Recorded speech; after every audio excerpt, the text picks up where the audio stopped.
Welcome everybody to the latest Tournament of Doom. I am your host, stumbling over his words because I always set these up. I'm your host, Senior Doom, professional illustrator, tournament organizer, and man who ate too much Chinese for dinner because the friendly person who gives me all the Chinese at the restaurant gave me so much. I was like, man, this is just way too. And I did in one sitting, and now I'm ready in it. We are having a pretty big night tonight. We have quite a few players, and we have a new caster coming in who should go ahead and introduce themselves right here. Hello. I am Andrew Kong KNG there, and I'm going to be hopping on the mic here for y'all tonight, just to cast some trading card game action here with Pokemon. I for a second when you said host, I thought you were just referencing the title of the tournament, Bugs. So I'm going to be your caster here tonight to help call some of this action. So a little bit about me. I have done a lot of fighting game casting in the past, and I've also done a lot of Pokemon as well. The CCG really ramped up in the previous season and been competing in like a lot of regionals. So I'm going to be here to stay, and I'm ready for a lot of really cool matches. That sounds great. Well, hopefully we'll have a lot of good matches tonight. I know. Oh, sick. Everyone's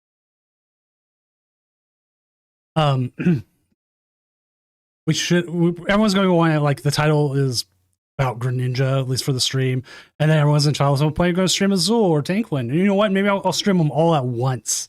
That's what I'll do. So, and we'll put all together and have nothing but Mega Greninja on all night. Nothing but. But you just have like the mini player in like the top right of the screen where it just has a Mega Greninja match 24/7, and then we have like on the big screen just some other random rogue match. I don't know. We're watching like Slowking versus Slowking or something like that. But speaking of Slowking, that is actually going to be one of the most popular decks tonight, right? Yes. Actually, let's go ahead and jump over to the metagame. We'll bring that up so everyone can see that. And hey, guess what? It is Slowking is number 1 for once, unless you add Dragapult and Dragapult Dusknoir together. Yeah, that's true. Dragapult is always like a bit of an odd one because sometimes you split them up with their different archetypes and sometimes you combine them. But yeah, no, if we included all of Dragapult, then of course Dragapult is going to be the king of the format. We all know this. But also, like you said, and like I said earlier, Slowking going to be one of the main decks to try and counter the Dragapult tonight. And speaking of Dragapult counters, you can see we also have the Ends Zoroark. And we also have some other interesting deck choices like Honchkrow. We have Mega Greninja going to be a big one tonight. Beedrill going to be another interesting one that I'm looking forward to seeing. And of course, you can't talk about anti-meta picks like without mentioning Crustle in there, right? Yeah, and Crustle. We talked about this before we started streaming. I said I will not put Crustle on tonight. No, Crustle Mirror, not Crustle. Crustle Mirror is the hardest game to cast, and I will continue to complain about it for years. Just wait. We're going to get a Crustle Mirror in finals or something like that, and then we're going to have an absolutely joyful time. It'll be great because it'll be two actually very, very aggressive Crustles. Mm. Or technically, I guess you can call them like lasagna bugs or whatever fun names you want to call them. Lasagna bugs is a fun one. I hear people refer to Crustle that a lot. But yeah, no, I'm really interested to see how the Crustles are going to fare tonight. I know Crustle usually does pretty well. Like we always see, about 1 or 2 in top 8 alongside, you got your Polts, you got your Slowkings that have been really popping off lately. Interestingly enough, too, we also have some other smaller decks that, have done well at previous regionals and are still putting up some numbers tonight, like Hop's Trevenant, Festival Lead, Lily's Clefairy box. I'm sure is going to be another interesting one to see how people fare with that one, being the rogue deck that it is. And also really interestingly, if you look at the NAC results, it's just such a huge disparity between the results of the players that played it. Like sometimes you just got like, obviously first place, but then you have like first place and then the next one up's like 500s or something like that. So it's a really hard deck to pilot for sure. As you can see here, we have one in this right 0-2, a pair of 3-1-1s, and a 2-0. Which even talking about the rogue decks real quick, I'll bring up last week's results here. we had a Hops, we had 2 Crustles, we had a Slowking. Yeah, I would say the coolest part about last week's results, though, is actually the fact that we have 2 Lucarios in top 8, because Lucario has kind of fallen off, a bit to the wayside here in terms of the meta recently, with honestly a lot of decks doing really well into it. Like, even if you look at Limitless, it used to be in that top 6, but now it's really far gone from that spot. Let's see how many there are tonight. Let's see what. Let me find it real quick. How far did it fall off? This question. I'm actually double checking Limitless right now, and Mega Lucario is a number 12 on Limitless. Like, definitely way lower than his glory days. Also, same can be said about Rocket's Mewtwo, who had a really good performance at the start of pre-rotation, but is also kind of fallen off to the wayside. That won on Monday. Mewpip piloted it to a 7-0 record to win the Challenge of Doom on Monday. And if you don't know who Mewpip is, it's Alex Szymanski. They tweeted out some stuff that gave away their name for it. So I'm like, okay, if you're going to tweet out about your name, that's fine. They piloted it, and I don't remember all the matchups they hit. I think they hit a bunch of Dragapult, which I'm not going to say is favorable for the Rockets Mewtwo, but it can be favorable. Yeah, you definitely have way more options, I feel like, than other decks too. Obviously, you have the strong single prize attacker in the form of Spidops, which can take early KOs against Dreepies, against your Cloaks, other setup mons as well. And you also, once that Dragapult does get built up, then you also have access to the Mewtwo with the Clefairy to hit for bigger damage numbers for those one-hit KOs. So Mewtwo, I would say, like, compared to other decks, definitely has more options, but it is also still pretty rough, especially in the early game if you can't establish something like an Articuno, for example. Not being able to establish that means that Dragapult is going to be able to clean up your bench pretty easily with all those 50 HP Tarantulas. Yeah. Which on top of that, you do have the Mimikyu as the better attacker into Dragapult, considering you get to do their 200 damage attack or 400 and put 6 out there. Right. And Mimikyu also being a really important pivot piece as well can help you decide which attacker you actually want to be using in that turn against Dragapult, depending on your resources. But yeah, like you said, you have it on the screen right there. That Gemstone Mimicry attack that can be used with a single attachment of a Team Rocket's energy will be able to copy that attack, just in the same way as Mew EX did, pre-rotation, but here on a single prize attacker. So that's also going to be very important. Being psychic also matters a lot because of Clefairy, making that hit for super effective damage. And also, getting that 60 damage counters to put onto whatever you want is going to be very important, for that damage fixing for your attackers like Mewtwo, if you choose to use it. Because Mewtwo historically has not been the greatest when it comes to hitting the bigger damage numbers it needs to hit. Exactly. We earlier talked about a little bit about Blocklax. Number 7, I miss Pogo Snorlax playing Crustle.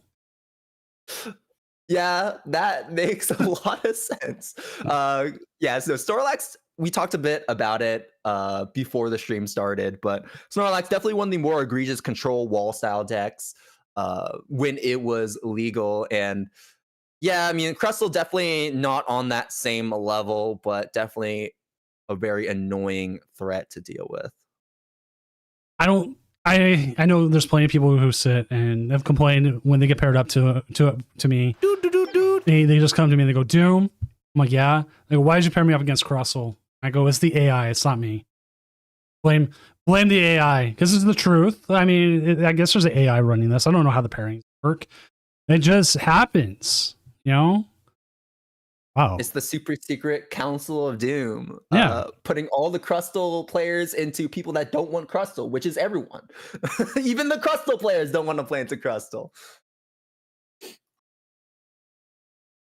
But yeah, no, I mean, it's always good to practice that deck. The way I like to describe Crustle actually is I look at Crustle as a regional deck.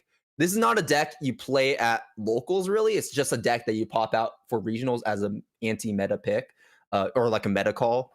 And that's kind of like how it's kind of been positioned in my mind, just being very good into metas that you can predict, because locals can definitely be a little bit harder. And also like just to go off of what I was talking about before, I was like, Crustle players don't even want to play into Crustle. Like, are you even having fun playing the deck? That's the real question.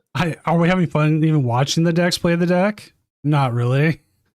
But even talking about like the meta pick, there's a chart out there, and it's been used for like Block Lax. It was used for like a whole bunch of other decks. Is a lot of is people respect the deck. You see like it go low, and then when they stop respecting the deck. You watch Crustle go back up high, and then they respect it again, and then the usage wins go down again until everyone says, "Oh yeah, right. I don't need a tech for that."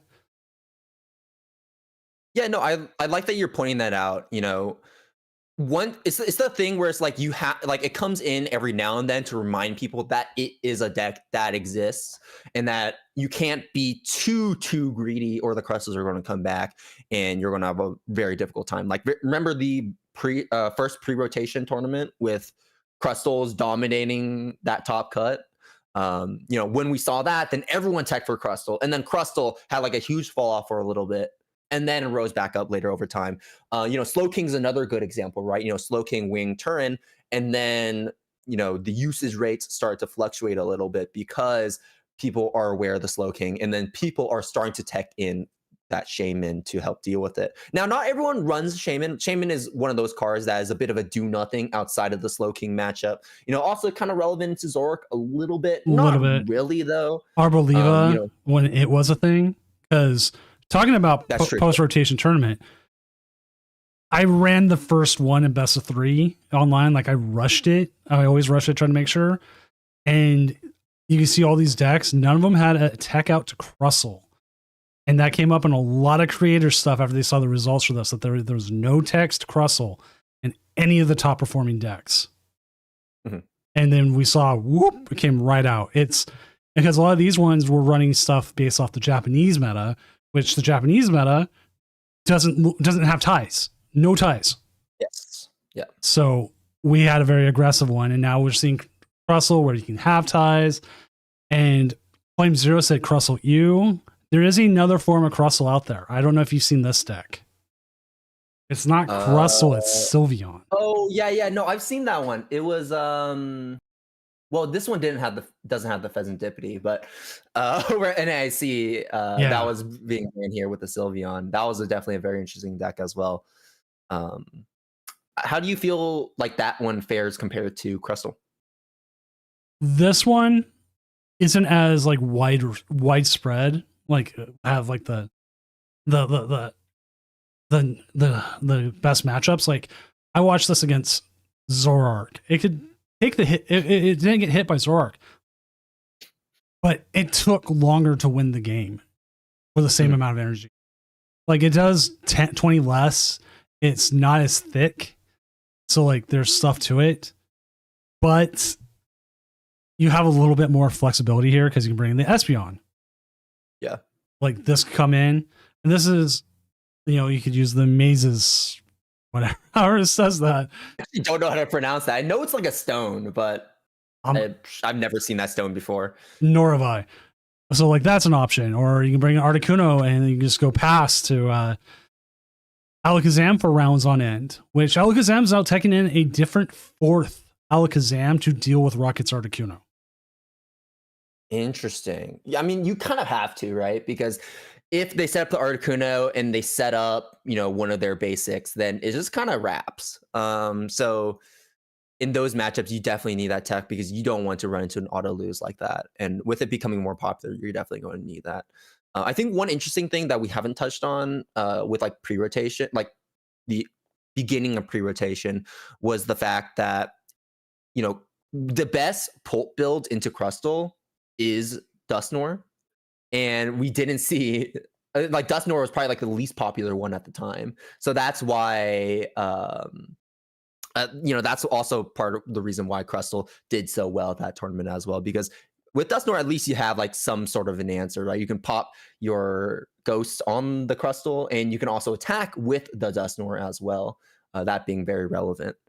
Also saw someone mention in chat, Bits Quick, asking the question, is that the reason why Cape shot up to $30 when we looked at the Sylveon Sylveon deck, and that is not the reason why Cape shot up. The reason why Cape shot up was Crustle. Yeah. Crustle was using it. Like it was not the Sylveon, it was the Genesis that was the one that was propping up the prices. Yeah, and PKS Blaze actually pointed out it can't use the Amaze. So that Sylveon deck does not have access to that attack. But also talking about anti-Crustle tech kind of thing, Moltres is horrible in Dragon Ball Dusknoir's Crustle tech. So it's for 40 damage, not worth it. Oh yeah, Moltres doesn't do anything. Moltres is for the grass decks, and that's kind of where I may have a bit of a hot take when it comes to Moltres. I don't really feel like it's that important because I feel like Dragon Ball already does well into the grass decks. I think a lot of it too comes down to the fact that Ogerpon is a 210 HP Pokemon, double prizer in fact, and I think 210 is just such an awful number to match up into Dragapult. You can set up 4 prize turns easily with the Ogerpons or more. I've done 6 prize turns against those matchups. I don't feel like I need the Moltres. And funny enough, there's another way for on top of the Dusknoir for Dragapult Dusknoir to tech for Crustle. As you notice here, they're teched a little heavy for grass decks. 4-3 on the energy split, and then the 1 darkness. You always gotta have the darkness for the monkey. Right. You go 3-4. Oh yeah, no, that makes sense because you need the extra psychic energy. That's actually really cool. I don't really know how many decks do that. But Rosa's Encouragement also works on a Dusknoir. Yes. And not a lot of people realize that. And so, because it's not a stage 2 EX, not a stage 2 Terra, and it's 2 basic, so you can do both psychic to your stage 2. Yeah, I was actually playing Rosas a lot at NAIC, and it won me so many games. It is such a good card, especially in Poltnor. And I kid you not, I think like probably 50% of the people that I played Rosas against, they had to pick up the card to read it because they didn't actually fully understand what it did. Like it is that good of a card. But yeah, no, especially in Poltnor. Like I feel like with other Polt decks, maybe you don't have to run it, but in Poltnor especially, and I think also in this Crushing Hammer meta, Rosa's Encouragement is also a pretty hot card in terms of that as well. Let's see. All right, MDG. I don't remember if they run historically have run hammers, but let's find out. They're running this deck. I forgot. They run this weird Jellicent Dragapult deck. I forgot about. It's so funny seeing different Dragapult decks or decks that put Dragapult in, and just it's like so many things like completely synergize with Dragapult that on paper shouldn't, but it does. Anyways, and we're sitting right here with this real Jellicent deck. Whether or not you think it's optimal or not, that's up to you. Obviously, we found our top 3 most optimal Dragapult decks, or top 4 at the very least. But yeah, no, Jellicent's really interesting. Being able to set up that item lock. I feel like people are also including just a lot of items in their decks again, and just having that big wall right there that you have to boss around and then end up using your supporter to use items is a really big threat to just establish and have people try and deal with. I remember, speaking of NIC, my very first opponent at that event was a Bronzong Dragapult deck. So it really just amazes me all the different kinds of builds we see with that card. All right, with round 3 has started, so we need to find ourselves a game. We have a couple people already streaming. I'm looking up what decks they're playing, what their records are. CPKS Plays is up against Stormy Dusknoir. I know Natada's playing Stormy. Bizquick's on Swirl Edge. We could see the Jellypult. MDG did just start streaming.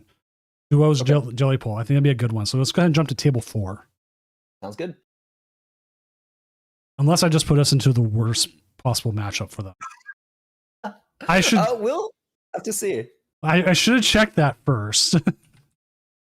They are paired up against Rocket's Haunch Crow.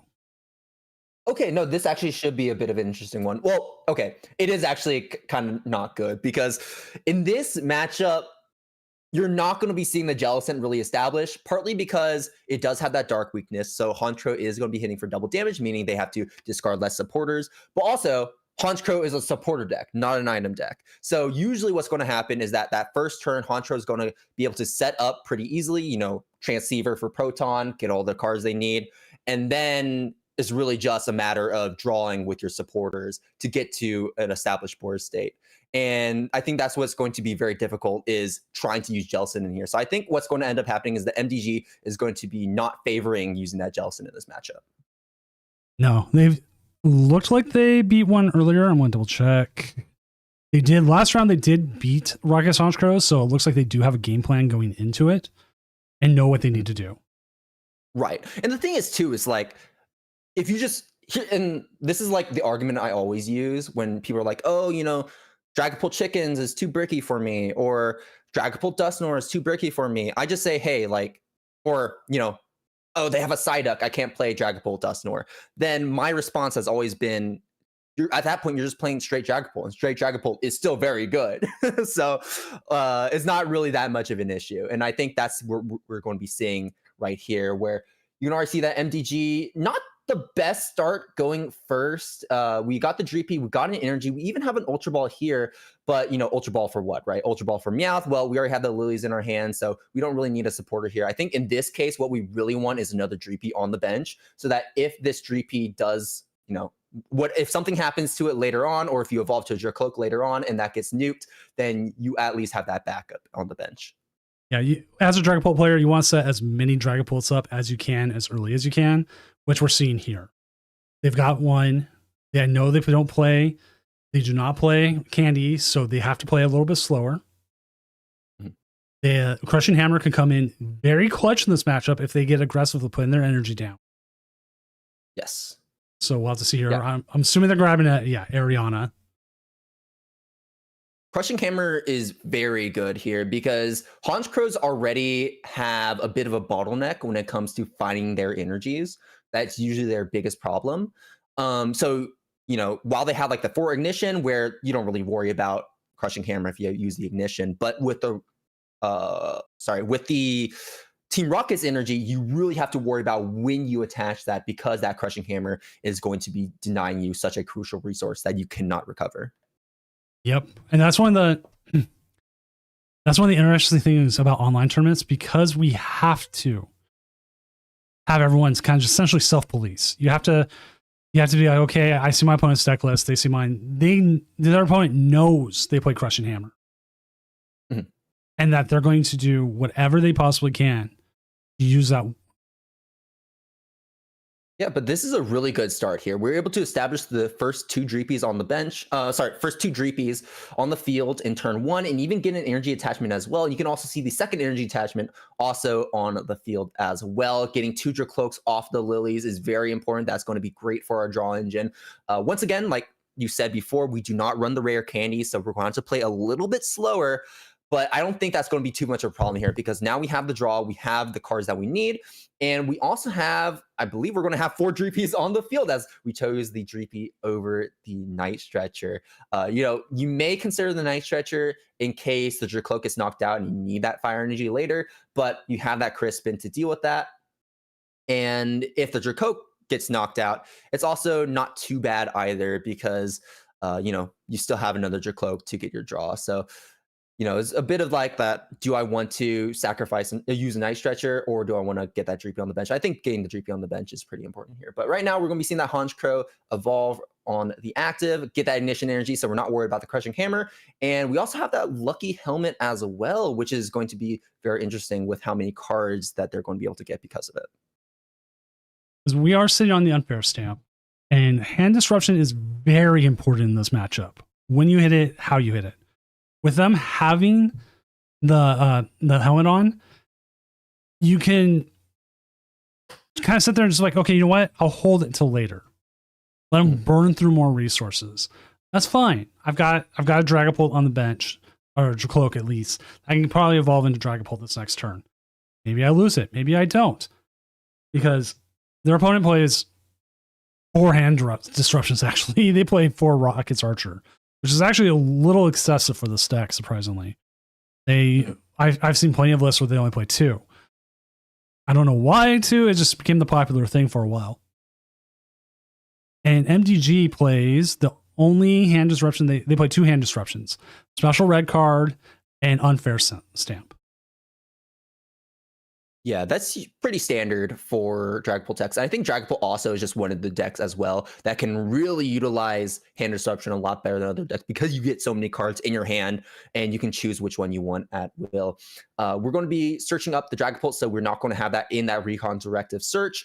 Going to favor the going to favor the Monkey Dory for the same reasons we talked about with the Frillish, where we don't really want to get the Jellicent, so we're going to put that on the bottom of the deck. Get our energies with the Crispin, guarantee it, because we threw away the Lilies, and we're going to evolve up to the Dragapult here. Now, the big question is, do we want to use our unfair stamp? Because of that lucky helmet on the field, we're going to be able to draw more cards, and also with that Team Rocket's factory on the field, we're going to be able to draw even more cards after that if we're able to get a nice supporter like an Ariana, which would be very, very useful here for our opponent here with the Honchkrow. But looks like we got 2 Jacloaks on the bench, so we're sitting pretty tight.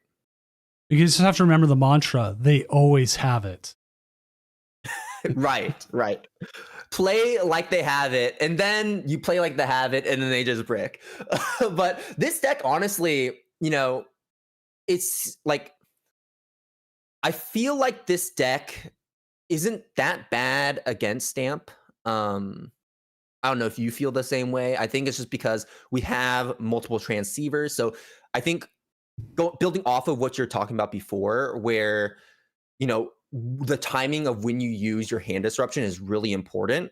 I think that also relates to here, where you want to use it when they don't have those transceivers, when they don't have those Arianas in their deck anymore, because that's going to mean that they have way less outs to dealing with your hand disruption, like the Stamp. But it looks like we did find that Archer, so we're going to be sitting pretty nice here, as we're going to be able to draw 7 cards.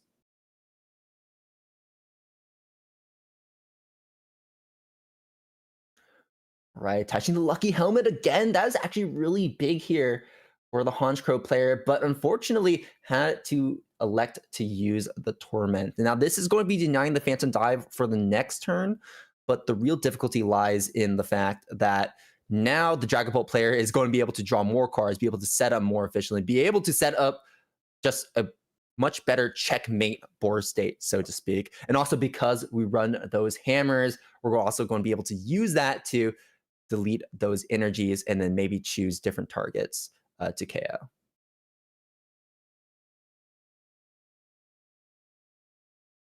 All right, getting the Ultra Ball off of the Recon. Second Recon, what are we going to grab? Dragapult again, probably? No, Buddy. We'll see what the selection is here. I think the Dragapult's the right move. You Ultra Ball away the Jellicents, the Frillish. Those we got in your deck. I'm surprised they're not doing so right now. Oh, second thoughts, maybe? Just thinking about it. Do we want to Jet Headbutt? The problem with Jet Headbutting here is that it's going to draw them 2 cards, right? And then they're going to draw even more cards after that. So that's what becomes really difficult with that decision. And it looks like they will swing into the Murkrow, and that's going to basically guarantee them, at least I hope it's going to guarantee them, a Honchkrow this turn. With this Petrol, I'm sure we will find that. Now, I'm curious why we didn't try to use the Crushing Hammer on the energy if we chose to not KO the Murkrow this turn. I don't know what the rooting is behind that.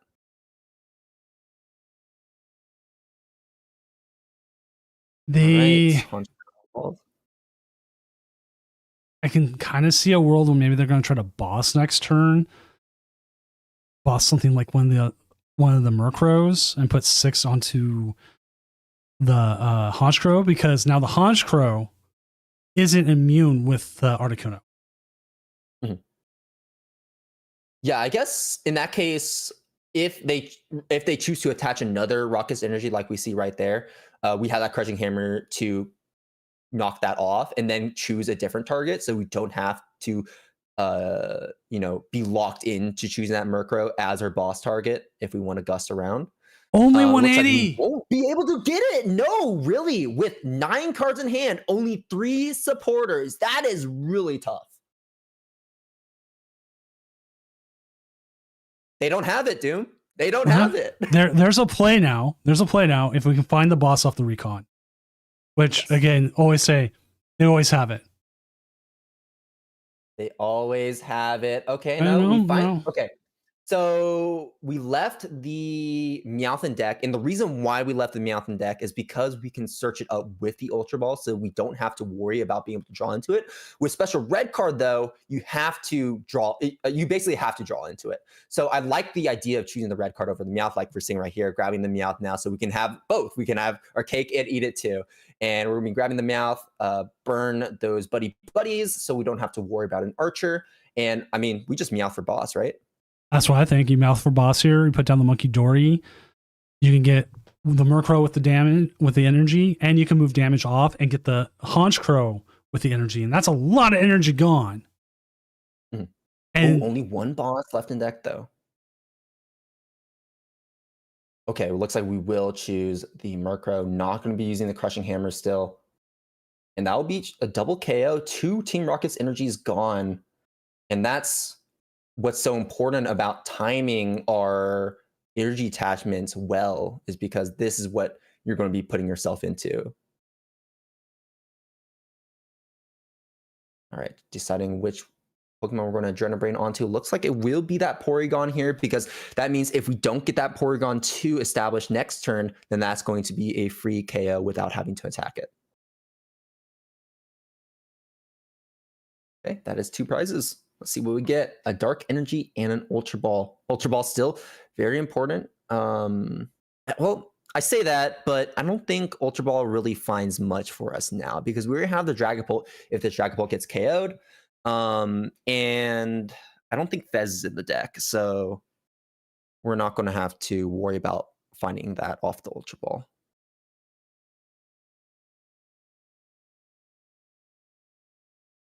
All right, using the Ultra Ball search, grabbing another Porygon in case that Porygon gets knocked out.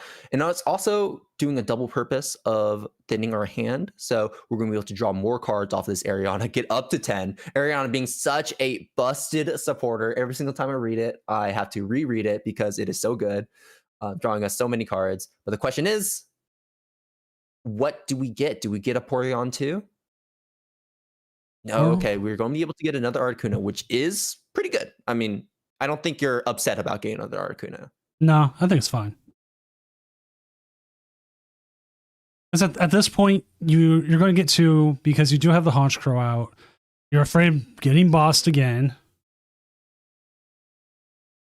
So.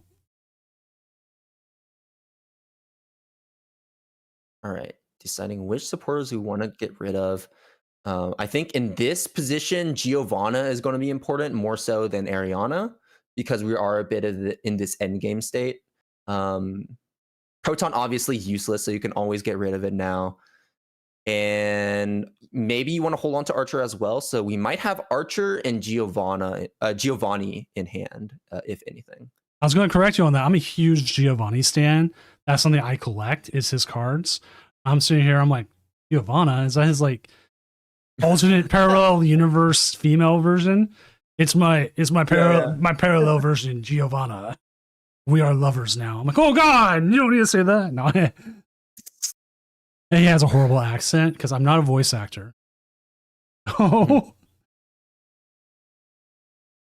All right, going to be able to get our 2 energies here. Going to be able to find a fire energy and a dark energy. And I always really enjoy seeing the resource management in the decks with the Crispin, because sometimes what ends up happening is Dragon Ball players will just put the energies in their hand or take them out of the deck or whatever, right? And what ends up happening is they don't get that second attachment with the Crispin because they are forced to put into their hand after only finding one type of energy. Going to be able to get the Team Rocket's Watchtower into red card. Watchtower not going to be doing too much outside of bumping the stadium, which is always good. You want to be denying that draw. Thinking about attaching the dark energy. I feel like that's pretty safe. You know, attaching the dark energy to the Meowth means that we can retreat it if we have to put into the active. And there is, I don't think they have enough energy left in the deck. There is the off chance you can use it as an attack. Yes.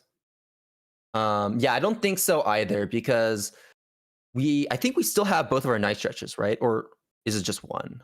Um, I know we at least have one because it's in the hand right there. There's the Fez.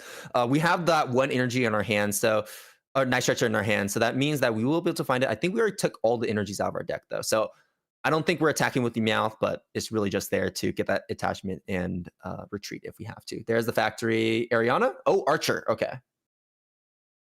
Now, archering this hand doesn't really do so much against MDG as it does to help out Punch Crow here, because that means it's going to refresh our hand, be able to find more supporters, be able to find the Porygons as our alternative attacker because we don't have those Murkrows anymore. And on MDG side, we have that Dreadcloak as well. So we're basically going to be able to get the same hand that we got before. Now we're seeing the problem that we were talking about earlier. They're having trouble finding the pieces they need to attack. They have the energy. They found the energy. Where's the Porygon 2? Mm-hmm. Where is it? And that's the right. They've used a lot of resources already. I've seen them use plenty of Pokepads and being so thick with supporters, 20 supporters. And you've used up so many items already, and you got so many Pokemon. You're hoping. And there's a concession. That means they missed it. Mm-hmm. Yeah, unfortunately, nothing they could do in that position. And that's going to be a great game going to MDG, just completely disassembling the Honchkrow deck right there and really running them sparse on resources. So really well played. Unfortunately, we didn't get to see the Jellicent as much as I'm sure everyone wanted to see that unique build and how it operates against other decks. But hopefully we'll be able to see MDG later on in the tournament doing well and pull up with that jellyfish on stream. They usually do pretty well. We're going to actually go to table 2. We're just going to start table hopping and see who's still playing. A lot quicker than just trying to find things. So it's freezing. Okay, so freezing already getting the win there with the Mega Greninja. Okay, so let's go to table 3. Then we've got all right. CCG Demon. Sometimes it runs into issues. Let's go ahead and I think Bizquick's already done. No, Natada's already done. Which Natada would have been a good one because they played against Cal Connor. Looks like everyone else. It does look like everyone else is done. So let's go ahead and jump back to the casting desk here in Seattle.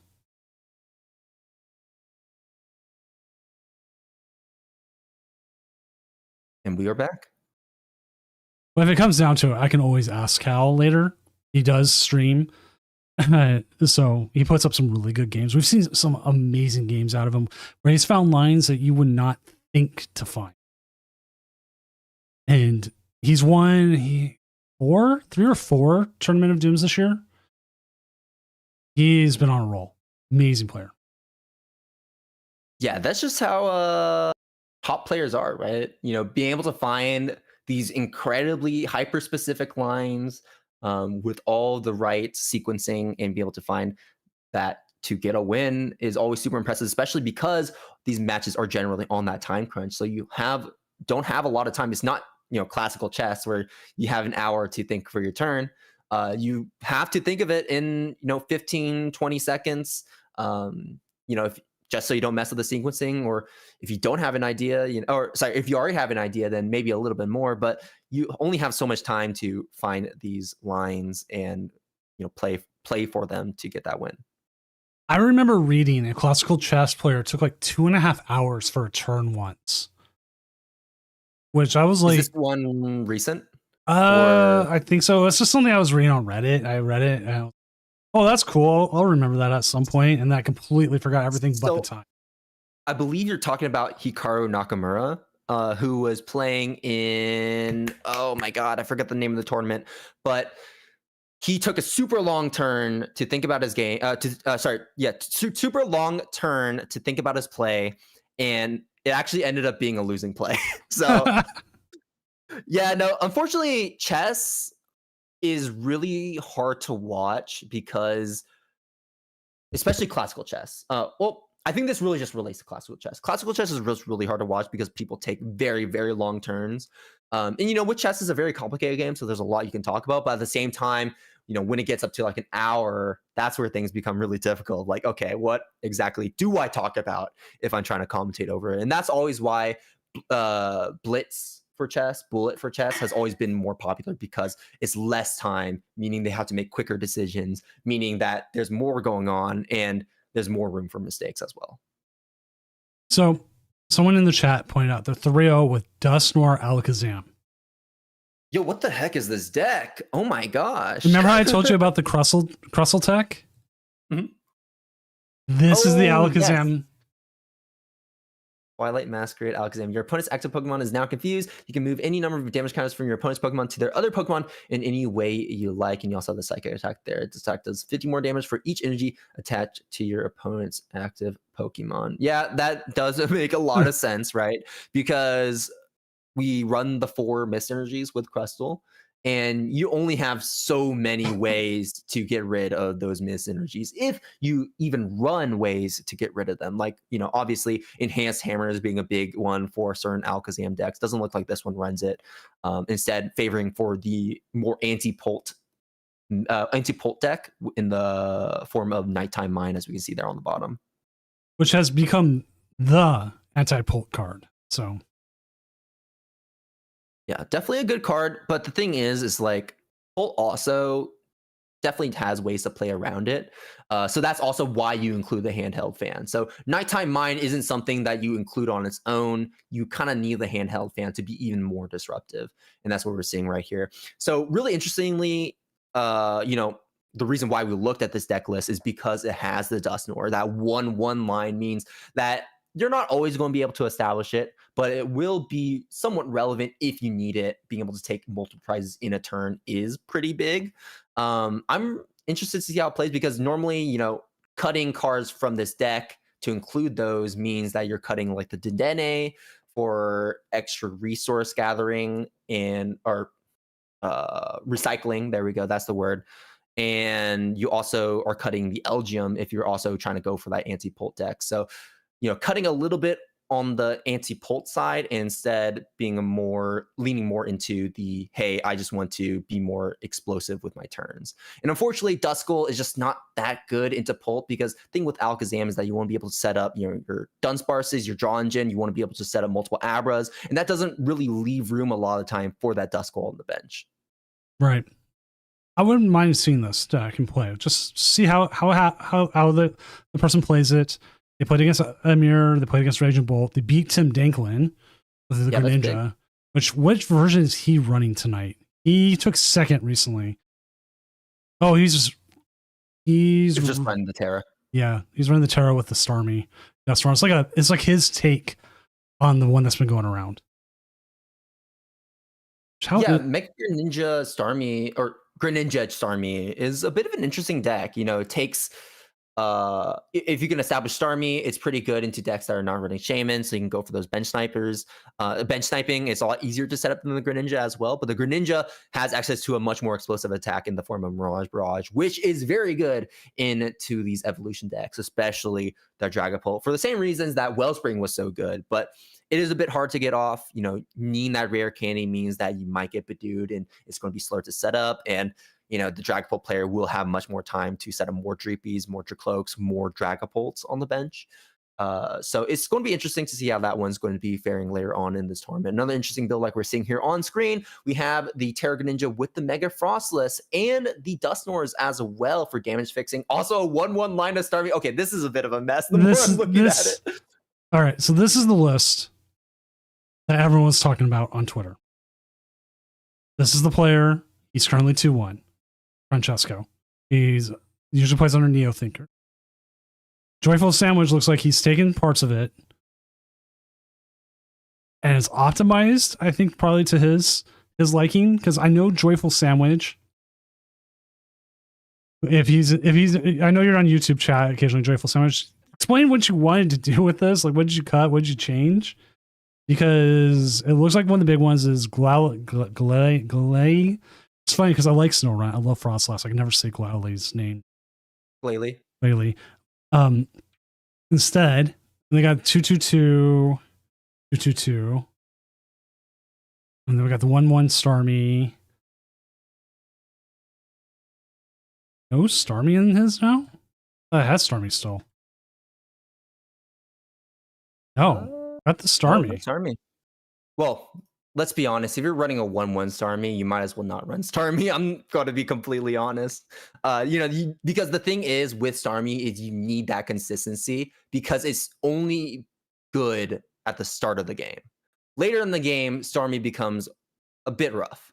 So having more ways to find that Starmie or also getting around the potential of it getting prize is very important.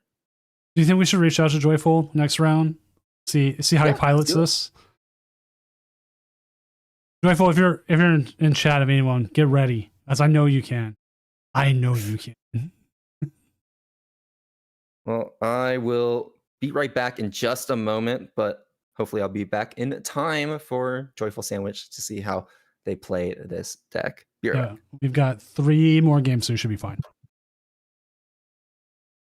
Jank Geodude, yes, we had multiple players today come in with the name as fans. Let's see how many it was. I can't do it by name. There's number 4, number 3, number 2, number 1. So there's at least 4. Yeah, at least 4. Oh, number 5. 5 people.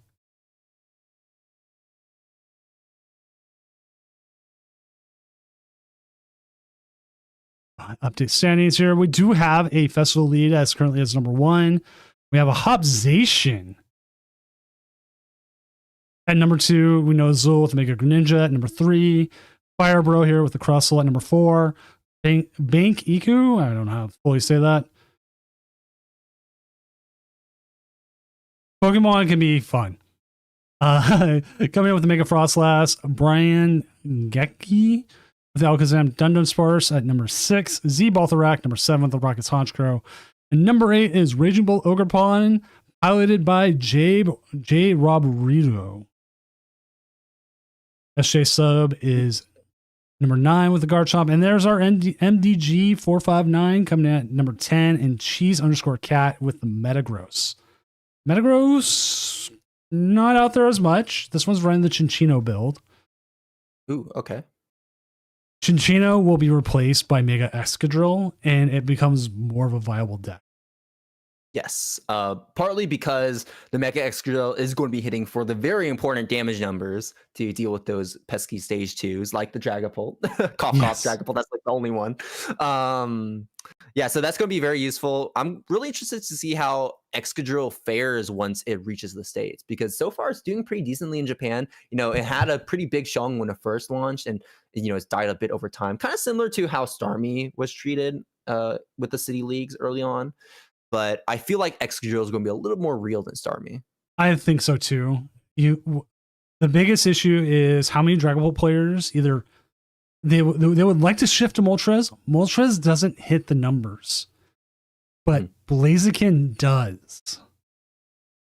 And Dragon Ball Blaziken is still out there, not as popular. It's got a 60% win rate tonight. So I mean, it's not doing bad. Yeah. Let's see, what is it beating? Yeah, I guess what I'm also looking forward to seeing once Abyssai drops is also how Mega Blaziken, or not Mega Blaziken, my bad, Dragapult Blaziken is going to be, how it's going to be shaking up the meta. Because with that becoming more popular, I wonder how the Crushing Hammer decks are going to respond, because Crushing Hammer is not good into Dragapult Blaziken, because Dragapult Blaziken basically invalidates the upside of hitting heads on those Crushing Hammers. So I wonder if we're going to be seeing a downturn on those Crushing Hammer decks as Dragapult Blaziken goes up in response to the Excadrill. Now, based on the Japanese results that we're seeing right now, Blaziken still is doing the worst out of all the Dragapult archetypes. And I think that's also partly because the benefits that Dragapult Blaziken provides is stability over explosiveness. Or I think that's really the key word there. Is consistency over explosiveness, because you have the consistency of, hey, if my energies go to this card, if I don't have enough energies in my deck, and a lot of them are prized, I have many ways to recover it. If I have to early Ultra Ball weight energies, I have that as well. If I'm retreating for Badoo, I can pull those back with the Blaziken. But you also don't get access to the ghost taking big turns. You don't get access to crushing hammers, deleting all the energies on the board. So I feel like Dragapult decks always have like that big upside, and they also have like that downside tied to them that makes it so that it's going to be very hard to find an undisputed best Dragapult deck build. Now, if Mega Escadrille somehow becomes the tier S ranked deck, does Ethan's Typhlosion see a comeback? Maybe. I just don't see Excadrill being a rank S deck. I feel like also part of it comes down to as well that it's just very narrow. And I think that's kind of how a lot of decks feel nowadays. If you're not Pult, is that they generally just feel very narrow. You don't have the card draw that Dracloak gives you. You don't have the ability to spread damage counters in the way that Dragapult gives you, right? And you also don't really have the space to include tech cards like Crushing Hammers. You don't really have the space to include tech cards like the Watchtowers, like the Monkey Dories to spread damage. Not every deck can afford to run Dark Energies in their deck. Mega Excadrill absolutely cannot run Dark Energies because you need to be able to hit as many of those Metal Makers as possible. So I think that's what just keeps Dragapult on deck is on the top is that flexibility that's so important to it. Because we also have the hide and sneak or whatever they're calling it now. Now I have hide and sneak deck that seems a little bit more anti-Dragapult with its abilities, but I haven't seen many results with it yet, and so it'll be interesting because pre-releases are coming up soon. I'm actually going to a pre-release for the first time in a while. I'm going on the 11th, which is thinking of doing the same. I like pre-release format so much. Like it's so fun and so dumb. Mm-hmm. And like when they did building battles that it's live, I was like, yes, great. Because it's like one part skill, but also like one part sheer luck. Yes, absolutely. Yeah, that's part of the reason why I don't play in pre-releases terribly often is because of the luck factor of which deck you get, and also the fact that the decks can just prick so easily. Sometimes they don't, but a lot of times for me they have. Now, unfortunately, I am pretty good at them, so I play in them from time to time, occasionally, I suppose. But in the past recent pre-releases, I haven't played in them. Another thing too that I kind of had trouble with as well is that finding ways to swap cards out is very hard. And oftentimes, like the best cards you can add to your deck are literally just supporters or trainers. That's what's going to be giving you like the most freedom to work with your deck. Have we had a full leak yet of what's all in them? I believe we've had the 4 archetypes, but I don't think we've had the full deck list. I don't think so. I'm sure chat can correct us if they were able to find that. But as far as I know, I've not seen any full leaks of the deck list. But yes, we have taken a peek at the archetypes so far. But just to go back to what we were talking about before with hide and sneak, rip Ghost Veil. Unfortunately, it is a good name, but that was not the name that TPCI chose to go with. Hide and sneak is the new moniker for that deck. But hide and sneak is going to be a very interesting deck. Like you said, it is very anti-Dragapult, but also hits Alakazam for a stray, right? Being immune to damage counters is pretty darn big. But yeah, Alakazam and Dragapult are going to be the main ones that are going to be a problem. But Delmise being such a strong attacker, single prize is very important as well. Means it's going to be very hard to bench snipe hide and sneak as well. I almost said Ghost Veil again.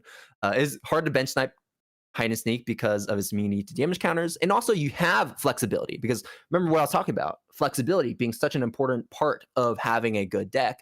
I feel like hide and sneak has a lot of flexibility with which attackers you want to choose to use. You don't have to use Delmise as your main attacker. Obviously it is the best one, but you also have access to the Banette as another pretty solid one as well. So I think right now, hide and sneak being such a, I guess, complex deck with its list, I think it's going to be interesting to see how like the meta develops around it and also how decks are being built to really utilize the hide and sneak cards to the best of their capabilities. Also, for everyone in chat who might be asking, like, hey, when is it live for Doom tournaments? It will be July 17th. The July 17th Doom tournament will be pitch black. We're not doing a Championships of Doom for it because the Worlds of Doom is on August 15th. And that's way too close. My Mrs. Doom's like, I can't do that. I'm like, that's fine. Last match is finished up. They have no qualms, so we will go into round 4 right now. And we get a Joyful Sandwich, but we also have Mr. Mean Beans. Let me find where their names are. Mr. Mean Beans Aces TCG is up against Mega Greninja. Okay. Which Mega Greninja? This is Demon Slayer's Mega Greninja, and it is the water one without the fighting. Okay.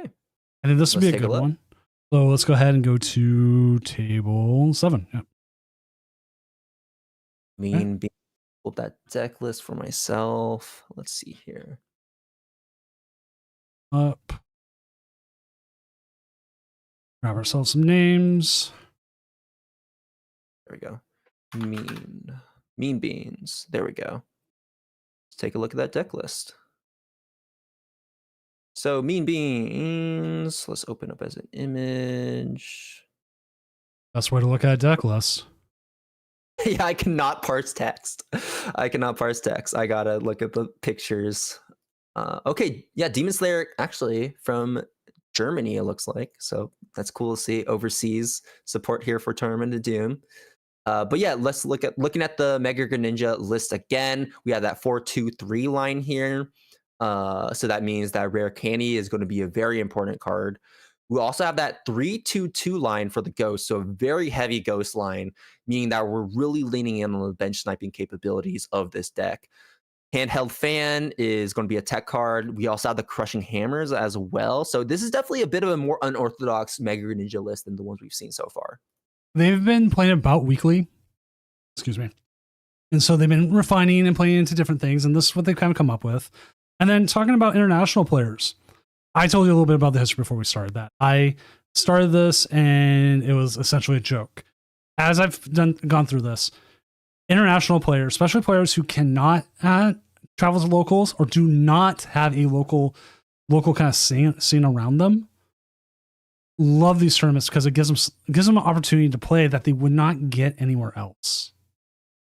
Yeah, that's always the super cool thing about online tournaments is the fact that you can literally just compete with some of the world's best in your chair at home, on the couch, wherever you want to play, you can play and you don't have to worry about traveling or, you can do chores in the middle between rounds. So no, it's definitely a really nice event. And I love the convenience for these players. But speaking about the game, looks like Demon Slayer is going to be up first here with the Greninja. That Meowth start is a bit rough, so that should be our only Meowth of the deck. So we won't. Oh, actually, no. Sorry, we have one more Meowth in the deck, so we still have access to another last ditch catch if we need to find a last ditch supporter right there. We did find the Badoo. Oh, sorry, they were going second. They are going second. This is theirs, which, ooh, this is a hard call. You can either retreat into the Badoo. Nope. We're gonna prefer the setup. Yeah, I think I like the setup as well. You cannot get too carried away though, because the reason being is because Demon Slayer, has access to that heavy ghost line, meaning that if you play too passive, then they're going to be able to, really make you pay for that. Now, one thing I mentioned before is that this Greninja line, or actually. Sorry, no, Alakazam. No, actually, I guess we're not too worried about not being able to use our items. I was about to mention that the Greninja has a pretty heavy rare candy line, but we're not being itchy pollen, I don't think, here. Okay, boss up the Meowth, meaning they have to discard another energy to get that itchy pollen. Let's see if we have it. See if they hit the candy Greninja already. That could be devastating. Yes, that would be very, very big. Okay, looks like we found the Night Stretcher. So that is an expensive resource being used there. Night Stretcher on the water energy means that that is one less option they have later on in the game with Night Stretcher Water Shuriken ability or Mortal Shuriken ability use. So bench sniping, adding more damage to different Pokemon is going to be a little bit harder.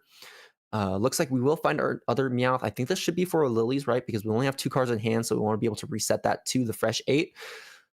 Now, let's see if we're going to be able to get some of those new upper attachments as well, because looks like on the side of our friend Mean Beans, they have that Genesect in the active. They don't have a tool yet, though. Oh, God.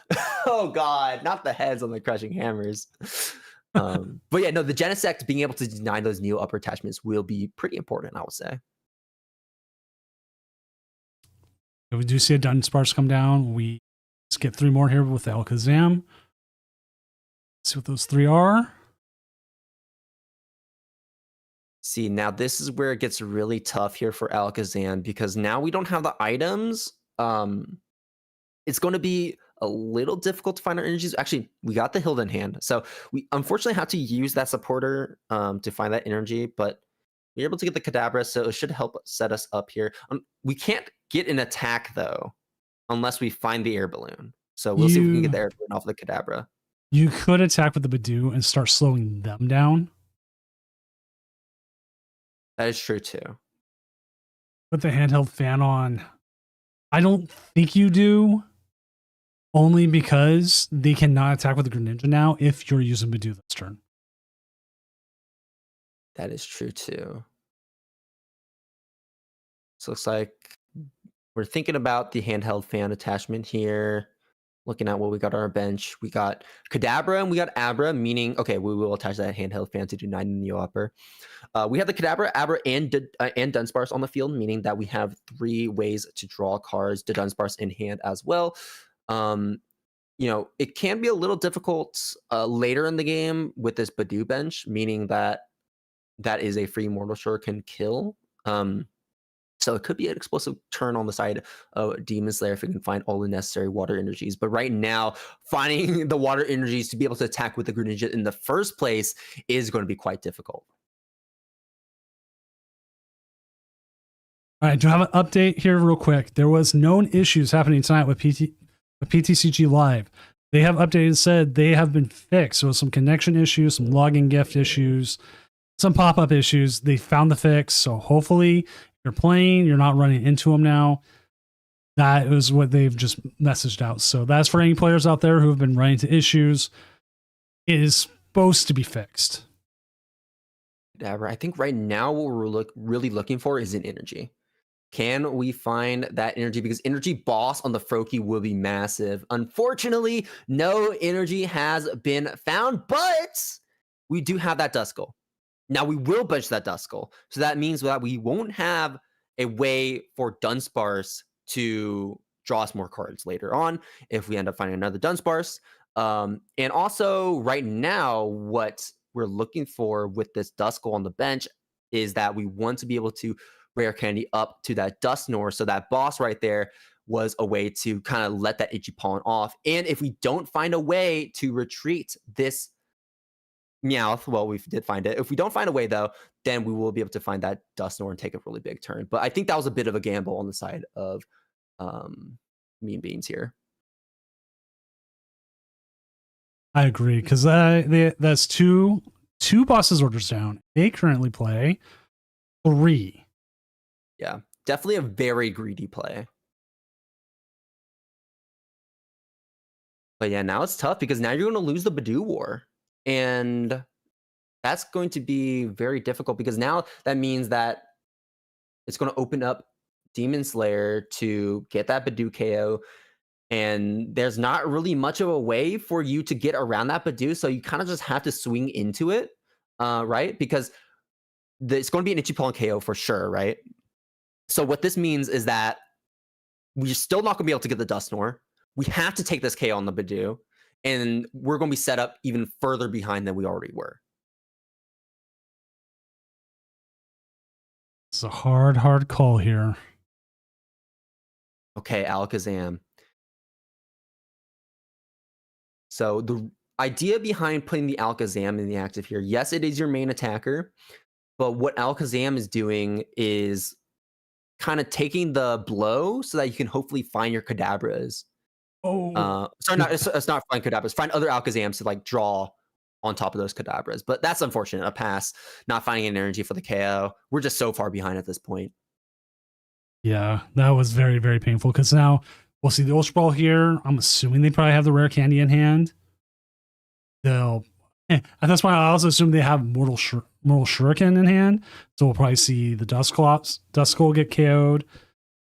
And then Yeah, so I think what we could see too is we also have access to the Dusknoir, right? We could find the Dusknoir, evolve that instead of trying to swing with a Greninja, and then still getting that itchy pollen off to continue making it a hard time here for Mean Beans to set up. Okay, so we do see the Frogadier instead. But here comes the Dusknoir. There we go. I feel like we pop it, right? You pop it on the Genesect. Yeah. Well, let's see what Demon Slayer chooses here. But I feel like you're generally pretty safe to pop it right now. Because they still need to find the energy, and they've already used 2 bosses. Ochi Pollen. Okay, so they're not going to pop it yet.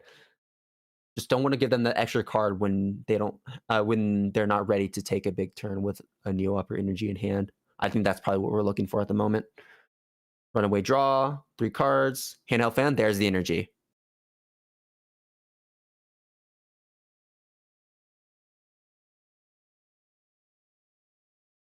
All right, do we take a KO? Abra, are we going to put on bench? No, not going to put that one on bench. It does become a bit of a liability, or we're going to get the Pheasantipity. It's kind of tough. Yeah.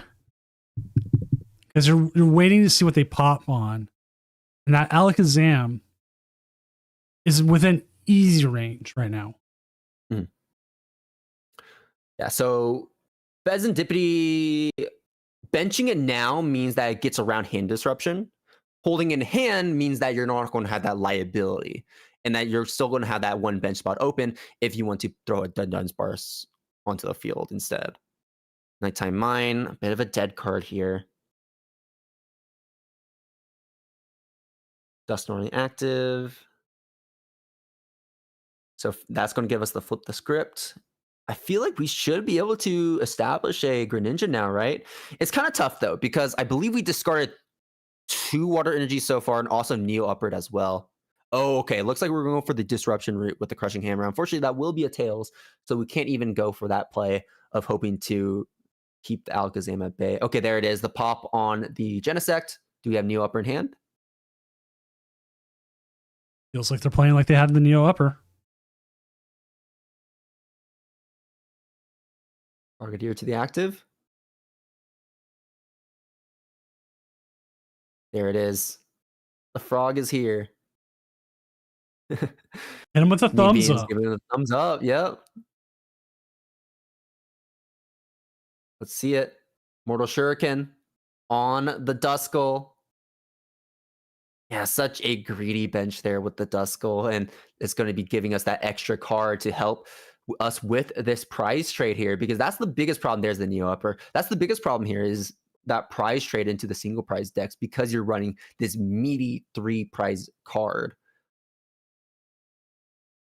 Lilies. Here's for maybe more Mortal Shurikens.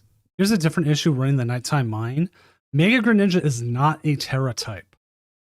Mm-hmm. There's been plenty of players who I'll judge here and said, my Nighttime Mine did not work against Mega Greninja. It doesn't. Oh, look, man. Oh, that sucks. What a good turn. Well, not sucks for Demon Slayer. It sucks for Mean Beans, because what a turn that is there. I'm going to be able to move one of the energies with a handheld fan. And I love, you got to bounce that Neo Upper back, so they can't move that Neo Upper. Now with the hand, Mean Beans has. All they're missing right now is an energy. Oh, there it is. They have quite a few outs. Yeah, sorry, go ahead. They have quite a few outs still. You get we're trying to hit 360. So that means we need a lot of cards. I'm really poor at math. I'm an artist. I'm and a caster. I'm not a mathematician. I let live do all my math for me. You need a lot out there. Yes. So wait, how many cards do we need again? It's 20 times. 20 times. Okay. How many cards do we have in hand? 1, 2, 3, 4, 5, 6, 7, 8, 9, 10. Okay. I think we should be able to get there depending on play here. We're going to have to evolve both our Alakazams. That is a non-negotiable. Because that's going to be getting us the cards we need, I feel like, right? Fez and Dippy is going to be able to get us extra cards in hand. I feel like we should be able to hit that number. I think so too. At worst, you could special red card here. Put that Neo upper energy to the bottom of the deck. Yes. And also the idea there with not grabbing that other Alakazam yet is because we don't want to burn a Pokepad, right? Because that's a card in hand. That's a resource. We need it. Mm-hmm. We're just trying to find an Alakazam by drawing into it. Okay, never mind. We're going for the other Alakazam. There's a red card.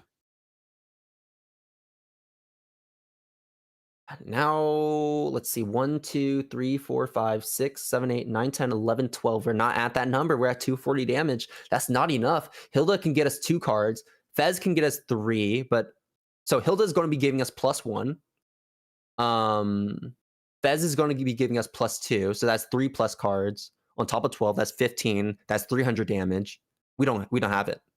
They may be looking to use the other Alakazam to win the game, but I'm not sure how they would do that because it's 260 damage, and that's just not enough for 4 prizes. Yeah, you don't have a way to bench snipe either. Oh, that might be game. This could potentially be game right here, depending on what we have in our hand.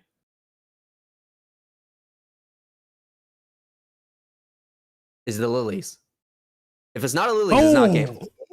What? Okay, interesting. No KO. And the Legacy Energy attachments. If Alakazams are only attacker left, then they have to take both of these prizes here. This Alakazam is going to be giving them no cards. Strange hacking. Move it all onto the Meowth. Okay. Now, I wonder if it would have been better if we moved it to the Fez instead to kill the draw. It looks like we're trying to divvy up the damage of getting rid of the Ghost and the Meowth. Okay, that makes sense. Yeah, I kind of preferred putting like all of it onto the Fez. Yeah, because we only had 1 card in hand. But now, I mean, we could still, yeah, this still is tough, right? This still is actually really tough because now we're in this awkward spot where you got rid of the Ghost, you got rid of the Meowth, but we're able to get 3 extra draws. If we can find like maybe like a Lily's, you know, find our like attached with the Neo Upper, get some extra energies with Mortal Shuriken, we should be golden. But it's still hard to say. Confusion also is going to be very important, meaning we can't attack. We're not guaranteed an attack. Boss's orders on the other Alakazam.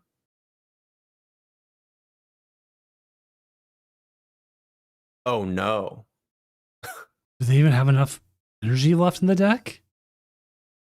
I guess we'll just have to see. We're going to use the Pokepad to scout out. Do we have the energy for the Hilda? We do. So that means we do have it for the Hilda. We can use that Hilda, grab that energy, and we should absolutely be able to find enough cards here, right? Against, like, to put onto the Mega Greninja. And here's the thing, too. Because they bossed up the other Alakazam, we still have that other Alakazam on the bench to move all those damage counters if we don't have enough for the KO on the Mega Greninja. Let's see, let's count it out. 1, 2, 3, 4, 5, 6, 7, 8, 9, 10, 11, 12, 13, 14, 15, 16, 17. We're at 340 damage. Just and enough. That is enough. Just enough. They had no more ways to get more cards in their hand. They hit the exact amount. And with that proper math, Mean Beans takes it over the Greninja. Looks like I mean, it looked like we're in between a rock and a hard place for a long time, but man, what a great set of plays that we saw there. That special red card came in clutch. That is actually something, you know what? We need to check just how many Alakazam Dun Sparses actually play that. Because like I'm sitting here, I'm going, wow, okay, that's a little bit different. Let's see. Wondrous Patch is way down there. Lily's is down there. 0.35 special red cards. So that puts us at about, if they play one, about a third. Maybe a little bit more. Yeah, about a third of all Alakazam decks tonight are playing special red card. Yeah.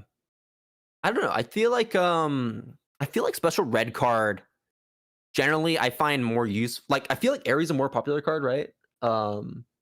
And I think that special red card is just more versatile and more versatile into more like better into more things, I feel, than Airy, because you're not even guaranteed a discard on the items. But yeah, really good stuff there from Mean Beans with the Alakazam. Bit of a different build there.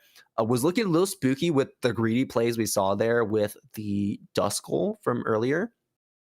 But being able to bring that back was really nice. All right, let's go ahead and head back to the casting desk here in Seattle. And let's get an update here on standings. Let's see where people are at. Let me go ahead and update standings one more time. Press that button. We'll press refresh. We are waiting on about 16 matches. So we currently have LD Planet, however you want to say it. Festival lead 4-0. What have they beat? They beat the Starmie Dusknoir. They beat the Crustle. Good matchup for them. They beat the Ogerpon Meganium Hydrapple. And then, they beat MDG. Wow. You know, that's that's tough. Man, MDG, I feel a little bad for MDG, honestly, because MDG is trying to use the Jellicent deck, but is not running to any decks that care about the Jellicent, right? Like the Honchkrow does not care about the Jellicent. And the Festival Leads don't either, because you have the Thwackey to find whatever cards you need when you need them. So what else we got here? We got Joyful Sandwich, number 2 with their Greninja, Z Baltharak, number 3 with the Ruckus Honchkrow, Empty Tato, number 4 with the Slowking, and number 5 is Blur Antics with Dragapult Dusknoir, Edwin Bach, Blaziken Zoroark. I don't think I've seen that before. Yeah, it's actually like a bit of a fringe build of Zoroark. You like Zoroark is kind of your draw engine and also a bit of an attacker sometimes, as you can see there with that one of Reshiram. But generally, it's just going to be that draw, getting those energies into discard to power up the Blaziken, and Blaziken just starts swinging. Now, another really interesting deck too is that I actually just played against this at the card shop earlier today, but it was Zoroark, Blaziken, Greninja. So Okay. it's one could say it's trying a little too hard, but there's a lot of like different decks built around that. When I came back into the TCG after one of my breaks, I've been playing on again, off again for 20 plus years, over 25 years. I played a Solgaleo GX Zoroark GX deck, where I was using the Zoroark as a trade engine. And I love Solgaleo. Solgaleo is was my favorite at the time. It was still one of my favorite legendaries. Big metal lion out there, so good. It caught people off guard because they thought I was playing a Zoroark deck until I brought the Solgaleos out. I'm like, I'm like what is this deck? Dude. That's just how Dragapult feels right now too. It's like, they're playing Dragapult. Oh my gosh, what are you playing now? Like you'll see the Dreepy, and then they just pull out the Ethan's Typhlosion. I'm like, oh, okay, yeah, we're just playing this now. Yeah. Just Zoroark GX, all-timer card. Just such a versatile card. I mean, that's like the word I've been using this entire night, but it's true. Like a versatile card, being able to be such an efficient draw engine is very important. Well, not even on that. Top of that, Righteous Beating, especially at the time, because we had double colorless energy, which will never see a reprint. I think they even realized it was just too powerful. And that's why we saw stuff like double turbo energy and other variations. Mhm. And the damage you hit at the time was way more relevant than it is now. You can just put it on there and boom. Easy. There were so many good or decent double colorless attackers at that time. Like you had the Tapu Leles, like imagine a cat, the Meowth who can actually attack easily and attack for a decent amount. That. Yeah. You also had like the Seismitoad from even earlier with the double turbo energy, yes. being such a very annoying deck for sure. I remember double turbo, like double colorless is just so strong. Double turbo is like slightly definitely the way to balance it.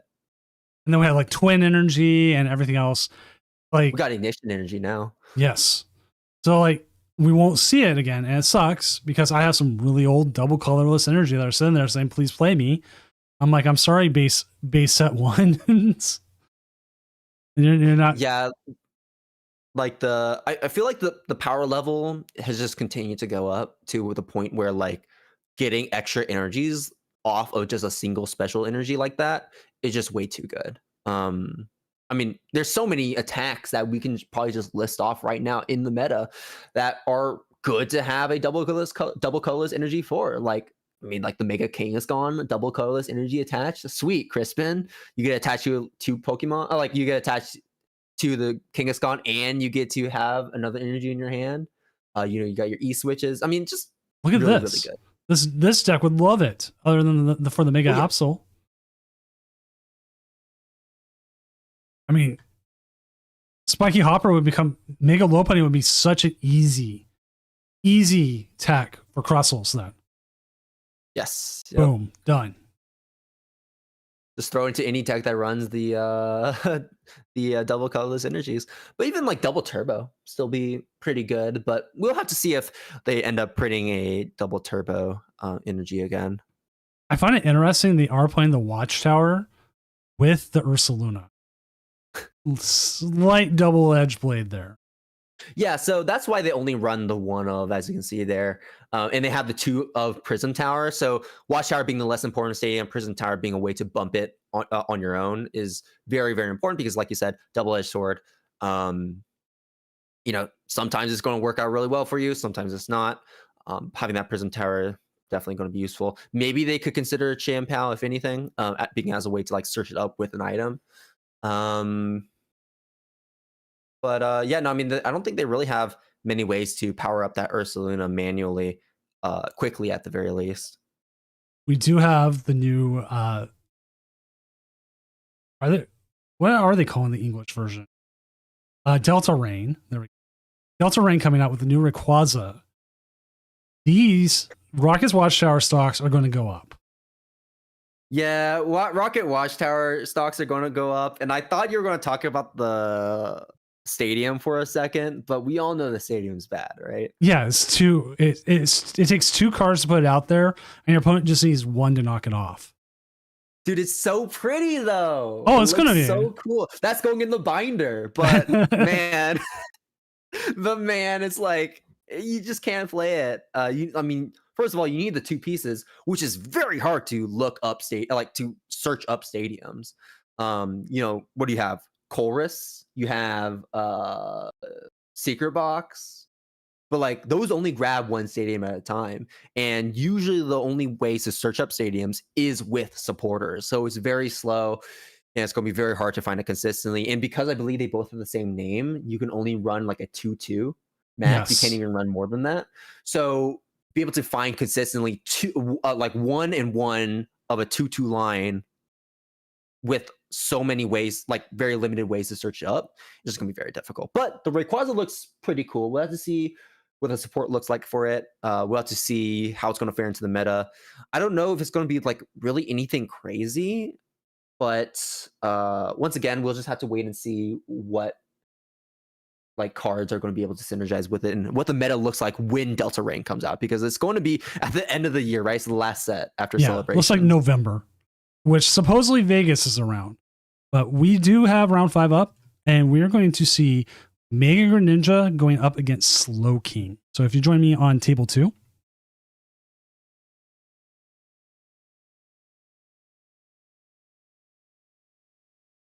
And it looks like they've already started. Looks like they have. There's the coin flip. What did we call? Tails? Some would say tails never fails. I always call heads myself. I always call heads because that's what I call rock. Like you always throw rock in rock, paper, scissors.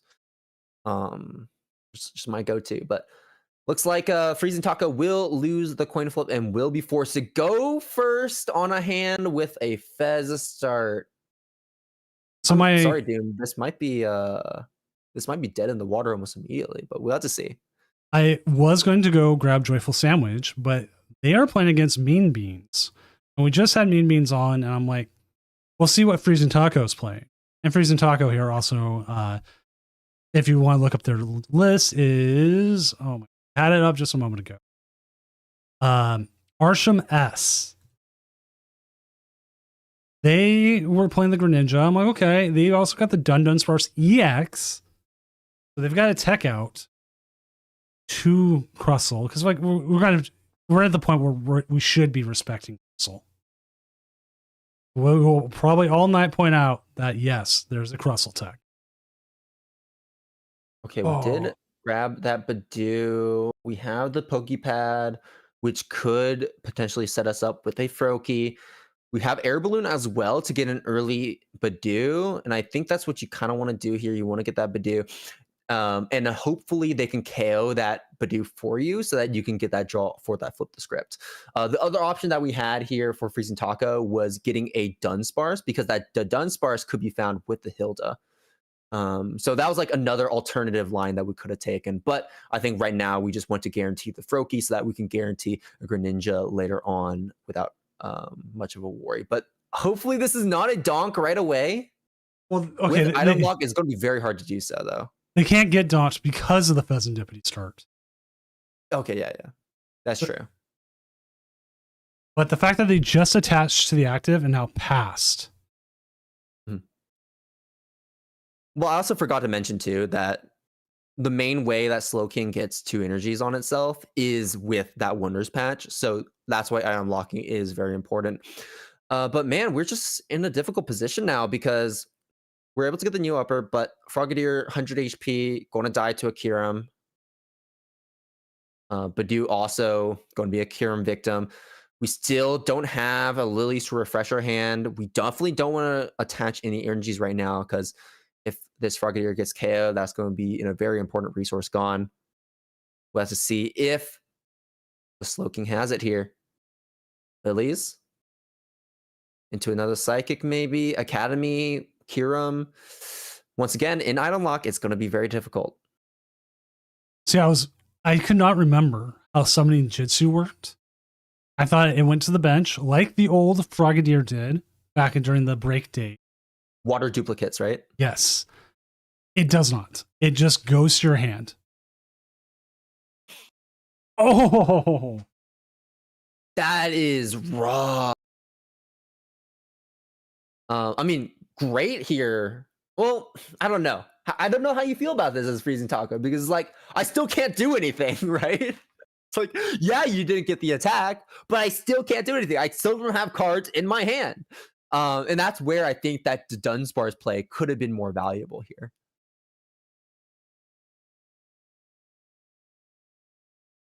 All right, going to next turn. I mean, surely we have it by now. Oh, there it is, a Cypher Maniac. Yeah, Cypher Maniac, Kyurem makes sense. Let's see it. Seek Inspiration. Did we really need to look at it? I mean, we knew what was of course coming. It was going to be the Kyurem. Yeah. All right. Now Fez is going to be the only Pokemon here on the active. You now need to establish 4 Pokemon on the field. Because if we can loop that Kyurem again, which with 9 cards in hand, it's definitely going to be feasible. We're going to be able to basically nuke that entire board. All right, we eventually did find the Lilies. Unfortunately, we had to flip the script to find it. So hopefully we can get some buddies to get us started. Now, This is a play that was memed very bad, but we could have been attaching to the Pheasantipity the whole time. That is true. We could have absolutely done that as well. Only problem with that too is that like, oh man, that Neo upper getting attached to it is just so difficult. But it looks like that play wouldn't have worked out in the end. But yes, no, that is an out that we could have looked for. And Cruel Arrow, I mean, it is a very genuinely good attack if you can find a way to power it up. Being able to snipe the slow pokes on the bench, being able to get rid of those threats later on. Like maybe you still have that immediate threat, but it's a lot like, oh, you like as the Cruel Arrow player, you might have lost the battle, but you ended up winning the war because you're able to expend all the resources, getting rid of so many pieces that they needed later on in the game and only having a strong early game start.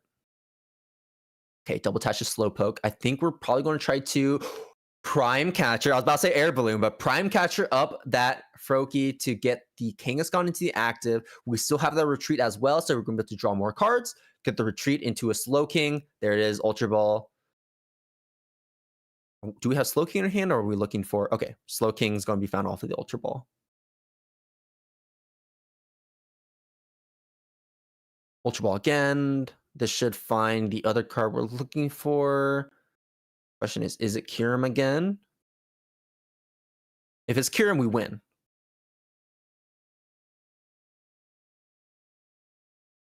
Metagross. Okay, so we do not have the win just yet.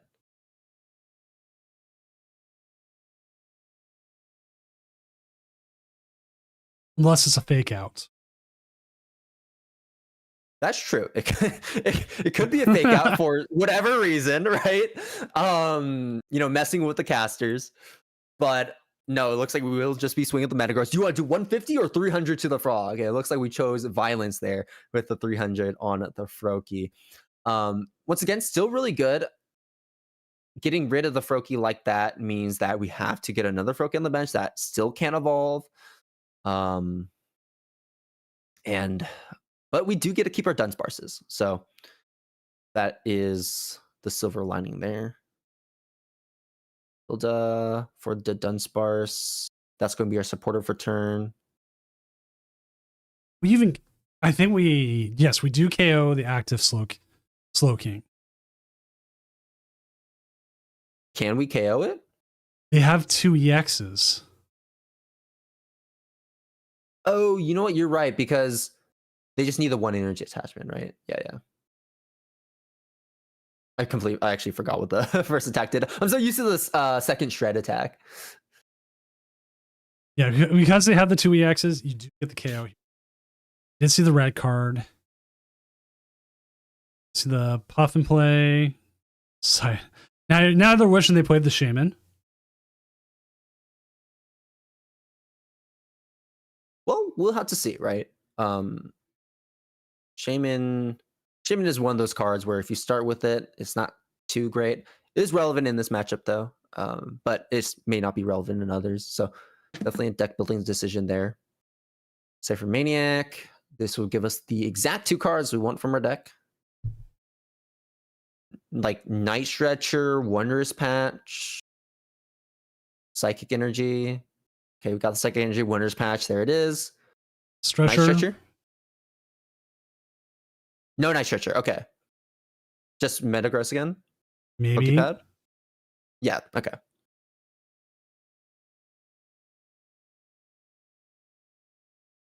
Put it on top of the deck. Ooh, spooky. What card is it? Seek Inspiration. Boom, there's a Metagross. Don't misclick. 300. All right. I did have once. I played against a Slow King who blind rolled Seek Inspiration into Kyurem and wiped my board of guard of Ralts. I went, come on. Dude, that happened at NAIC too, I think, where they just they didn't get the Kyurem, they got the Metagross, I believe. Where they just blind Seek Inspiration and got it. Crazy. All right, Surfing Beach. We just need one more prize card on the side of Slow King. Flip the script. What do we find? Got the candy. Petrol for red card. They've got Candy Greninja in hand. What are they looking for? Neo Upper. Yeah. Neo Upper to Dunsparce, hoping that they can draw into the red card, which I believe should still be in their deck. Then they play it. Turn off the Dunsparce. Oh, did they already play it? Oh, no, you're right. You're right.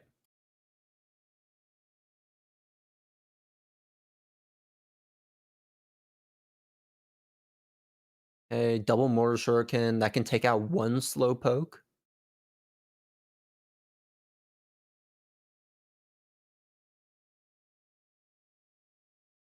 Or actually, we can only do once, right? Yeah, we can only do once. So we don't have a second Mega Greninja. So it's going to be... Now we have a decision, right? We can choose to put 60 onto a Slowpoke, which we're going to see right here. Or we could have put 60 on, say, like a Latias or the Mega Kangaskhan instead, so that we could potentially see maybe a boss play where we boss up the Mega Kangaskhan and then get that KO for the 3 prizes. But we're at 4 prizes after this KO on the Slowking. So, you know, it's not really probably the most comfortable play here for...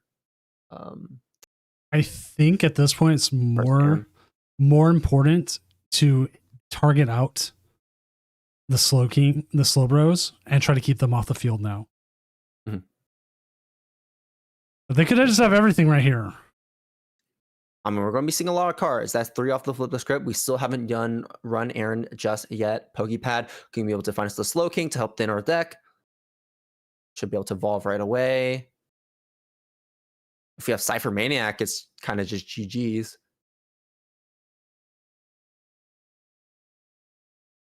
Run Errand. What do we find? Oh, this might have to be just a tank here from Kangaskhan on one of these Mega Greninja attacks. Surfer. Oh. Okay. Surfer into what? If they can find the Annihilate, it won't matter. Okay, putting the Slowpoke up.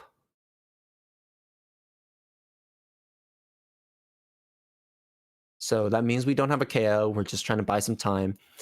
Slowpoke helps us play reactive, right? Because as Freezing Taco, our Sam, we're going to be playing to KO that Slowpoke because we already have some damage on it, right? Oh, never mind. Yes. Okay, we're just burning a card then, it seems. Oh, we've got double Mortal Shuriken set up now. Yeah.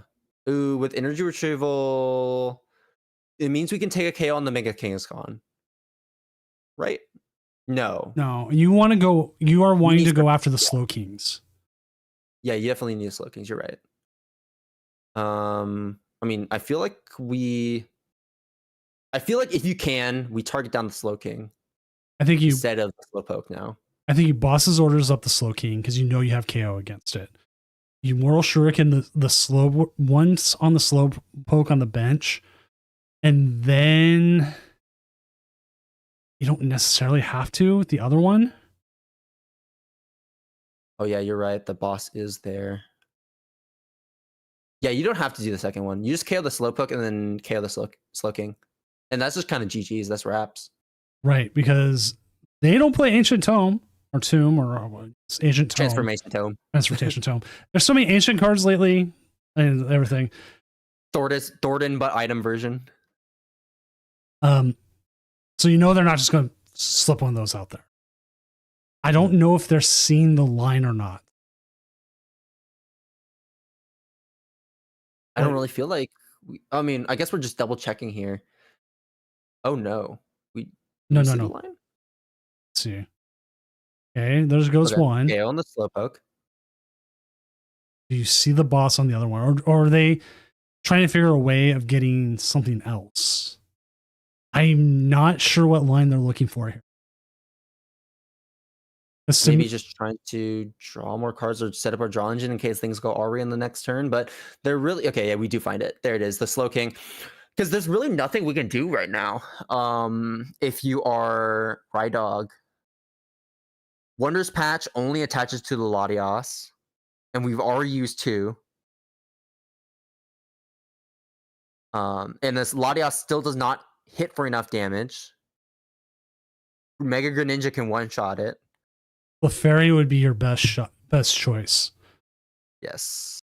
So if you can find Clefairy, Wondrous Patch, Attach Energy, and usually Slowking does not play boss's orders. This one doesn't either, and we've already seen the Plant Catcher there in play, so we don't have a gusting effect. Yeah.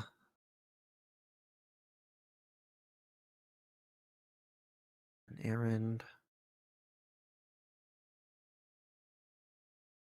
We got looking at the 10 cards we have in our hand. But what can those 10 cards do for us? Cypher Maniac. So with the flip the script, we will be able to get the 2 cards that we need. Once again, the question is, what cards are they? At the very least here with Mega Kangaskhan, I feel like do we have Sacred Ash in this deck? Hold on. I'm not looking at the deck list right now. The Slowking does not play Secret Ash. They play 2 Night Stretchers. 2 Night Stretchers. Okay.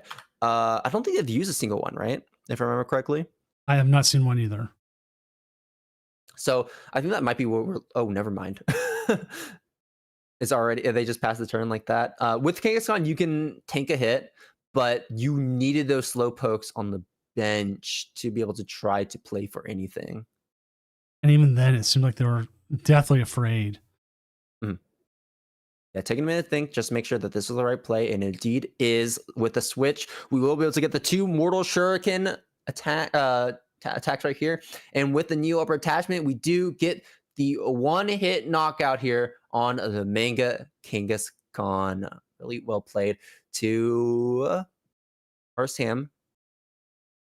Freezing Taco, taking it with the Mega Greninja, and pushing the stocks for this deck up.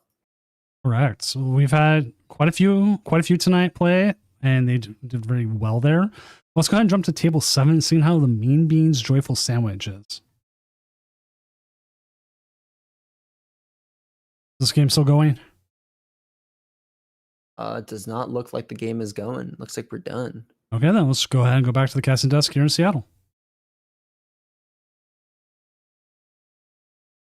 All right, and we are back. All right, let's go ahead and get an update. Taking a look at the standings here. Let's refresh the page. Updated standings. Do the nice manual update. So we do have Joyful Sandwich is 5-0. We do have Festival Lead at 5-0. Charizard Bros. Crustle 5-0. Zincy with the Beedrill, the bees coming in. Okay. Let's take a look at the Beedrill matchup so far. So Beedrill played into the Zoroark round 1. Pretty much just a bit of an auto win right there. Not much Zoroark can do against that. Also into Grimmsnarl, so hitting another grass weakness deck, hitting into the Ogerpon Hydrapple, which I feel like it also plays decently well into. Taking pretty easy KOs on the Ogerpons, killing the draw on the Hydrapple, and also the energy attachments as well. Took out Azul GG right there, taking out Azul with his Mega Ninja deck, and also beat Dizzy Penguin with that Mega Starmie Dusknoir build. His game is still going. We're just checking it out quick.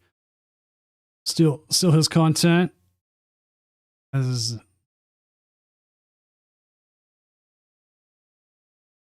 He's up against something we've seen a few times here. The Kangaskhan Bouffalons. It kind of fell off really quickly. It was popular for 3 days, and then it fell off. Yeah. It fell off pretty quickly. Yeah, and I don't think this is the Kangaskhan version. I think is we are legitimately trying to power up and swing with this Kangaskhan instead of trying to stall the game out. Because as you can see there, with the energy attachments on the Kangaskhan, with the energy attachments on the Clefairy, with the Smoochum in the active, getting us some more energy attachments as well, and the Latias has to move our Pokemon around. So with double Mega Greninja, shouldn't be too worried about getting KO'd here. Unless the Kangaskhan can find 3 coin flips. I think we're going to try for it. Yeah, you have to.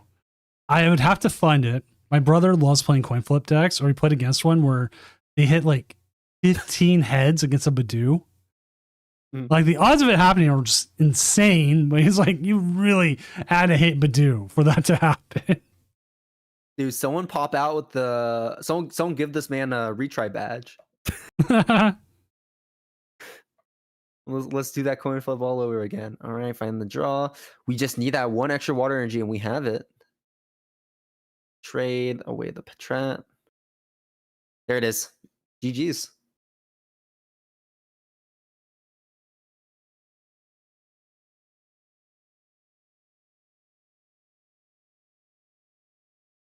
Yeah, keep it easy. Not even going for the swing with the new upper on the Kangaskhan. Instead, just killing the bench. Hey, bench sniping is really good right now. I mean, there's like, dude, there's like two ways we could have won that one.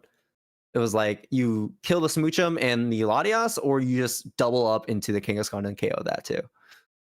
So Azul was in a really comfortable spot.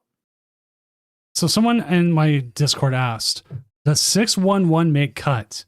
No, because there's 9 rounds. If you're 6-1-1 drop or try to make cut with that, you're not making cut. I'm sorry. But 7-1-1 makes cut 95% of the time. And you might be like, what's the other 5%? It's when there's too many people to ID. So we have 13 people who can ID at 7-1, and they all do that, and they go, why did I miss cut? Because you ID'd. Just play it out. Play for the win. Yeah, they go, I thought there was an asymmetric cut. And I go, where does it say there's an asymmetric cut? The format of this is essentially a 300 plus person League Cup. Oh, yep. We didn't hit the numbers to make an asymmetric cut. I'm sorry. Also, I like to go to bed sometime before 5 a.m. some days. Man, that's crazy. Right now it's past midnight for me, 12 a.m. in the morning, Saturday here. I'm actually also going to be popping in for the St. Jude VGC tournament. So we'll have to see if I get enough sleep for that.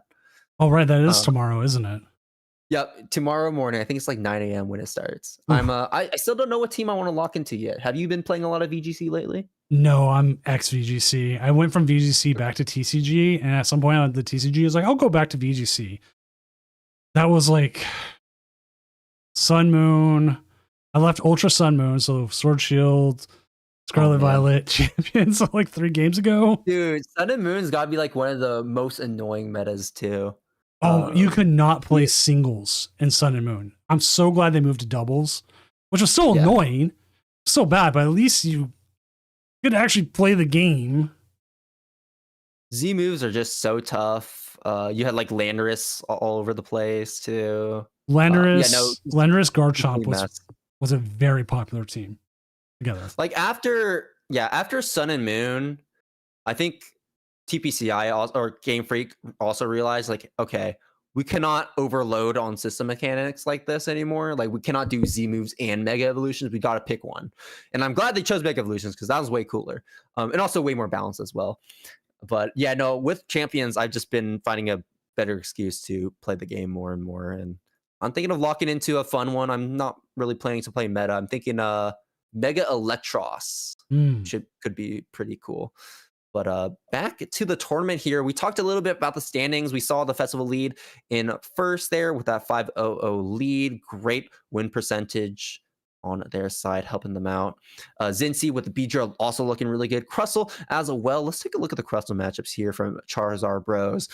Beating a Flareon deck, beating an Archaludon deck, beating a Sylveon deck, a Mega Frostless deck, and a Dragapult Dusknoir. So I was talking a little bit about how Dragapult Dusknoir is probably the best build into Crustle, but you still have a bit of problems when it comes to getting around the wall that that Crustle presents there. And especially if you cannot get those one-hit knockouts, it means that they can easily heal up with those Jumbo Ice Creams and whatnot. Which they could also just dead drew. They could have prized their Dusknoir, and that was That's true too. might be one of their big outs. There's a lot that can go wrong still. Energy issues. They do put the crushing hammer. We don't know fully what happened in this game. We weren't there. If either of the players who were in it want to talk about it, great. But we have no idea. And there's so many things that could go right or go wrong with it. Exactly, right. Dead drop bricks, bad prizes. Rose up also being a one of. If that gets prized, that's also really tough. Monkey being prized is really tough. You basically need all your cards to play against Crustle. And if you're missing like a couple pieces, it becomes exponentially harder to overcome the crab. But also with those 5-0 leads, we have an Alakazam Dunsparce. We have Joyful Sandwich. Once again, with that Greninja, we already talked enough about Joyful Sandwich and how well they're doing at the moment. We'll get them on. Mm-hmm. Now, I think probably the most interesting deck that we're seeing here with that 5-0 lead, Garchomp is cool, but instead I want to focus on that Grimmsnarl. Now, Grimmsnarl is one of these decks. No. I have everything against Grimmsnarl. It doesn't exist. It knocked me out of Vegas. No, that's what I'm going to say. It shouldn't exist. It should not be out here. Okay, I'll look at it. It knocked me out of day 2 contention in Vegas. Oh, man. Hey, the guy I prized my Badoos and I never was able to stop him. He just set up against my Dragapults. And it was just a massacre. And I prized 2 Dragapults against another one twice. And I was like, oh, come on. I played 2 Dragapults only in my deck. Because I was talking to people, testing with it. Oh, yeah, we could run 2. We'll be fine. Yeah, 4 games. I prized double Dragapults. This is why you run 3. Yeah. I've always been like, never cut your Dragapults, but sometimes players can be pretty greedy. It's like the Rolls players going down to like not Rolls, Gardevoir players going down to like 2 at one point. I was like, bro, like how do you even make this work? And they did. I don't know how. But yeah, no, Grimmsnarl is like this one deck that I don't understand how it's still around. It's actually putting up like decent enough results to be put up on the leaderboards for the Japan gym battles right now. So it's like clearly doing decently at locals. Let's see what it's doing. But Grimmsnarl just lost so many pieces with rotation. You lost the TMs, which is super big. You lost Arvins, which is also really big as well, to find the consistency with Secret Box, because that's the big thing that Grimmsnarl right now really lacks, is that consistency. And that's why we're seeing Larry's skills pop up here. As you Larry's see, skills being that kind of all or nothing, like you need every single one of these pieces to get this deck up and running. As you see overall in online tournaments right now, it's 28th most played deck. It has a 50.85% win rate, which means it's okay. It's a little bit better than we thought. But let's see what its best finish was. It did take first out of a 94. It did take 5th out of a 260. And then it's kind of some smaller tournaments, nothing too big. So we'll keep an eye on it. There's no reason not to. Of course. See how it does. Yeah, whenever I look at Grimmsnarl, I always think of the it's that one meme of the backpack with the shoulder strap like hanging on by a thread. It's like let it go, it's over. That's kind of how I feel about the deck. But maybe I'm getting proven wrong, and I'm always down to see that happen. Like upsets are a thing that happen also in tournaments, and I'm like, hey, that's just part of the tournament experience, and I'm always ready to see it happen. Like, that's not what we expect, but it's always cool to see. Maybe not for you because you have the vendetta against Grimmsnarl, but I wouldn't mind seeing Grimmsnarl operate once again, especially because it got its got that art rare, the SIR in Ascended Heroes, and I know these Grimmsnarl players are playing the deck because they want to play with that SIR, because shoot, Ascended Heroes drops and they have like what, 3 months to play with it. Clearly not enough time, so they're definitely still holding on to their hopes and dreams with that deck. And yeah, I mean, 5-0 right now. Okay, we'll do. What matchups do they have? I did not see that. They did hit the Crustle in one. I wouldn't mind seeing that. That would have been. I want to see how they beat the Crustle. Did the Crustle trip, or did they? Well, here's the thing. When you're playing against Crustle, you generally don't want to set up Grimstar unless you get a donk. Basically, you're just running Monkey Frostless. You set up 2 Frostlesses, you set up multiple Monkey Dories, you start just moving a bunch of damage over. Maybe you have like a big EX in the active to soak up damage. But generally, I mean, that's just the game plan right there. You build up damage counters, Crustle's building up damage counters, you move them over to the Crustle, and you take those KOs that way. Mm-hmm.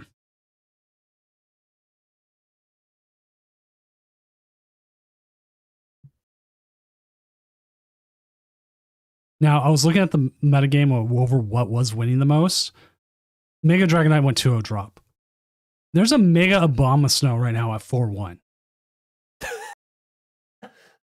Mega Abomasnow is the like unequivocal. What's the word? Unequivocal? No.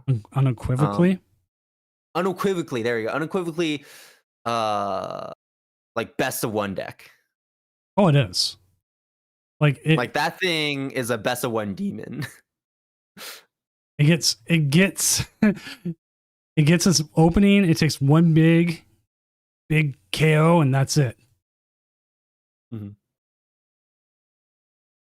Looks like we got a few drops on the side of our Mega Abomasnow's opponents here. You can see with the Mega Manectric going 1-2-0, the Zoroark Blaziken going 4-0 and dropping. Probably had commitments elsewhere. Usually that's what happens. Dropping as well. All right. Looks like the round is done, so we will get ready here to get into round 6, and we will find ourselves a game. Cough, cough. Sandwich, get on, cough, cough. No. Clocks are reset. There we go. Pair next round. So it is up. 6 is up. So let us find Sandwich is up against Pancake 2050. He reach out. See? It's Sandwich versus Pancake, which makes it even better. I love that. The random food items going head to head. Sandwich on the Greninja. Are we watching Sandwich? I've asked him and seen if he's able to. He might be playing on mobile. It happens, but I'm asking. Yeah. Let's see here. So let's look at the standings. So Sandwich. It's Pancake playing Alakazam. So we're going to be seeing potentially another Alakazam Greninja. He said bet, so he'll be coming on. Sounds good. Also, right, Dragon Slayer and Ride Dog Too Nasty, thank you for the follows. I don't even think. Oh no, I do have to change them. I don't even think I have to change the decks. I do. Do I even have a baby regular Greninja set up? Oh, I do. Okay, dokie. Right. So, in case y'all have forgotten the deck lists, Joyful Sandwich has that very unique Greninja build in the form that we're not playing Mega Greninja. We're just using the 2 of Terra Greninja there with the Shinobi Blade and the Mirage Barrage, both very, very good attacks. You have the 2-1 line with the Snorunt Frostless, just as a really good alternative attacker when they draw a bunch of cards and they don't have a way to get them out of their hand. You also have the 2-2 line with the Ghosts. They're already on table 3, so let's go ahead and jump there. Okay. Yeah, you got the 2 Meowths for extra consistency because you're definitely going to be needing it with a deck like this. You want to be able to guarantee you find your Hildas. You want to be able to guarantee that you find your Colress because the Colress finds your Grand Tree, and that's how you're going to be able to make these really big turns where you evolve up to your Greninja or you evolve up to your Dusknoir. And generally, you're not going to be terribly worried about your opponent making use of it as well, because the idea is you're going to be KOing whatever Pokemon that could have taken advantage of a Grand Tree before they can even use it. Starmie being also another pick. I was criticizing a little bit before, saying that Mega Starmie is like one of those cards where you really, really, really want it at the early game if you're playing for it. So 1-1 could be a little inconsistent in finding the pieces you need to be able to evolve it up in time for it to be able to swing. We'll be able to look at who is going to be playing first here. Notably, we also have 2 rare candies. We don't have to run more, even though we're running multiple stage 2s, because we have that Grand Tree just being such an important card to have. We have the Switch, which can help us move something like the Starmie, being a double retreat cost. And I mean, that's really just about it here. Gravity Mountain to hit the damage numbers we need, ignition energies for attacks with the Starmie or the Mirage Barrage, or the Tucktails if we need to find it. Looks like we will be starting Latias here for turn 1. We are going second, so we will be able to take advantage of that Lily's Determination and also that Pokeball. So we'll have a pretty good opening turn here on the side of Joyful Sandwich. Now, looking on Pancake, we're also looking pretty decent here. We're able to get that Dunsparce, get that Rich Energy, 2 Dunsparces, and an Abra, and a Shaman as well. So Mirage Barrage is looking a little less scary.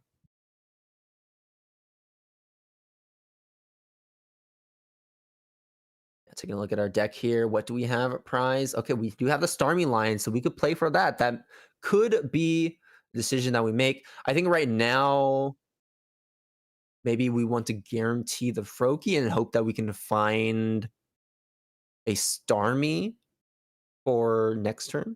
Or not next turn, after the Lilies with the refresh hand. Yeah, pop Lilies here. No need to drop the Meowth. We find the Buddy Buddy Puffin. Oh, okay. So we do have a Starmie route here. Let's see if Joyful Sandwich will play towards that. Buddy Buddy Poffin can get us a Staryu.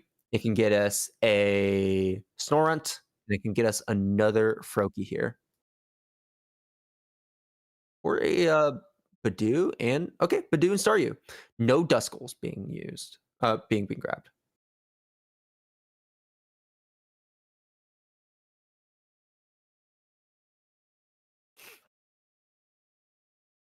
All right.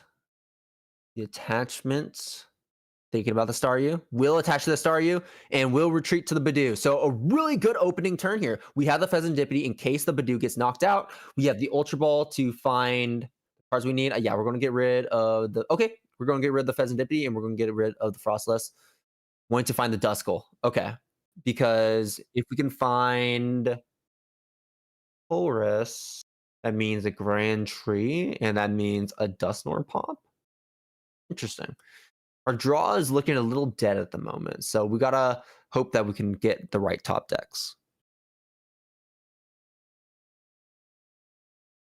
But yeah, Ichipan into the Shaman, putting that 10 damage onto the field, evolving up into a Kadabra to draw some more cards. We are under item lock, so it's going to be a little bit hard to set up, but not impossible, especially with a Dawn play like that. That's going to be guaranteeing us that Psyduck, meaning that Duskull is going to be a dead card on that bench, and also getting access to the Dunsparce as well for even more draw.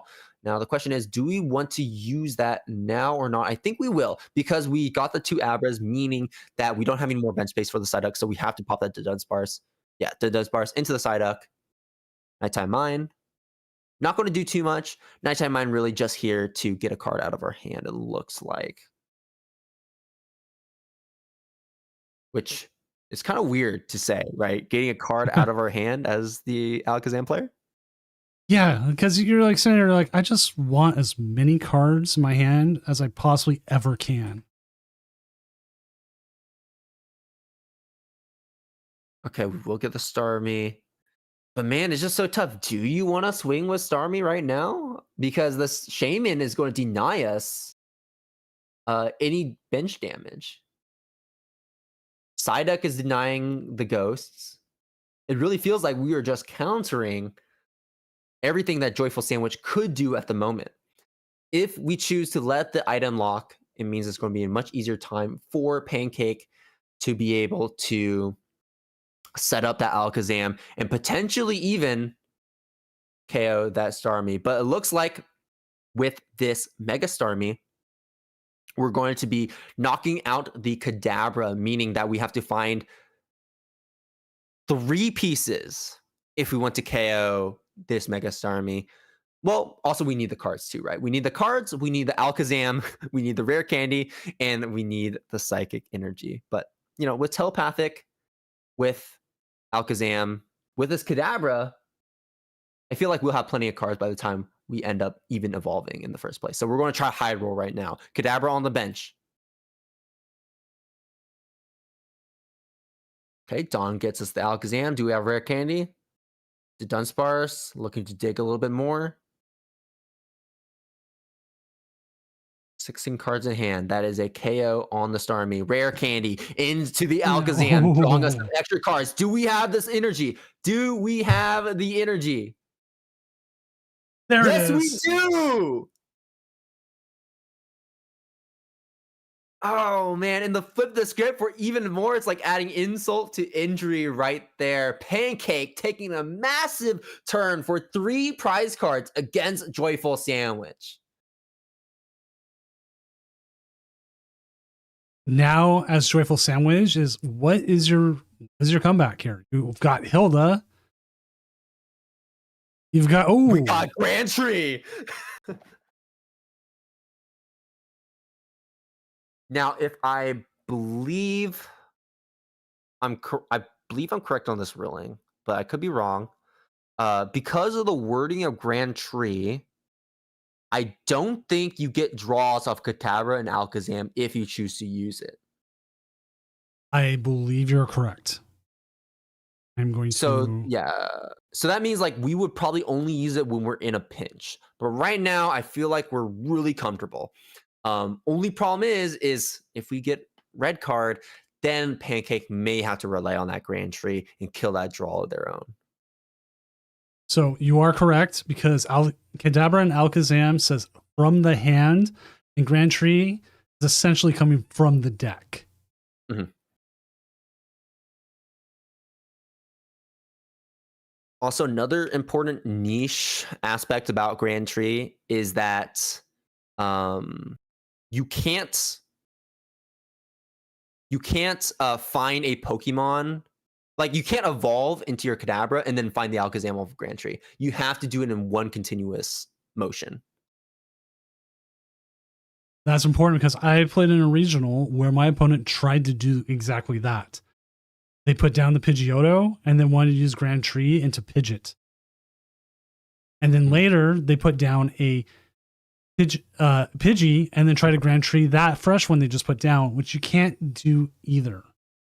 Yeah, it has to be able to evolve that turn. Dragon Ball players will do the same thing where they put their Jercloak up. They'll evolve into Jercloak, try to get the Recon Directive, and then go for the Dragon Ball. But no, you just can't do that. But here we go. I mean, even with the -30 with the resistance on the fighting, we still get that KO with the Shinobi Blade. And now we're going to be able to tutor out any card we want from our deck. Boss doesn't look too bad. Red card doesn't look too bad here either. But right now our draw is lacking a little bit, so maybe we'll want to find a draw piece.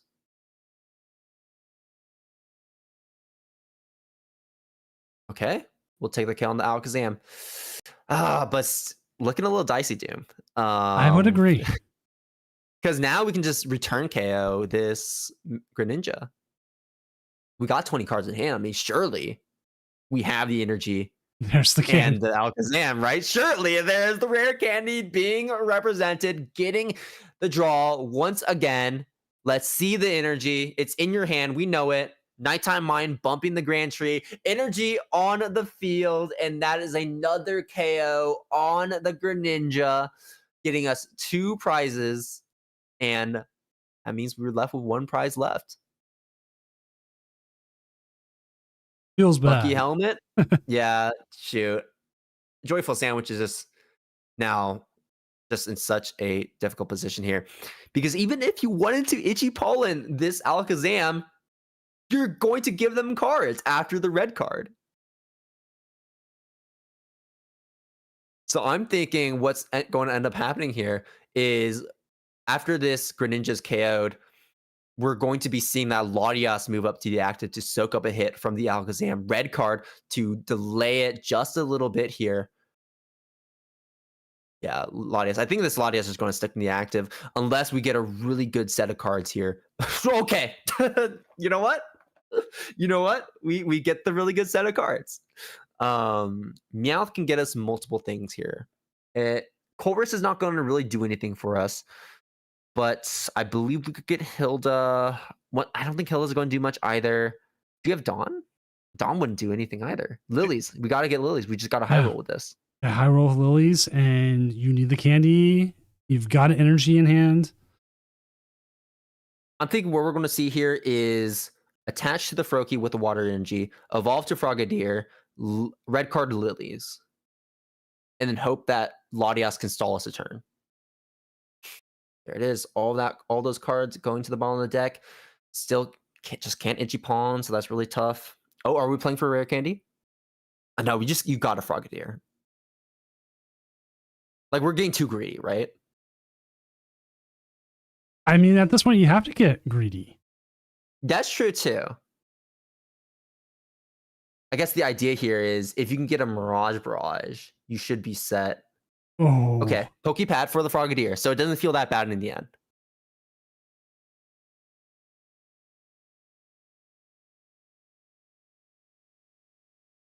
A bit of a spook though, because Pokepad was our only way to get this Frogadier. So Frogadier down.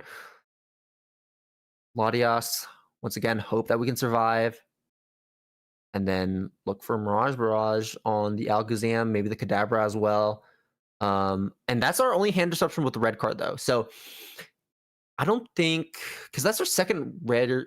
Is that our second rare candy with the Alakazam? I'm not too sure. Or they just have Boss. Yeah, that's true. Boss could do it.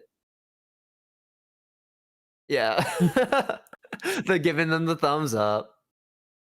Sad, but I mean, it happens. The start for the Greninja Joyful Sandwich wasn't that strong. It was, in some terms, lacking filling. I'm trying to make a food pun here. It's not really working out. Let's see who we do have streaming. If someone is still playing, let's see.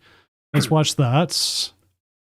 Yeah, I think a lot of it just came down to early game plays that really set Joyful Sandwich behind.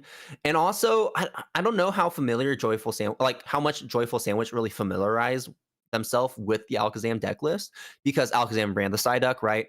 It ran. They did in YouTube chat. They're over there. They said if they play Shaman and Psyduck, it's so cooked for me. So yeah, they kind of saw the writing on the wall. Yeah, because I'm trying to think how we could have played that differently. It's just hard. I mean, like, I agree. It's not a lot we could have done in that position. But I feel like it's, you definitely had some plays to go for. Man, I just don't know. I would say Cruel Arrow, but you can't Cruel Arrow. Let's go ahead and go back to the casting desk here in Seattle real quick. Okay, sounds good. Set that up so we can make sure to see the standings that I'm looking at, all that, blah blah blah. Yes, like he hit Cruel Arrow. Like, what more does he do, right? Yeah. Let's see, is those games still going? Well, I guess at the very least, if you swung for a KO on the Shaman with Cruel Arrow, then you would have been able to lose. Then you would have lost 2 prizes, and then the boss wouldn't have done anything. It's just like, and like this is the hard thing about Pokemon TCG as well, is that those early game plays can sometimes really damage you in positions later on where you never expected to be in that position, and it's really hard to be able to predict that you needed to do that. The Ignition, right? Ignition does not work on the fence. Oh, does it not? Okay, never mind. My bad. You look at Ignition energy. The way it works is it needs to be on a evolution. Oh, evolution Pokemon. Right. Never mind. Otherwise, Fez and Ignition energy, absolutely amazing combo. But yeah, that would be ridiculous. Never mind. Let's see what else we have going. We have winning going up in the standings. We do have a Crustle at 6-0. We saw Pancake go 6-0. Zincy with the Beedrills at 6-0. AGP 52 with the Marty's Grimmsnarl. Now, part of me would ask Zincy and AGP if they matched up with each other, just so I could see this Grimmsnarl lose. As I say that, as I say that, Mean. as I say that, the Beedrill absolutely trips over itself. Sits there and does the meme. Ah. Yeah. So what is important? I mean, let's take this hypothetical. Let's take this Beedrill Grimmsnarl thing hypothetically. One interesting thing about this matchup is that Beedrill doesn't really run a lot of Pokemon, if any, that have abilities tied to them. Let me double check that because I could be speaking out. Okay, yeah, no, really, we're not worried about too much, right? Right. You're trying to run away draw more than anything. Right. You shouldn't be benching the Rellor. If you bench the Rellor, it's fine. Like, might want the Rabsca, but Rabsca's meant more for Dragapult, not so much like Grimmsnarl. So, well, yeah, read the Rabsca. It's only preventing damage from attacks. So it's not even preventing damage from the monkeys, which is the thing you actually care about. So you definitely wouldn't bench Rabsca.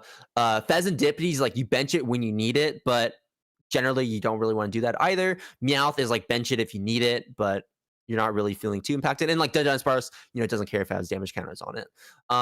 So yeah, no, I think like Beedrill generally does really well because you're not getting passive damage counters from those Frostlesses, and they just have to manually put all of those Monkey Doors on top. And the only way to reach the big damage numbers to actually KO these 310 HP Beedrills is with help from that Grimmsnarl, and Grimmsnarl is that dark Pokemon that is weak to grass. So Beedrill will be able to hit it for weakness rather easily and take those KOs rather easily with just 2 Beedrills on the board. Because a lot of the times, the big struggle that Beedrill has is that into bigger stage 2 decks like Dragapult, you need 3 Beedrills in order to get these one-hit KOs. But against Grimmsnarl, it's a lot easier. And then it's even easier when it's like Zoroark. Well, Zoroark is still need 2, but I mean, it gets close. It gets close. You can almost just one shot it, but not there. So that's the matchup I'm watching, kind of watching. But we'll have a couple other 6-0s. We still have a couple 5-0s still playing through, like Oscar C and Z Baltharak. I believe they're playing against each other. I'll update the standings as we are sitting here as well. So Z Baltharak won, so Oscar C's down, Azul won, they're at 5-1. MDG's continuing to win. Justin DeLiu, I'll say that's how you say it. Ethan Cyphlosion and Mr. Baker 07 with the Metagross. Both coming in at 5-1. With Justin's only loss being to Pancake at 6-0. Interesting. Well, at least it's to the undefeated. Right? That's going to be helping your resistance later on. Which is actually really important. I don't think there's a lot of people don't realize just how important your resistance can be. Because like we're looking through all the 5-1s, right? If we see for some reason a 7-2 makes it, Mr. Serious Pants here does not have a very serious job. Very serious chance. I stumbled on such an easy setup. I thought you were going to say not a very serious deck, and I would have agreed. But at 49%, they have to win out. They have to go 7-1-1 to make it. They lose one, they're kind of out of it. Their opponent's win percentage is just way too much to overcome. Yeah, with a tournament this big, there's no way that you're going to be able to get in at 2 losses. Well, you can. It doesn't happen often. Oh, okay. What the biggest change has been, and is because we follow the TP the league rules, in cut higher seed picks, and for some people that pick is enough to play it out at 7-1. Okay. So because of the other players' choices, that you can make it in on 6. Okay. Yeah. So 2 losses isn't a death sentence. You're banking on other players. We've had players go 9-0 and then drop. Interesting. Yeah, that would do it. I mean, these tournaments do run a little late, so that's understandable. All right. So we did have a chat redemption. This one ties in because of my career long streaming one. They want us to rant about a Pokemon card art. It could be a rant, it could be a gush, it could be whatever. They said choose. Do you have a card art that you maybe in particular like more than others? Oh, I like a lot of cards. I'm being put on the spot here. It's hard once you're put Um, on the spot, right? Man, there's been so many good arts lately too that like I have new favorites. I would say this much. While I think and mull about a specific card, I am actually just today I started an Akira Agawa collection. So I've been going through all Ah, my bulk, pulling out Akira Agawa cards. And I just picked up the Hydreigon EX from Surging Sparks today. Really, really cool art. One of my favorites from that set. So that one was really cool. I love Akira Agawa's style. It's also really funny too because oh, Akira that's cool. Agawa's a lot of his art is literally just you staring up at the Pokemon. So you get some really funny designs like the Tyranitar, like you're seeing there on the screen. That just looks super fat. Um, and then you also like got some other really cool ones like the Megalodios, and I think one of my favorites or favorite series that he's done is the Gold Arceus, Palkia, Dialga, and Giratina. That entire set is Is an all timer for sure in the Pokemon trading card game. oh, you did the Duraludon VMAX. Duraludon Hmm. VMAX was one of my favorite cards I've ever played. I love that deck. I think I Yeah, have that alt art somewhere. and he does my favorite Vs too. My biggest complaint about Vs is that I think they look kind of ugly. Like maybe this is a hot take, but I think they're the worst looking rule box card designs we've had. The base Vs, not like VMAXs. I think You know, VMAXs look cool. like V stars Lucario. are fine. Yeah, but like look at that. I mean, like I love the stylistic um I flair that he adds to the V cards. I don't think it helped that 5-ban did the majority Right. of the It's Vs. like, yeah, because it's all the full bodies. The gradient looks funky on the bottom of the cards. Um, but yeah, no, they just generally look really plasticky to me. So I've never really liked them. But I like Akira Gawa style because they're actually real card arts. So yeah, But I'm all about right. Haganasuke. He's been my Okay. collection. He's known for like the Oh, yes. Cleffa, the I love multiple, this the Lake Trio. yeah, I love those arts. the Lake Trio, the multiple arts that combine, like the 9. The Hoodoo is one of my favorites as well. He does really good stuff where he takes a Pokemon into like an environment and just has it there. Mhm. Like everyone hated this Manaphy. Reasons for that. Like this Remoraid, right? Oh, it's so cute. I love So that. the simplicity of it with the Octillery in the back. There was also Oh, like and a which one? it was Oh, I a love the Pikachu. The yeah, he did, Pikachu's nice. it was well he also did the Oh, that's so sick. in I would this have never guessed that he did that. no. I love the coffee in here. One of my favorites also. Here it is, the Phoebus. Oh, I like that one a lot. So simple. And like you get like the struggle of it because like he adds that so much environment to it that it makes it feel more alone. Like if he was just struggling there and we're up close, it wouldn't work with his style, what he's trying to do. But because he's so far back, that's what works. And like I've wanted to do Pokemon card art forever. And the way I'm drawing now, the stuff I do for Pokemon, I don't think they would do. It's Yeah. I don't know. Pokemon also like Pokemon card art is like Pokemon is very specific with what they want their Pokemon to look like. Um so you also have like a structure that you need to follow very closely. Yeah, their art direction's pretty strong because like this is Right. what Like, I'm doing now. This kind of stuff right here. that is so cool. Wait, I never Oh, so you designed the playmats. Okay. Yeah, I illustrate them. I'm a professional illustrator. Like, but one way, this is my third job. I have my professional job that I do during the day. I have freelance illustration, and this is what I do for a third job because I just don't have enough going on in my life, I guess. Mhm. But like, this is the kind of stuff I do.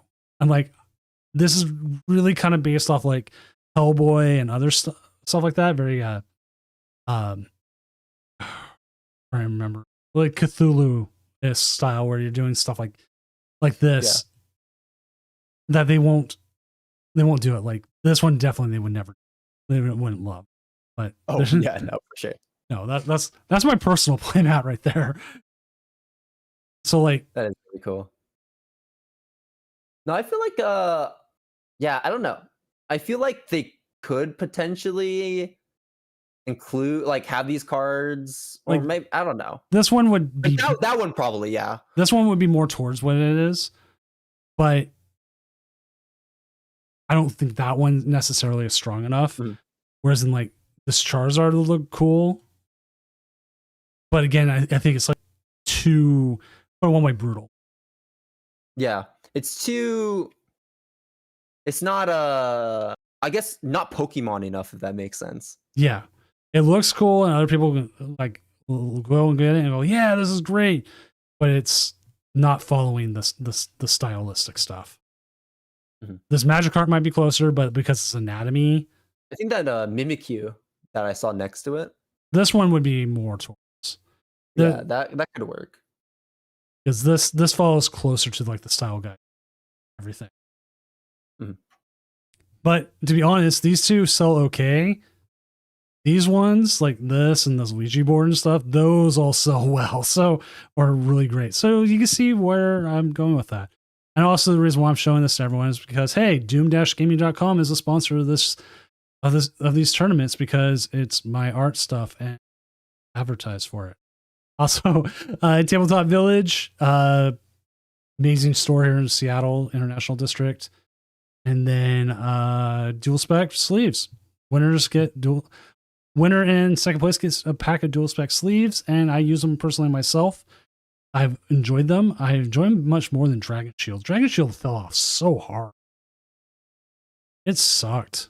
Like I love Dragon Shields, and they just fell so bad.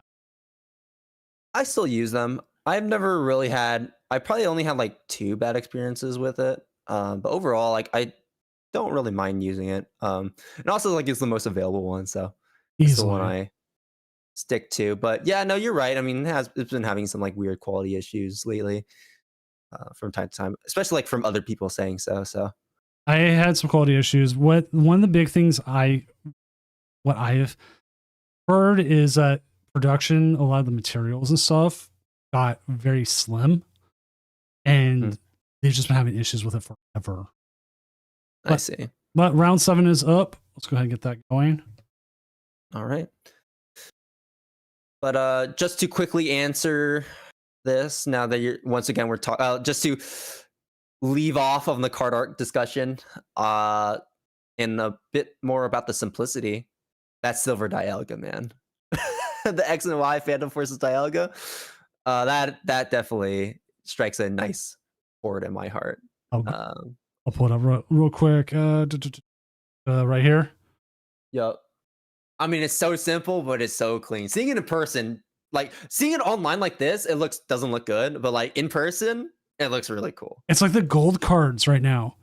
Like when they have like on here, it just loses all the texture and everything. Mhm. All right, we do need a fun game. Right. Let's see. Game. You have we're at the point where MDG is playing up against. Just seeing something better. We can keep the Greninja train going. Let's keep the Greninja train going. All right, let's go ahead and jump down to table 4. Now, normally I try not to feature the same players over and over in a tournament, but you know what? If they're winning, it's a lot easier than trying to reach out to people. Oh, I can stream, I can't.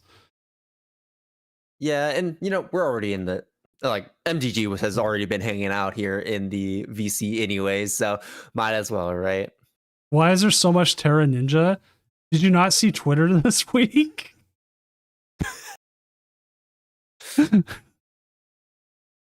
I mean, I think it might be better to stay in the smoke about that one and not have to worry about the Twitter drama. Yeah. It is funny though.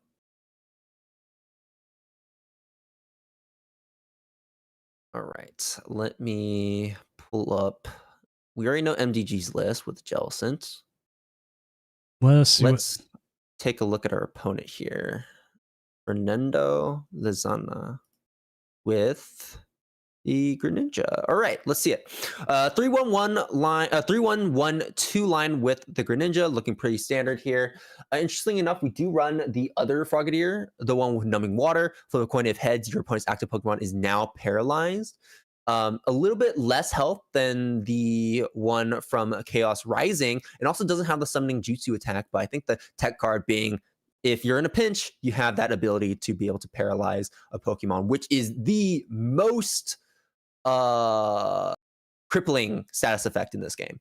But it looks like right now we are setting up pretty cleanly here. We do run that 2-1 line with the Mega Frostless and the Snorunt. So we're going to be establishing a Snorunt right now. We have the 2-2-2 line with the Ghost, pretty standard as well. So we're going to be also grabbing those Ghosts onto the bench. We got another Froakie. We got a Badoo.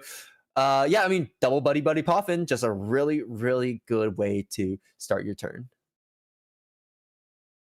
I'm still trying to get full arts of those. At this point, though, I might just say no. I'm never getting them. I'll just move on. They're not that expensive, are they? The Buddy Poffins, right?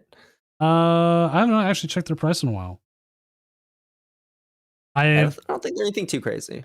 I've gone a couple streams now without going to TCG Player to check prices. This is probably the first time in a while. I think like the Pokepads are probably like one of the more expensive floors. But yeah, no, I'm actually looking at it right now, $6. So if that's reasonable for you, then I think that's a pretty good investment right there. They do look good.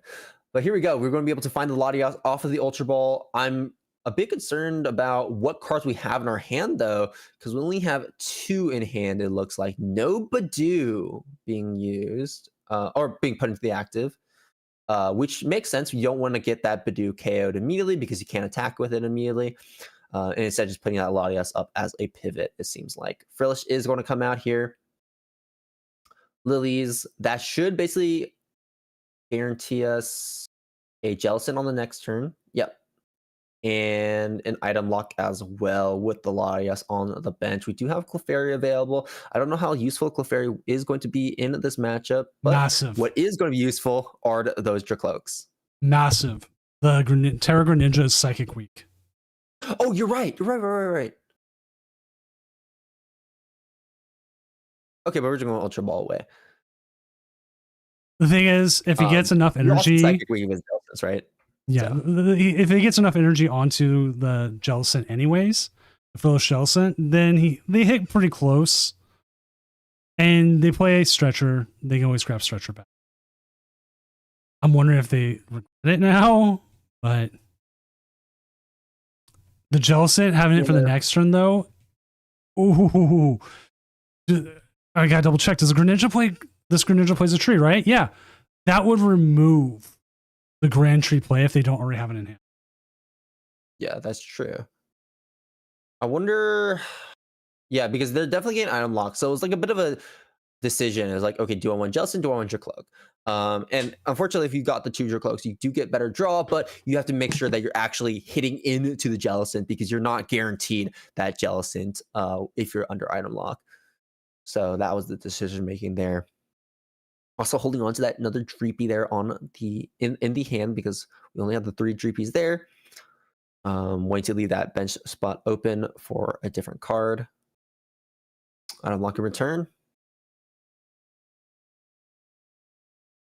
All right. So with this Dark Energy, and with the Crispin as well, we'll definitely have plenty of energies to power up this Jellicent, it looks like. Recon Directive, we're going to be grabbing the Pokepad, it looks like, because we will be able to get a KO on this Badoo, so we will have that Pokepad available for the next turn, and getting another Dracloak I think is more important than evolving up into a Dragapult because you can't power it up, I think. Maybe we'll see what the decision making is here. They may be also preparing for Crispin. Yeah, prepare for a possible attack. Yeah.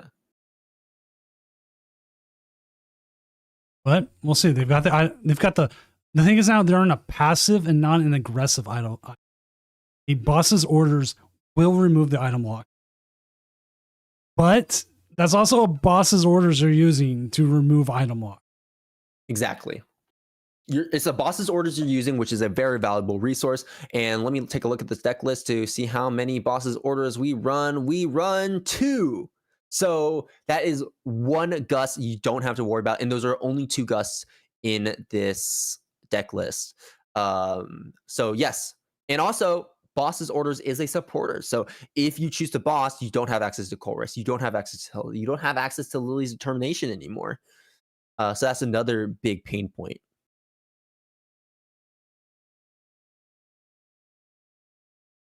Okay, Pilates is active. 8 cards in hand as well. The question is, how many of those cards are items and how many of those cards are not? Tufroki, Snorunt, Dusclops.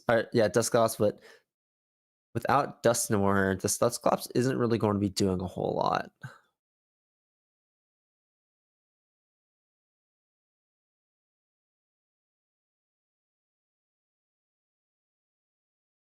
Laying the Chorus, it looks like. So Stadium. So this can guarantee us Greninja, or it can guarantee us Frostless. You wouldn't want to go for Frostless here because you'll only be swinging for 200 damage, so that's going to be leaving 210 there on the Jellicent. And with Monkey Dory, you'll also be able to move that damage later on if you want to move this Jellicent out of the active. And with Mega Greninja, you're also not going to be able to get this KO, and that does leave you open for a return KO with this Jellicent, as we do have that Crispin and we have that Fire Energy in our hand as well. So it's a really difficult position if we choose to go for this. Like, okay, we go for the Frostless, but we're still in a difficult spot, or we can go for the Greninja and we're also in a difficult spot. So it looks like we're going to be locking into the Gravity Mountain instead, because maybe that Grand Tree is prized, or maybe it isn't, and we're just not wanting to use the Grand Tree at the moment.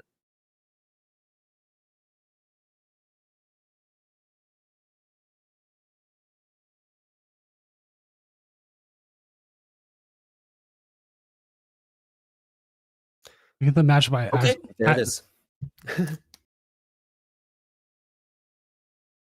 It's Grand Tree. Are we going to get the Greninja, or are we going to get the Frostless? I think Frostless might be the play, right? You have a higher health total, so you can soak up the damage from the Jellicent a little bit easier.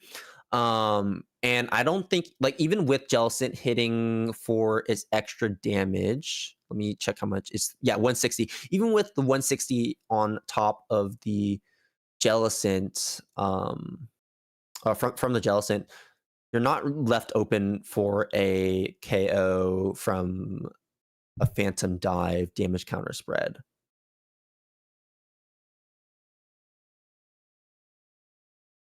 But it looks like we're going to be locking into this Greninja, hoping that we do not have the Power Press play, which is a gamble. And unfortunately, this gamble is not going to be paying off here. How much does Power Press do? I know it does 160, which is just enough. Just enough. It'll be swinging for 320. I know this because I've played a lot of Pults, and when Guardy was around, it was Jellicent Clefairy for knockout. So that's always been in the back of my mind in terms of that math.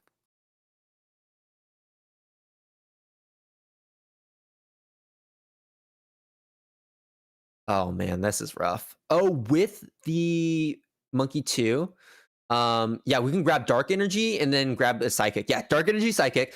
You'll probably attach the Psychic and Fire to the Jellicent and leave the Dark Energy open, or you can leave the Dark Energy open for the Monkey Dory, or we can just attach right there. It looks like that's what we'll do. Attach the Dark Energy to the Jellicent. Having Night Stretcher in the deck does mean that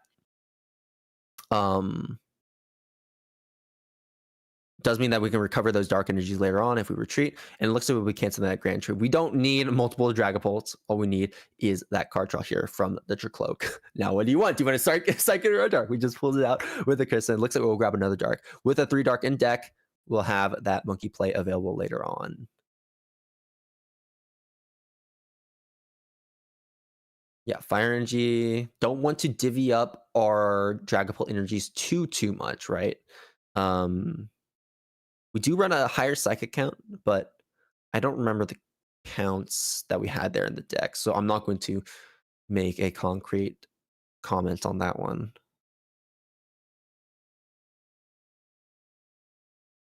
All right, power press for 320.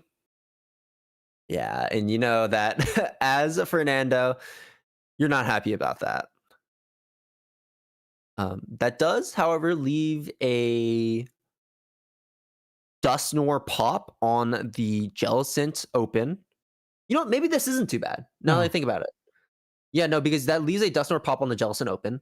You're not okay. You're still under item lock, so maybe like boss could be something you go for. Boss, Dusknoir pop, and then you have Frostless as well as another attacker. You still have Grand Tree for your Greninja, so you could Shinobi Blade a Cloak on the bench, which it looks like we'll be trying to go for here. Oh, wait. Okay, so we failed the Greninja off of the deck search from the Grand Tree, meaning that we cannot evolve to Greninja this turn. With the Glalie? Yeah, Glalie. That can evolve here from the Snorunt. So the way this card works is with 1 water energy, you have that damage beat attack. This attack does 20 damage for each damage counter on your opponent's active Pokemon, essentially doubling the amount of damage on it, which is what we're going to be doing right there. And we also have that crazy headbutt attack, 140 damage for 3 discarding energy from this Pokemon. Not nearly as good. That 1 energy damage beat attack is the one that we're going to be favoring, as we can see right there, in case that we cannot get the KO with a Greninja. So really good play there from Fernando. Really heads up.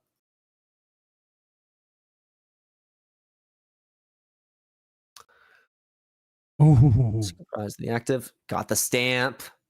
No card draw on Fernando's side of the board. Nice stretcher. I think that's what we go for here. Yeah, we got the 1/2/1 there in discard. Interesting. Are we going to grab boss? Crispin. No, yeah, Crispin makes sense. And yeah, just double checking, just making sure that we have those energies in the deck, because I mentioned it before, if you only have one type of energy in your deck, then you won't be able to get that extra attachment with Crispin. Catapult. you've got man. You've got to play the reset stamp, right? Yeah, you got to play unfair stamp at this position. Sorry, unfair stamp. I'm so. It's old card. Reset stamp is quite the old card.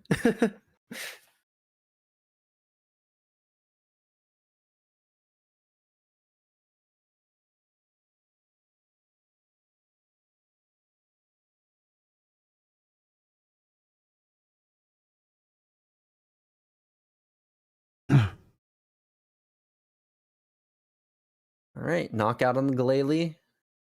Putting all the damage counters, or at least 40 onto the Frogadier here. We won't want to put any more damage counters on anything else. 20 damage on it to the Dusclops won't do anything.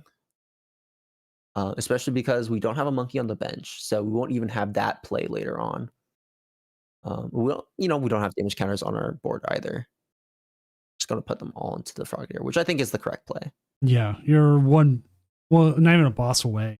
If they go up and bring the Dusclops in a stalled move, you win. They can't leave the Latias up there, you win. You're forcing them to essentially bring up the Frogadier as their best hope that you just don't win. Red card, okay. What if this draws into? I was about to say, what if this draws us into boss? It drew us into boss. Oh well. It's a lie. It has always been a lie. There it goes. We didn't even get to represent the boss, but it's like the boss wasn't in our hand and just drew us into it. Like, okay, sure. And this happened against the Alakazam too earlier. Remember, it was the red card into the boss as well. Oh, good things. All right, let's see. I want to do a quick look at if we have anybody else who's streaming still up. Let's see, is also playing. Ooh, Cal's doing well tonight. Keep an eye on that.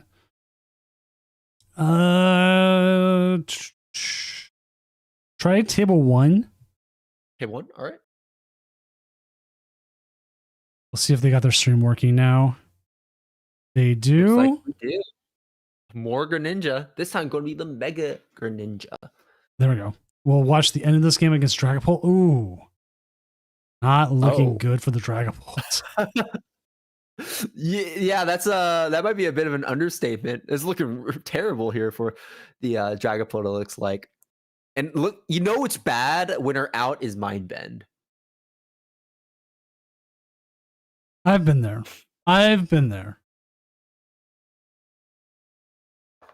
It was just, for some reason, the game I want to watch. What happens? Every single judge call, like the game decides to stop working. Like for everyone. I'm like, come on. No, it's just how it is. Yeah, that's the Dark Energy to the Dreepy. That makes sense. Attaching Dark Energy to Dracloak, it's just like a micro thing, but like Dracloak can then use Jet Headbutt, or it can preserve the Fire and Psychic energies as well. Going to be grabbing that Hilser right there. I saw the Meowth in hand. Man, red card's so fake. What the heck, man? Why did red card draw us into the answer every single time? Like this is genuinely just a better hand than what we initially had. X3 does not make cut. There is no way X3 makes cut. Or 6-3.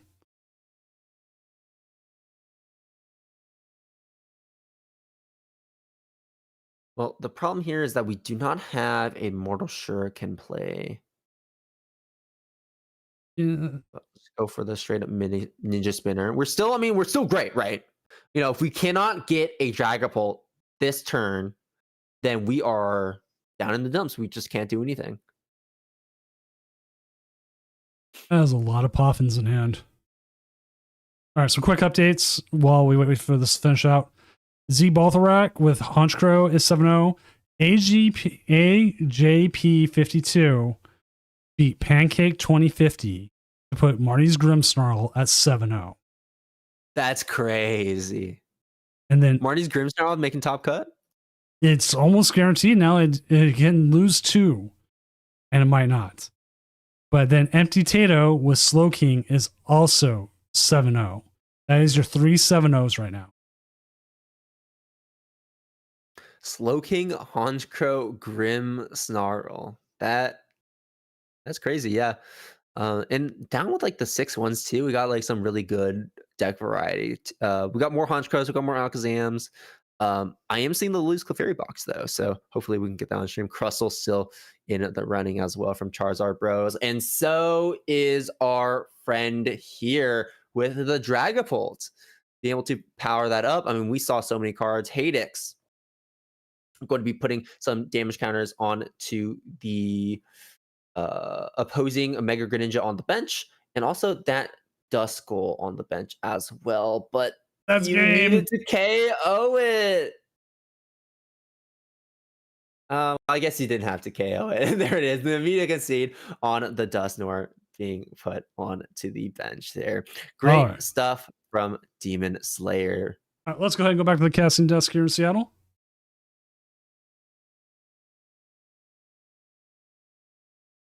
Back. All right. Back up north. Back to where it's 60 degrees and muggy tonight. Well, I actually think it's like down to 50. But it is muggy. You don't like Texas here? 90 degrees and muggy? I made one trip to Texas in Dallas in the middle, at the tail end of July. Fun. We went to a Texas Rangers game at their old stadium. This is like 2018. Watched them play the Mariners. I'm a huge Mariners fan. And we had like upper deck, and we just progressively made our way to like a bar that was there that had air conditioning. And they would not serve us beer until we drank like a pitcher of water. That would, I mean, honestly, smart from the owners right there.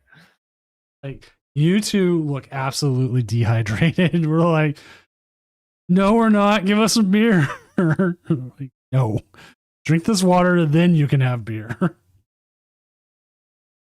Yeah, Dallas is also like just dry as well. It really just gets humid down here. Well, it's actually kind of unusually humid here in Austin at the moment.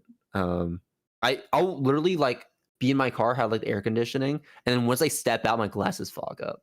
That's how bad it gets. Wow. But I'm sure Houston is worse because Houston's a little bit closer to the sea. We should ask Frodo if he was around. He's in Houston, so there's one. Yeah. Frodo, like around for the tournament tonight, or no, he's one of the people coming and casts quite a bit. Oh, I see. He's probably asleep right now. Lucky him. Let's see. Check. What is Cal on? Cal's on Dragapult. Okay. Other than the first round loss to Crustle, he's won. He's doing well.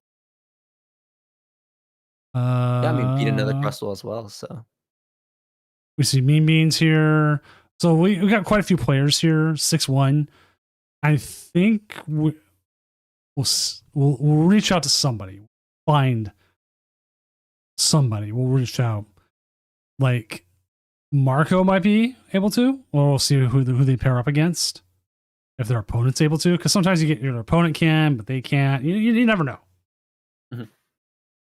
And sometimes people just don't want to stream. They don't want to be on stream, and that's perfectly fine as well. There's nothing here that when you come and play the tournament, it says you are legally obligated to come in and stream. Oh, I didn't realize they lost. Oh, wow. They lost the Slow King, then beat the Slow King. Slow King is a rough matchup, I think, right? They do, like, especially if you don't run Shaman. Do they run Shaman? No, they run the Rapska, which can still set up. And they run Shaman. Oh, the Shaman's right there next to the Rapska. Oh, so yeah, so they run the quicker Rapska, but Rapska doesn't do anything into Slow King. That prevented the damage as well. No, Rapska is just effects of attacks, which is damage counters. Because Kirim is doing damage, not damage, not effects. And all damage from and effects of attacks. No, you're right. So it does. So it does both, but it takes more to set up than just throwing a Shaman out. Yeah. And that's all you really need to worry about anyway. So yeah, no, you wouldn't set up the Rapska then. See, Azul's number 5. That is a lot of 6-1s. I kind of want to see Zinzi. We'll see who Zinzi possibly pairs up to.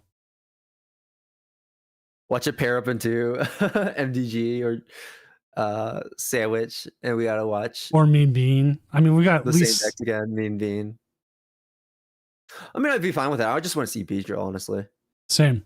Like there's a lot of the same decks, and we got some people up here. Like, I don't know if Pancake can or Empty Tato. I know Z Balthrat can't. I've never asked AJP, but that's still, and like once we do hit cut, I ask every single person without fail. I'm just like, can get in here. If you can't, it's fine. Yeah, we'll just chill. Because like the last 2 weeks, we've actually not gone past top 8 with streams. It's one of the first times I've ever had that happen. Usually we at least get to the semifinals, and a lot of times we get the whole thing. Yeah. It just, for some reason, those last 2 weeks, it just didn't happen. And you know what? It happens. Yeah. And not all players want to be having that pressure from the stream anyway, so. And some people, I can respect that decision. Surprisingly, live is a little bit resource heavy on the stream. It does take it takes a little bit more with Discord sometimes. And it just you can kind of just end the sentence at live is resource heavy, and everyone will be like, yeah. They'll be nodding their heads like, yeah, no, that makes sense. I've been talking to Magic players a lot. They just getting their opinions on stuff and find out about like their online stuff. Their online client has over 200 bugs right now that do everything from crash the game to giving other players advantages. Yeah, so the problem with Magic too is that it's way harder to code. Yes. Pokemon being such a simpler game, I think that's where a lot of people's frustration comes from too, is that like you shouldn't be messing up like this. But like Magic, also like there's really not many like there's some excuses, but like you can't excuse it all with the fact that like it's also messy and buggy. But there's like really complex interactions with how layering works and um, timing of certain cards and spells. Magic's is a very freeform game, so you end up running into a lot of those problems, especially too because Magic is getting a lot of sets in the same way that Pokemon is, where there's like 6 sets a year now. They're all going into standard. They're all big sets, Yes. and Magic, That's once again, being a complicated game, all this is like compounding on top of each other to make it difficult. I also play Magic, so I have that perspective as well. so I don't play it, but I've been talking to Magic players, but also the way you're describing everything with game development. I originally went to school for game. It did not work out. Obviously, I work at T-Mobile now. All things doing marketing. It's a lot of interactions, a lot of if this does this, if does that, this and everything else. And Magic and Pokemon have 20 plus years of cards to try to program for. At least Pokemon has like, standard to a point. Still end up with bugs. It's like there was people talking about Lorcana's original one, not Pixelborn.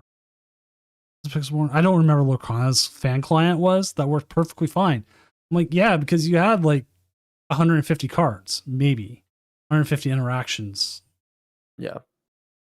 Versus hundreds and different ones having different things. Like we have V stars, and then we also have GX and EX and V unions.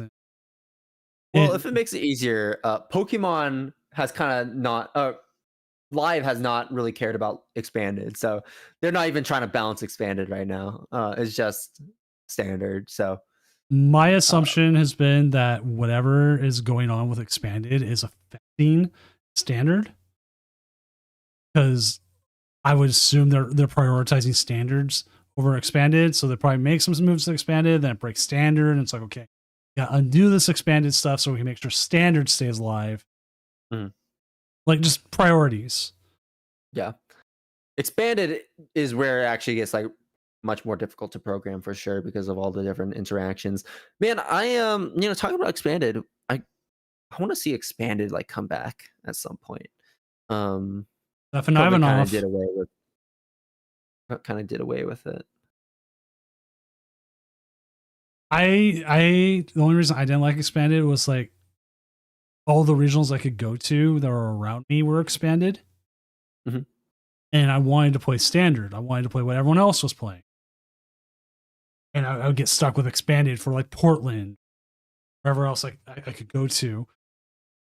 Just wanted to play like standard because like I'd be subbing into expanded as a newer, not so much a newer player, a person coming back, and not being able to get certain cards, or at least not easily. If they were to bring expanded back, I would 100% want to reset. Reprint computer search, reprint Seismitoad. I don't know if Seismitoad is actually still good expanded, but we can actually kind of see. I think there was an expanded one recently. Oh, look, there's one expanded coming up here. Yeah, it's really cool to see expanded being supported on live by the community. Even though it's not like full expanded, but this is definitely scratches the itch. Expanded, I think. Oh yeah, no, that's cool. Yeah, this is Stefan Ivanov's Serena with a limited pull. What he's still pulling. Yeah, you got the Serena Buzzwole, Crobat. Yeah, expanded decks are so funny to me because there's so many one-ofs. But they all come together to make a very fun broken deck.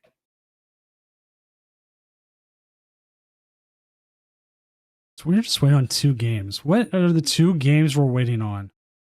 I know. Earnings. I can kind of see why this one might be taking a little bit of time. Single prizers. I can kind of see why that one's taking a little bit of time as well. It's okay. We're just chilling. We have one more round after this, right? Two more. Oh Going yeah, around. two more. We're at 7. 9, depending on how many IDs happen, traditionally is usually this because we also get a lot of drops. Like we see the 5-1 drop here. Or what 5-1 drop? Come on, Mr. Baker. Saw the Grimmsnarl once. I was like, nah, I'm out. But nah, I'm out. I lost the Grimmsnarl. Yes. Why even try anymore? Wait. Like Tapu Koko EX? Oh, I see why. It's slightly more damage. Wait, each of your bench Pokemon, right? Yeah, that's how much energy you have spread Yeah. out. So energy or it's energy? Okay. No, it's bench Pokemon. Oh, it's just bench Pokemon. Never mind. I thought it was Yeah. energy. But That's just a Palkia V-Stars attack. That's good for if Clefairy, like if your opponent is not benching the Pokemon that you want them to hit the Clefairy numbers, you have the Tapu Koko to try and get there, maybe. I think you're also you're not taking for any weaknesses. I know that for sure, because I don't think there's anything relevant in the meta right now that has lightning weakness. not that I Um, can think of. Maybe I one. mean, like, if any, like, yeah, maybe when Rayquaza comes out. Oh, there it is. Round 7's done. All right, sweet. Yeah, but Tapu Koko absolutely farms Rayquaza. It's funny. It's like they're bringing Rayquaza in at its moment when it's just going to like. I'm not going to say it. There's so many attacks against it already. Mhm. It's like, oh hey, you like colorless abilities? Now with Team Rocket's Watchtower, that's gone. All right, let us find. Let's see who's paired up against who. Let's see, Joyful Sandwich is up against Sleepy Cat. That's Ninja Dragapult. We've seen a bajillion times. Dragapult. Who is Cal playing against?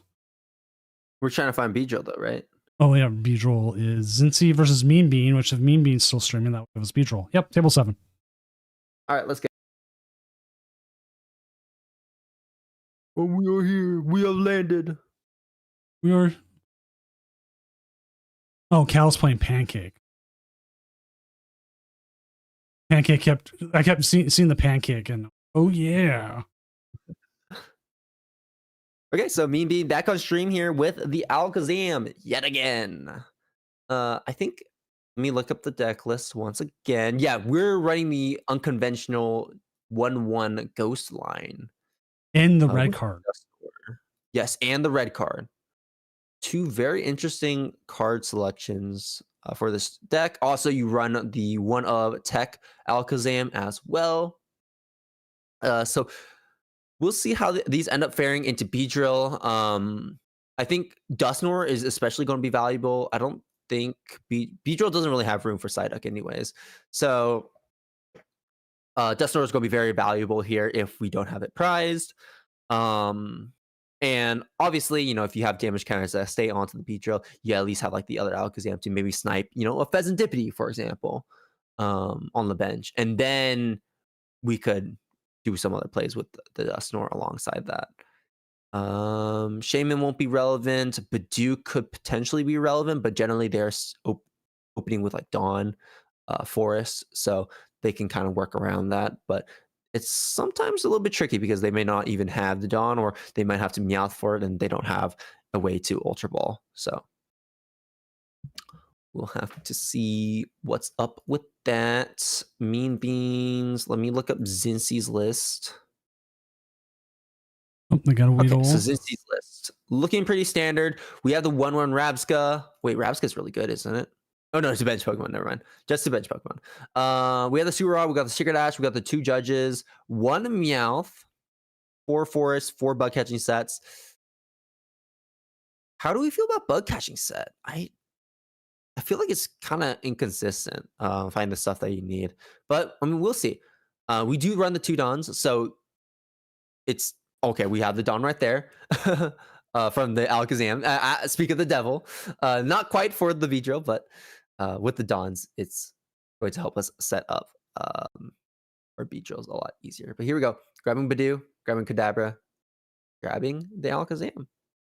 We did have last week. We had an Alakazam deck running a one of bug catching set to try and find Shaman. That is so weird. Right? They were having a deck list check, and I saw that because they said they were running the teched out Alakazam. I'm like, okay, fair enough.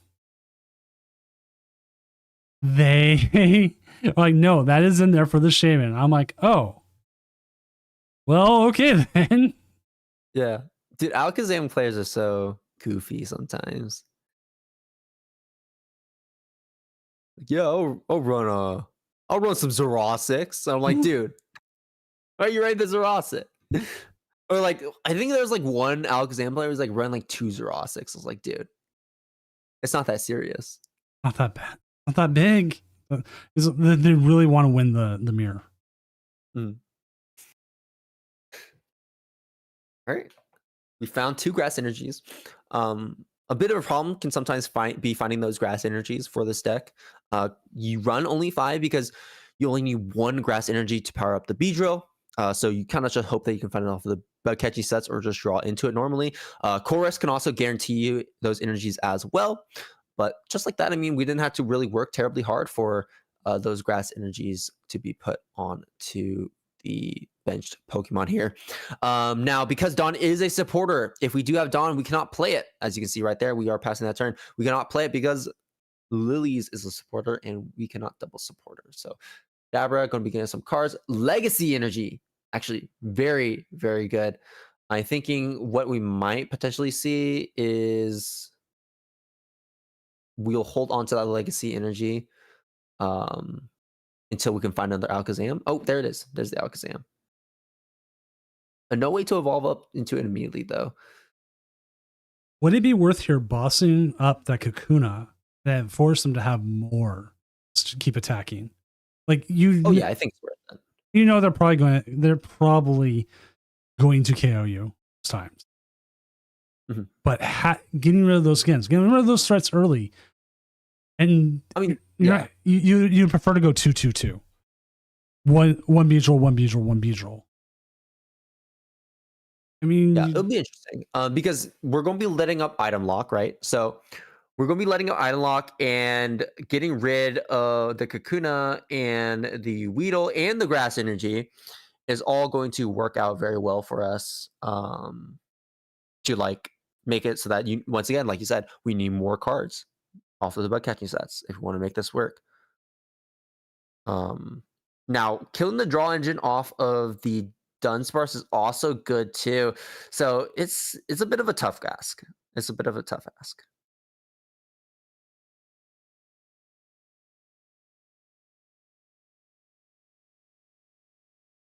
We're going to retreat. Yes, we will.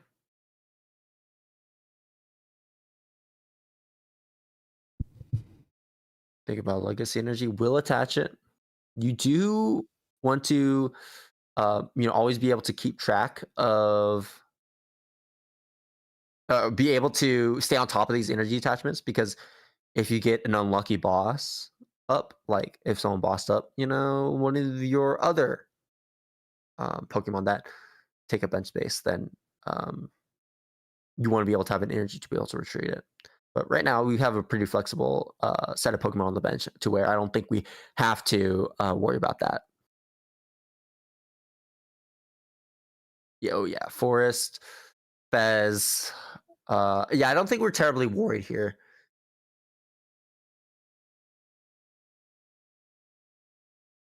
Since he found the Kakuna, do we found the Beedrill? Well, catching set. Let's go gambling for a little bit. Top 7 cards of the deck. Beedrill and Kakuna. That's exactly what we want. That's really good. But in order to take this one hit KO, we do need another Beedrill. So if we have Ultra Ball, if we have Pokepad, we can find the Dunsparce to draw more cards.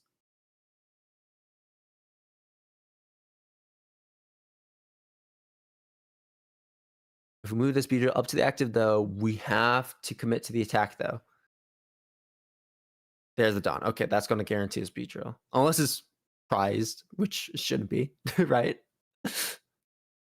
Okay, there it is. Speed drill, Dunsparce, Meowth. Okay, I like the Meowth as well. Being able to search up another Dawn if you need it. Corvus if you need it. Judge if you need it as well. And also Boss. A lot of really good selections you have with the cat.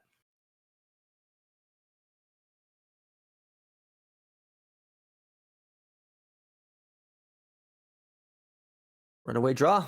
There you go. No reason to not commit to the attack now. Get rid of this Alakazam.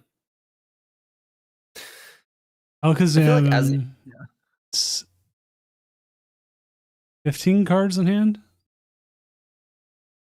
16. 16? Yeah, 16 sounds right. We have 2, 3. It's a possibility, I think. We'll have to see. Yeah, we'll have to see. And I also like that we held back on our evolutions as well there. Alakazam being able to evolve from the Kadabra being able to evolve from the Abra, the Dunsparce being able to evolve from the Dunsparce. I mean, we have so many ways to draw cards after that KO. You generally don't want to load up your hand completely without setting up some way on the board to be able to draw later in the off chance that you do get hit with a stamp or you do get hit with a red card. Yeah, and attaching to the Fez, I think that's the optimal play right there. The Dunsparce is going to be able to shuffle that grass energy back into the deck, and Fez, while has a Cruel Arrow play, is going to be very unlikely because you only run the 5 energies in your deck, and you have no way to accelerate that energy either. So you'll have to take 2 turns off to be able to set up for a Cruel Arrow. So that's probably like the one Pokemon that you would want to move that energy off to.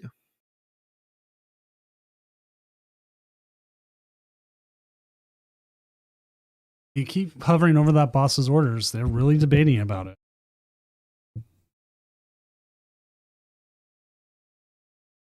Yeah. Or thinking about it.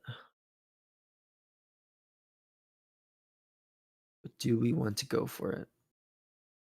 I think right now, I feel like we feel pretty safe about Runaway drawing and to Buddy Buddy Poffin to get both of the Dunsparces back. To get the top 3, we got an energy, we got an Zam. Life is good.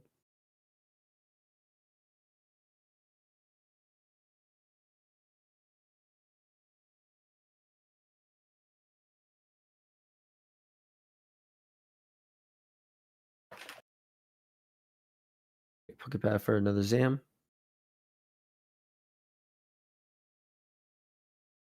There they are. 1, 2, 3, 4, 5, 6, 7, 8, 9, 10, 11. They need 16. They can draw 16, I'm pretty sure, here with this Alakazam. Natilda can net us a card. Lana can net us some cards as well.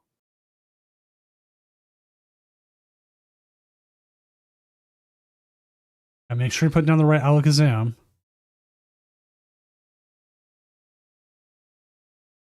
That we will.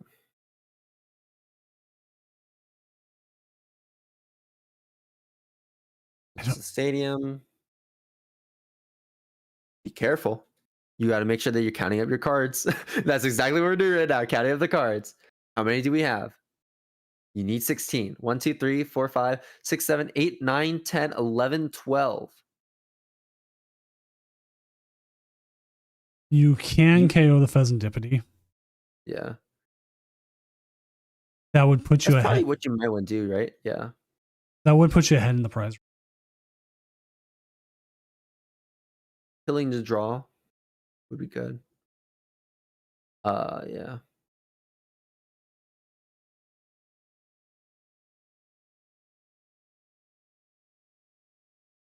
I'll say there is also a play with the alternate Alakazam where you can put a lot of damage out here and move it. Mhm.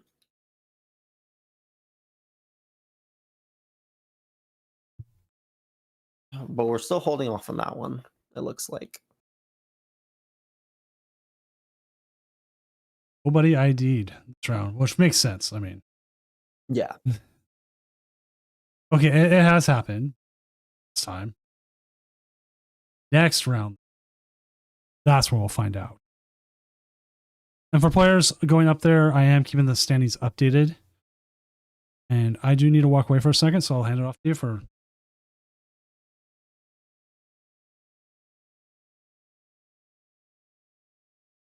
Hey, to Dunsparce evolving. That's gonna be some extra cards in hand if we need it. Force of Vitality, reestablishing it. We probably want to find another Beedrill here. At least one more. 110, not quite hitting for 140 on these Zams. Legacy Energy also going to be doing a lot of heavy lifting for the Zam as well, making it so that we don't draw any prize cards off that KO. I think really what we want above all is hand disruption. So this is probably what Zincy is going to try to play for as we pop the Judge. I like that. I like that a lot. Getting the Judge. And that means that we'll have the Dunsparces available to draw here. We still have red card later on in the game. Yeah, there's the Dunsparce. Now we're at 7. We can easily do Dunsparce again for 10. And that's what we'll do. It looks like we didn't get the cards we wanted off of those. Big question mark is if we can get those Dunsparces back. Weedle.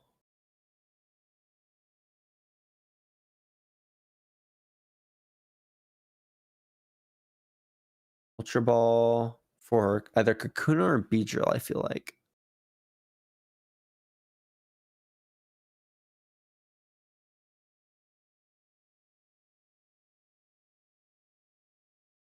Okay, Kakuna. Evolve. We can attach and retreat.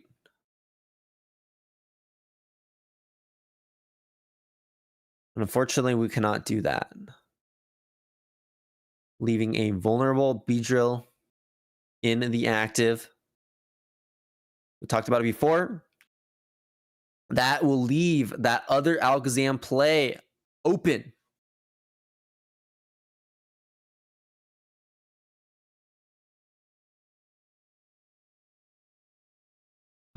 Okay. You have Airy or Eerie. Pokepad for the Dunsparce and evolve that.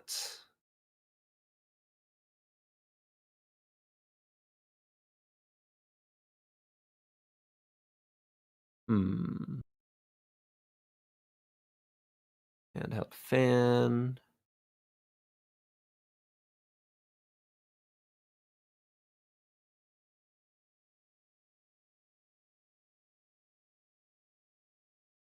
Yeah, I don't know if handheld fan is really doing too much here now. I mean, yeah, I guess you could try to like double up into a Beedrill. You don't really want to get Curse Arrow online. And the Zincy also still runs that red card. So once again, we still have that hand disruption available. All right, I'm back. Did I miss anything? Red card. Not too much. We just took the KO against Beedrill, or we're about to take the KO against Beedrill, and we drew some cards here and there.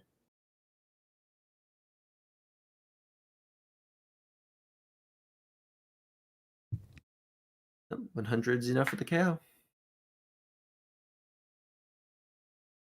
And the standings updated. Still no 8-0s. Got a couple 7-1s. That includes Cal Connor, Felipe Canales. So 2 Dragapults there. A Slow King. Still a 7-0. ONXTSY. I have no idea how to fully say that. Is 7-1 with a Honchkrow. While Z Baltharak with their Honchkrow is currently still playing. Got a little bit of Honchkrow action coming in.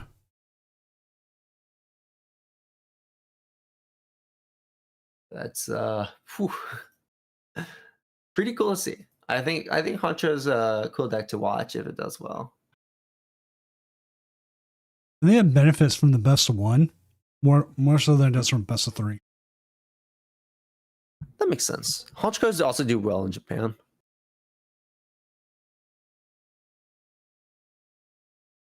Pokepad. Or Dunsparce? Yeah. Grab our little earth snake.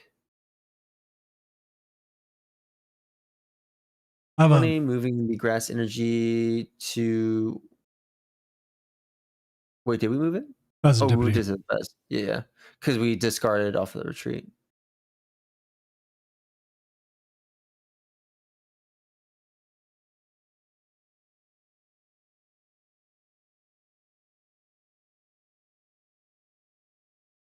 Empty Tato with the Slow King, Z Baltharak, and their Haunch Crow. The Slow King is 8-0 and guaranteed to be in cut. All right. Sounds good. Looking forward to seeing the result of that. Okay. We have Night Stretcher. Night Stretcher can get us back Zam. Telepathic Energy is our energy for turn. We also can still play a supporter. So Boss is on the table. Sacred Ash can recycle our cards in hand. Let's see how many cards you have in hand, though. Sorry, not cards in hand. The Pokemon back into the deck. But just at a glance of that hand, it doesn't look like we'll be able to get the one-hit knockout here on the Beedrill.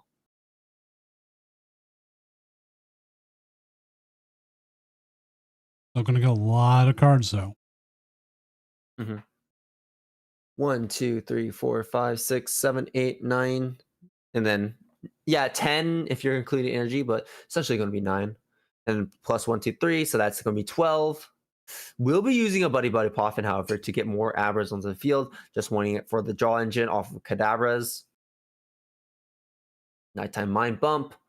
Okay, we are playing for a Fez kill. I think a Fez is right, but you could also, depending on how much damage you're doing here, put all the damage onto the Beedrill and then use your alternate Alakazam to KO a possible Dunsparce and the Fezzitivity. Yeah. That wouldn't. Yeah, that would be a good play.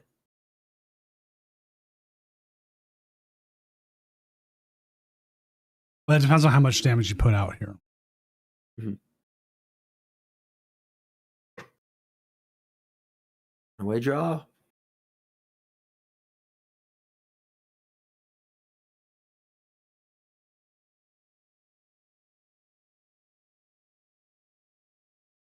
They're 10 short from having that as an option. Yep. That 10 HP really coming in clutch right there. It's like whenever I'm playing a grass deck into metal decks, it's like man, like you have so many energies with the Meganium and all of that. And I'm like, that minus 30 really matters. Like it is definitely not something you can just brush off. It definitely impacts the game. Yeah, Force again, always having the Force to bump. For being a 4 of will be like that.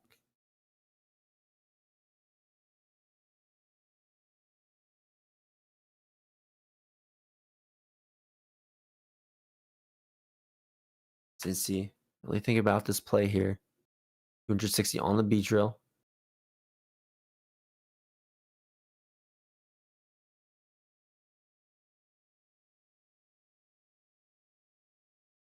And I would just love to have seen that alternate Alakazam play. But we'll take what we can.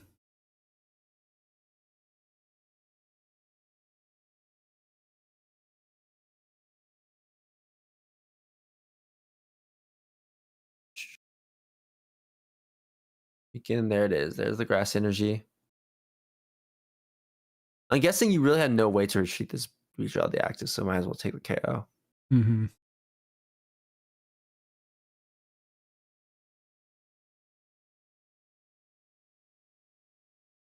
We'll see a fresh new cards of the Lilies. Kuna. Into Beedrill. That's 3 Beedrills on the field. Now, if they had left that as a Weedle, then the play's back.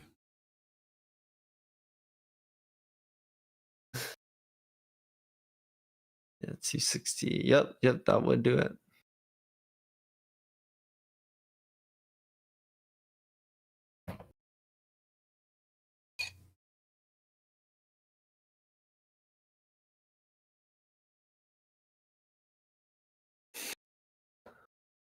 There it is, Rumbling Bees for 330 KOing the Alakazam.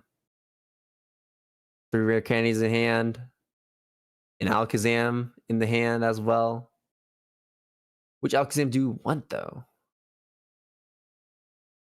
Because we're for sure swinging, attaching the psychic energy. Just think about this turn a little bit longer about this decision. It is a bit of a big decision here. They both work. They're both decent.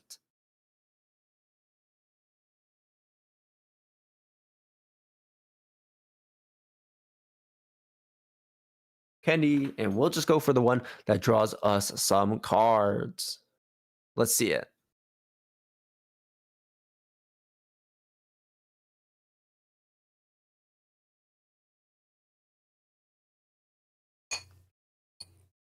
Okay, red card being played.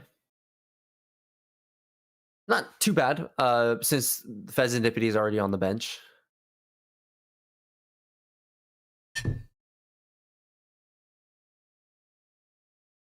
Yeah, look at that prize pile, that discard pile again. Used all of the buddy, I think is what it is, and low catchy sets. I'll take a look at that again though. We are down to 2 matches left, and this is one of them. Okay. I think the other one is the Azul match. Oh, okay.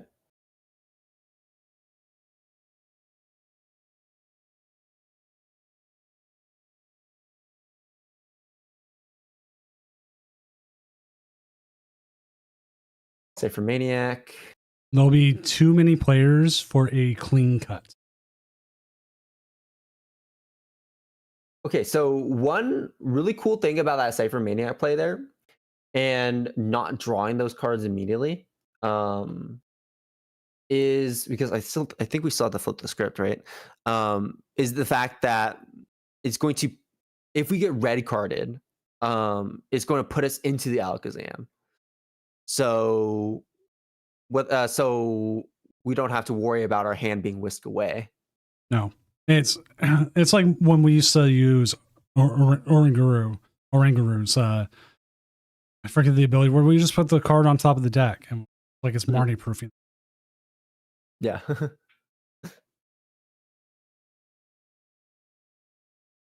We drew the Dunsparce.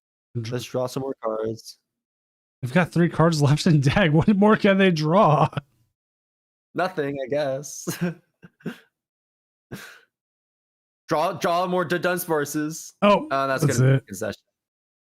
I was like, okay, yeah, I got nothing. Hey, sometimes I think it might have been the. I think they might not have any more grass energies. That might be it. That is true. Now let's go back to the casting desk here in Seattle.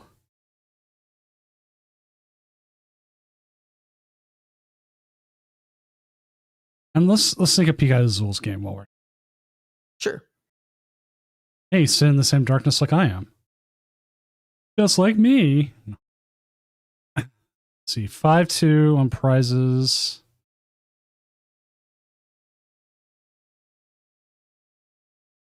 Got double Greninja.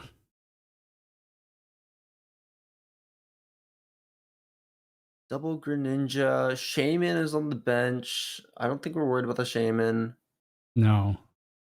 Oh, wait, do we have Mega for Alligator? I don't believe he's playing the Mega for Alligator, but if he finds a single water energy, that's game.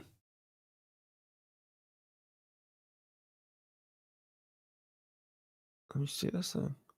Oh wait, no, it's just a single Totodile. Oh, yes, Retreat Lock. Okay, yeah. I was like, Mega Alligator seems weird. Oh, okay, red card. Yeah, red card's not really going to do too much. We're just bringing cards here. Because we have the two Thwackies, meaning that with the Goldeen, we can find whatever we want out of the deck. Neo Upper, Froakie, yeah, continue to burn cards so we can find the water energies like you mentioned. That's one. That's all he needs because he KOs the Yep. Diplin. Mortal Shuriken there on the bench, and that's going to be game there as we KO the Diplin. So great stuff there from Azul, continuing to move forward with the frog. So right now, the only guarantee we have going into cut is Empty Tato. Z Baltharak, Charizard Bros, AJP, Joyful Sandwich, I would say are in the good. You could ID rank. Mean Beans, Nixty, Felipe, you start getting a little bit because they're so close together in percentages. Mm-hmm. Let's get this last round going. Right. I like cannot give like advice in any way. Like I can't say do this or do that. Yeah, I'm trying my best, but sometimes I'm not the most familiar with how certain decks operate. But that's where we're here, learning about new decks, learning about how established decks work, find those lines along with the players. What is Cal's list fully? I want to ask Cal because he hasn't been on tonight and see if we can get him. Otherwise, we do have Joyful. I don't know if they're going to play or not. I know Cal has to play. Yeah, let's do it.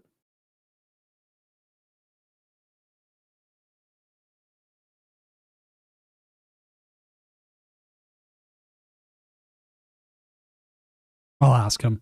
I mean, he can still choose ID. I'm just asking him if you choose not to. Like, from a perspective for me, looking at it. Oh, he's playing. He says he's playing.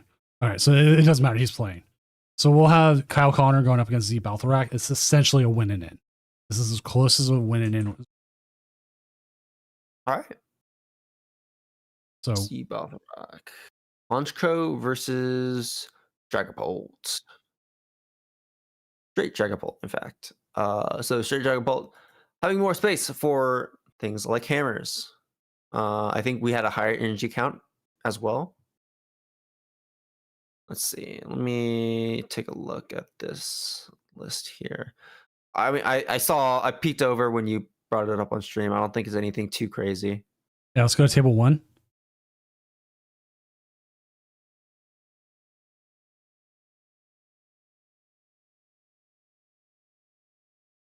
Let's see. Yeah. Higher energy count with 4 psychic energies, 3 fire energies, and 2 darks. We had the 1/1 with the Dunsparce and the Dunsparce as onboard draw alongside the Dracloaks. And having the higher psychic count does mean that we can utilize Mind Bend a little bit more often, especially with the 2 Monkey Doors we have here in this deck. Other than that, everything else is pretty standard. We have the 4 Crushing Hammers. We got the Rose's Encouragement, the 2 Crispins, 3 Bosses, 4 Lilies. I think another notable thing that we could mention as well is we have the Night Stretchers. 3 Night Stretchers, in fact. That's going to be quite good because you want to hold on to the dark energies. You want to be able to pull back cards that go into the discard pile, especially, if you like a Dunsparce gets KO'd, maybe you want that back. Obviously, Night Stretcher is such a versatile card. And Risky Ruins also synergizes very well with stuff like Dunsparce, where it can, hold those damage counters, then you can move them and then get rid of them. Get rid of the Pokemon. So Bean, I think you could possibly ID, but Azul and Empty Tato already did, and who else is asking to ID? Wang Ting 1 and Charizard Bros are IDing. Okay.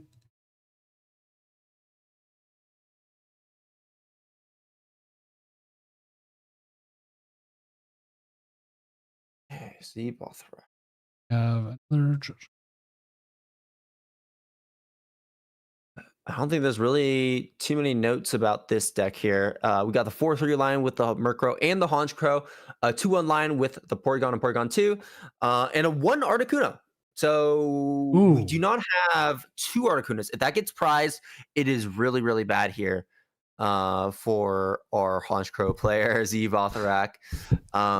They're just like me. I won't prize 2 Dragapults. And that also means, like, if we KO this Articuno, we're going to be in a much more difficult position. But we run 4 Night Stretchers, so we have ways to recover it back without needing to put 2 Articunos onto the bench. Because you really only need 1 in a lot of cases. Because, especially without a Dusknoir, right? Without Dusknoir, you can't KO it and then still get the damage counters that same turn. You have to KO the Articuno first. And then the next turn, then you get the ability to put damage counters on the opposing opponent's Pokemon.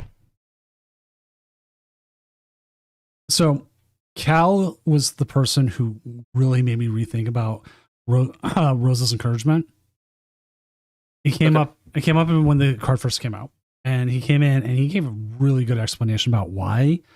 Because one of the biggest things is it allows for a Monkey Dory turn while you power up the same turn. Yes. And it's so good. And as soon as I realized that, it became such a better card in my mind. And it has been so good. Oh, wow. Just not even an attached pass.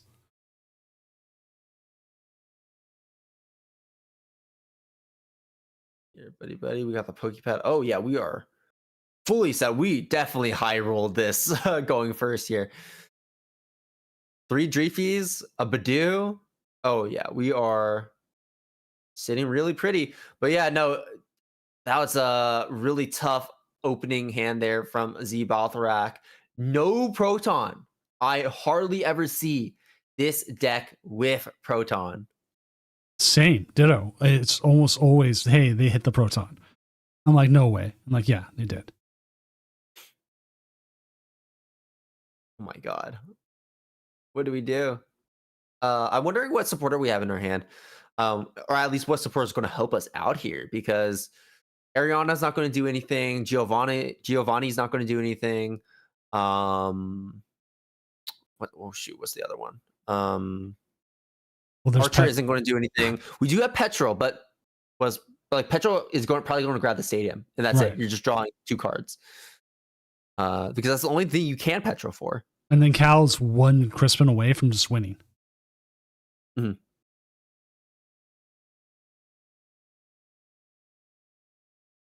Grabbing Proton for the next turn. It's it's dire. It's hope. Hope they don't have the Crispin. We got a top deck. We've got a Recon Directive. So we have a Recon. We have a Dunsparce draw as well. Potentially another Dracloak. I mean, like, we are seeing a lot of cards on this turn. Unfair Stamp as well, dude. No, we literally just Dracloak, attach the Dunsparce, stamp. That's what the top deck is. Boss's orders. Right, let's get all the draw into the field. So Pokepad, yes. Get our second draw engine. The Dunsparce, yeah, that's probably the more valuable one here because it's a 1-of as well. Probably want to attach the Dracloak. They're grabbing. Yeah, but do for measure, for good measure. Like, if we can't get this KO, then grabbing the Badoo is smart. Stamp coming through. Let's see the Crispin. I mean, it's got to show up, right? It's gotta. We still got to draw. Yeah, so Recon first. Okay. Not quite there. Do you take the Rosa or do you take the Fire Energy? I think you just take the. They're both good. I don't think you care too much about either. And then you put the Badoo up. Okay, no Crispin. No Crispin and no extra Dracloak.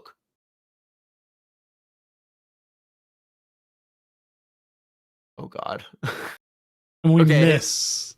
It always misses, man. It always misses. No, it hits. No, It doesn't work. It doesn't work. It's fake. It's fake. Okay. So under item up, Oh, we get the proton. All right. Wait.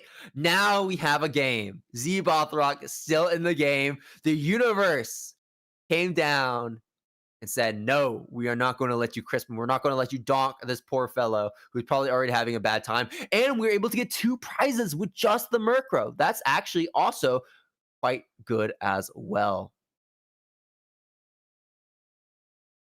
Articuno means that our Murkrows on the bench are protected.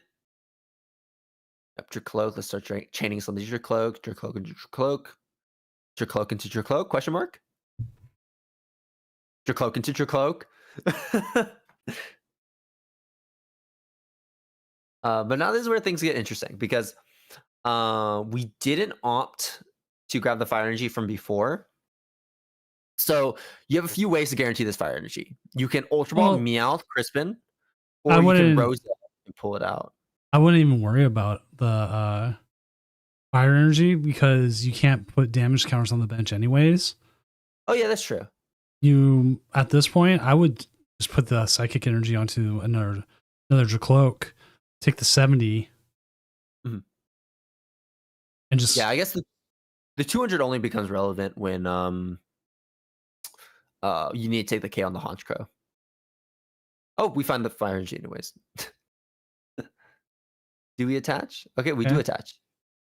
Because we do have the Rosas, so I don't think we're terribly worried about our energy economy right now. Could get aggressive here. Boss the Articuno, but yeah.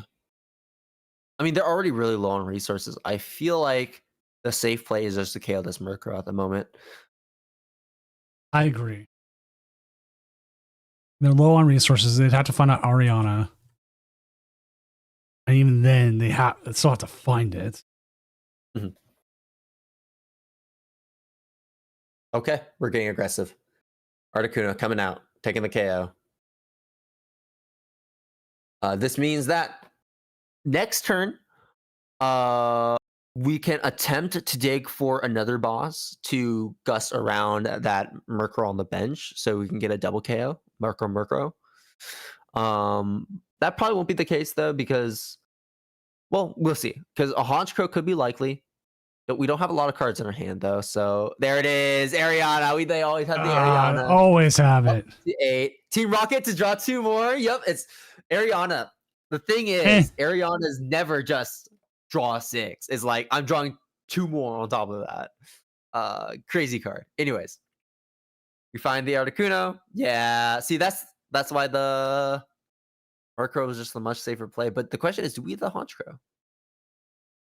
I don't think we do. We'll see. Rotostick was, I think, just trying to thin the deck right there, grabbing the supporters. 2, we have the Honchkrow. Torment generally is good, but not when there's 2 energies on top of this Dragapult here.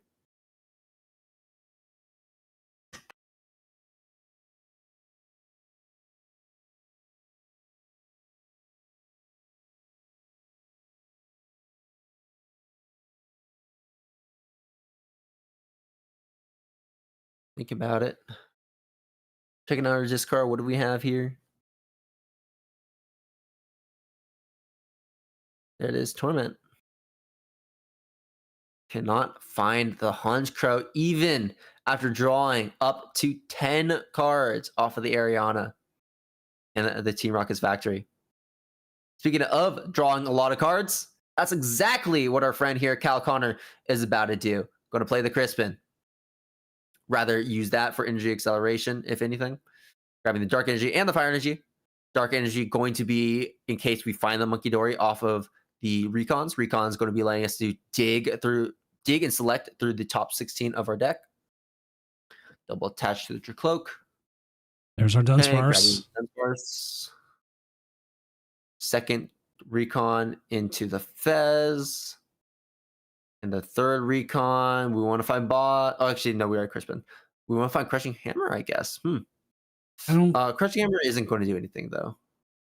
But we are going to see the retreat here and force them to be able to try to take a KO on a big one, on a big Dragapult. instead of one of these small ones. Interesting.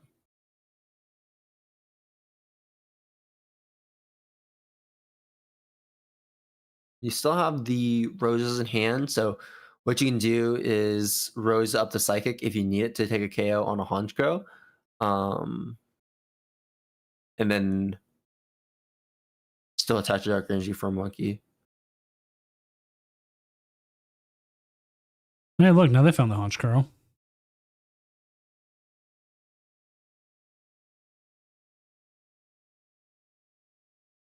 Unless they prized them all, which would be... That would be unfortunate. Yeah, especially considering they took 2 prizes already and they didn't hit them. Yeah. I'd be I'd be upset for him. I feel bad, and I don't even like playing against Honchkrow. It's so stressful. You always like stamp them or red card them, and you always have to be like sweating profusely as you wonder if they found the Ariana or not. Okay, Giovanni coming out. Going to swap us the Murkrows here. But come on, man. Do we have the energy? We have the Honchkrow. There's the Honchkrow. That's one piece. And I mean, if we're evolving to Honchkrow now, we definitely have the energy in hand. And there it is. The Team Rocket's energy coming out. Now, is there enough supporters in hand? We need 6, right? Yes, 6. Oh, actually, no. We need 5. Because we have the 30 damage on the Dragon Ball right now. So just need 5. But surprisingly enough, the Monkey Dory play could have prevented this. Yep. Or not. I mean, they could just not have it. Yeah. But it was more like I don't think we even saw all our cards yet, and then we chose to attach to the Tricloak. So it might have just been like, micro adjustment, I suppose could have been made. But there we go. 5 being discarded. Able to take the knockout. Get 2 prizes as well, which is really good. But hey, because we did attach the 2 energies to this Dragon Cloak, it is fully charged up to swing.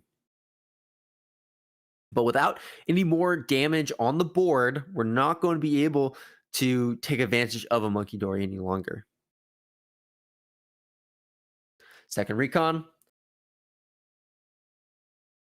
Looking for the Crushing Hammer.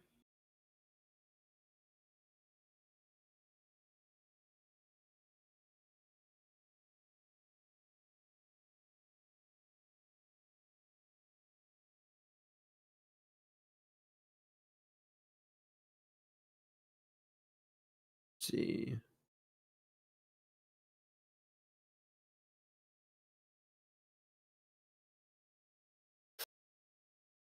So we can swing with the Dragapult, which I think is what our end goal is going to be.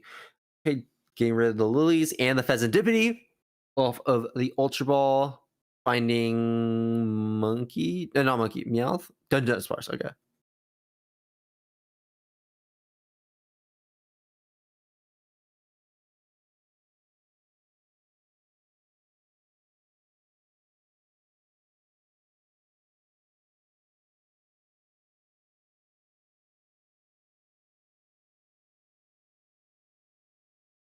Another flow. Have we seen a successful Crushing Hammer tonight?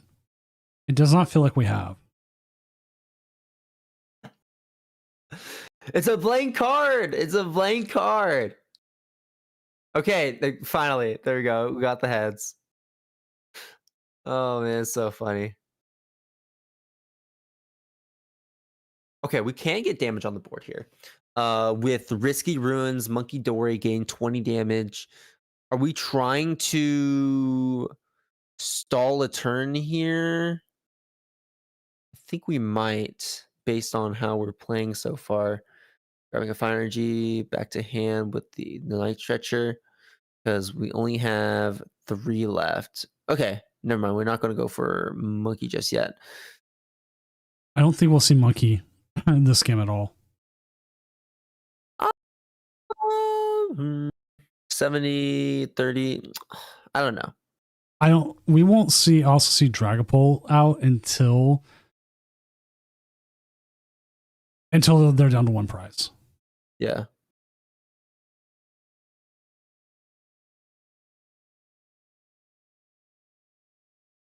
Where can I put for 70?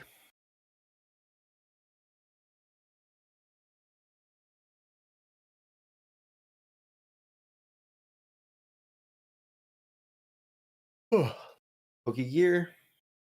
Ariana? Archer. Okay. Archer not going to do anything here. So we are in the clear. Do we have energy, though? The moment of truth. There we do. The best one, too.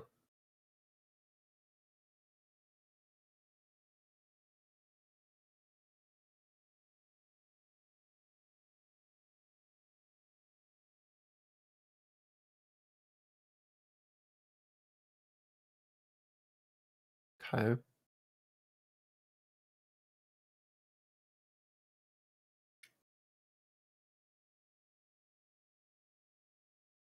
Rihanna.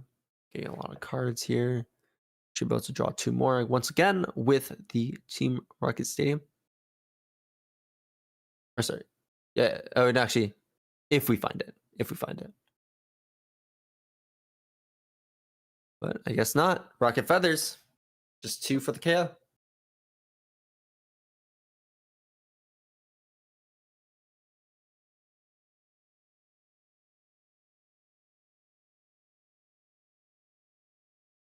Because it could be interesting here. We need to find the psychic energy. You can. So you can Rosa. You want the psychic. You want the psychic energy because you can boss up the other Honchkrow, and take. Yeah, no, you. Yeah. Sorry, go ahead. Yeah, and take 2 prizes here. Yeah, leaving them with 1, and then on top of that, you have the red card as a possibility. Yeah. So you're just. No, you're right. So I think that's the biggest thing. Is like, what? How does Cal find that psychic energy? It looks like he still had a stretcher left. I didn't catch that because he was looking for seeing if it was just even in deck. Yeah, it looks like we're just trying to guarantee thinning the deck. Grabbing the Monkey Dory.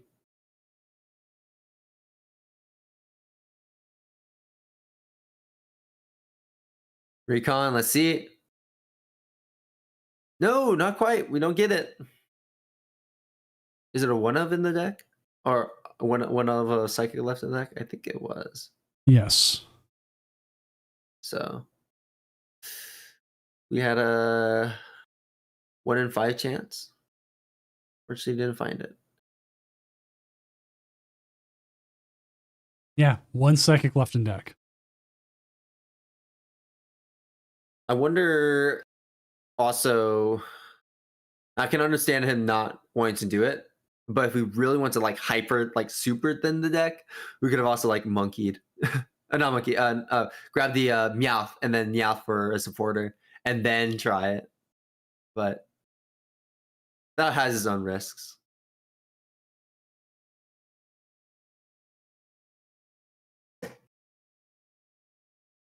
I'm keeping standings updated. It looks like right now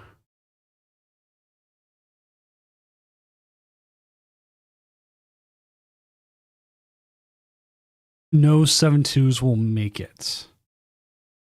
Because the winner of this will make sure that there is no 7-2s in. Because everyone else who ID'd will just make it in. And did I for knockout? Man, we gotta take 4 prizes left, and Honchkrow only needs to take 1. All right. So what happens here?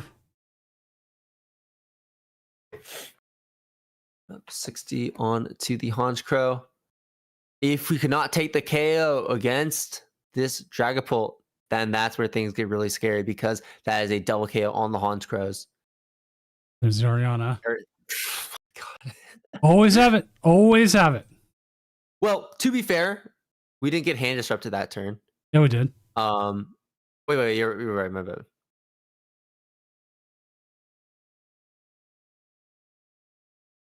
On the Okay, archer, Archer. Great Ariana though. more Pokegear. Either they have enough in there or they're trying to thin for an energy.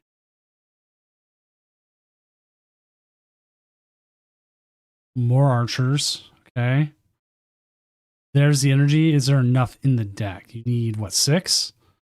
You need 6. There it is. We got 6. Holy moly! 6 out of the 7 cards we had in our hand, and that is enough. 360 enough to KO the Dragapult and get us that final prize card. Launch card undefeated. Yeah, go. Right? No, this one is not undefeated. Oh no, that was a 6-1. So 1 loss, but that should be a top cut right there. Yep. Let's go ahead and go back to the casting desk here in Seattle. As we are now just waiting on one last game, but everything should be set. Yeah, it looks like it's The last game. We already watched, right? Everything's set. So our top 8 set. Empty Tato, Slow King, number 1 seed. Z Baltharak, number 2 with the Rocket Honchkrow. AJP 52 with Redacted. ONXSTY Onsty. I don't know. Rocket Honchkrow. Felipe Canales, number 5 with Dragapult. Azul coming in with the Mega Greninja. At number 6. Number 7 is Charzabros, the Crustle, and number 8 is Dragapult Blaziken. Wang Ting 1. So Dragapult Blaziken will pair up against the Slow King. Honchkrow will pair up against the Crustle, and the Crustle's like, no! No, the worst possible matchup for the Crustle. Azul will pair up against, oh hey, it's our boy, Grimmsnarl Frostlass. Redacted. And then Rocket Honchkrow again versus Dragapult.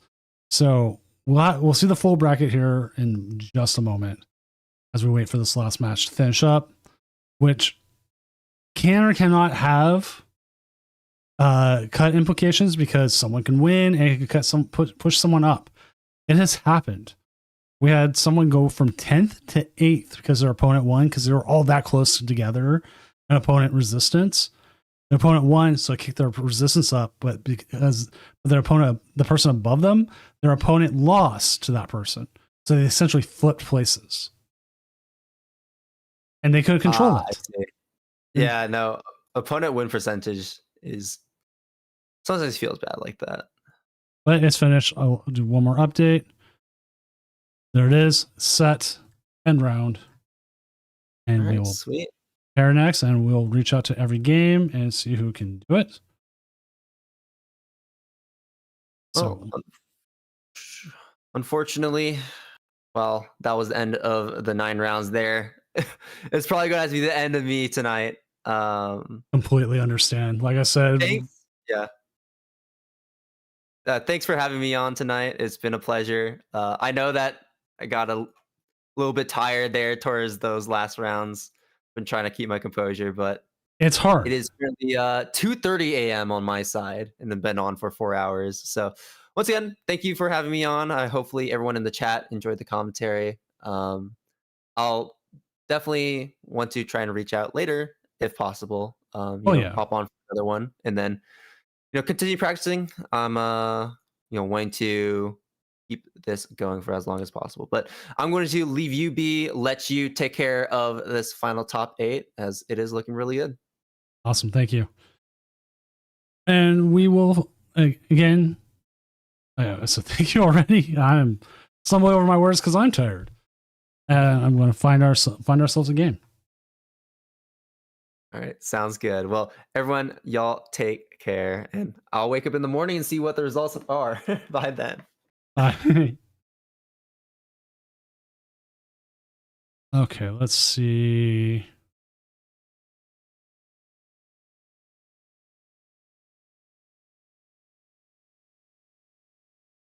Finding a game. Right Dog, that's awesome. Yeah, the first events are usually pretty good.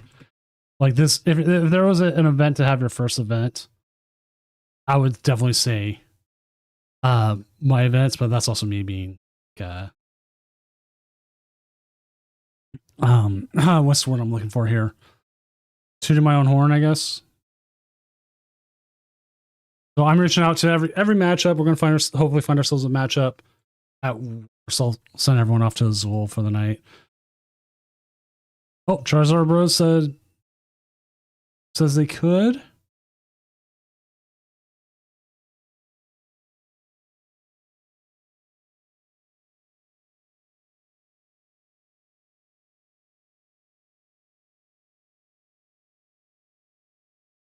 Oh, you're the Obama Snow? Oh god, that was a run.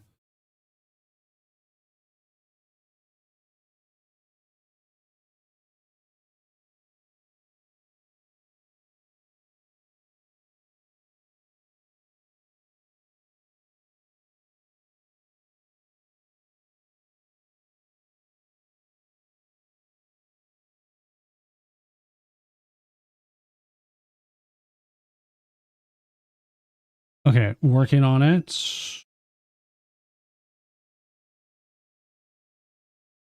Do.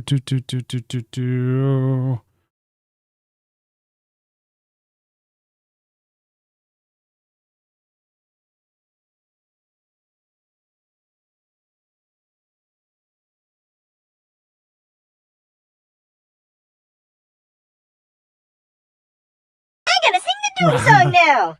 Doom, doom, doom, doom, doom, doom, doom, doom, doom, doom, doom. Right, Puppy Too Nice. Thank you for the Prime sub. Or Right Dog Too Nasty. Yeah, that's a good way to put it. I appreciate the Prime sub. Everything that is put into the stream, like anything with people's with Prime subs, straight subs, donations, whatever. Everything goes back into the tournament. I try to make sure that that the tournament gets everything it needs.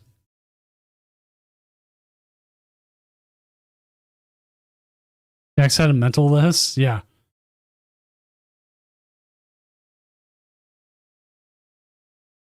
Like I'll look up the snow while we wait. I'm just waiting for them to set up if possible. Like low key, I love the Obama Snow if it came in. It's very judgmental deck.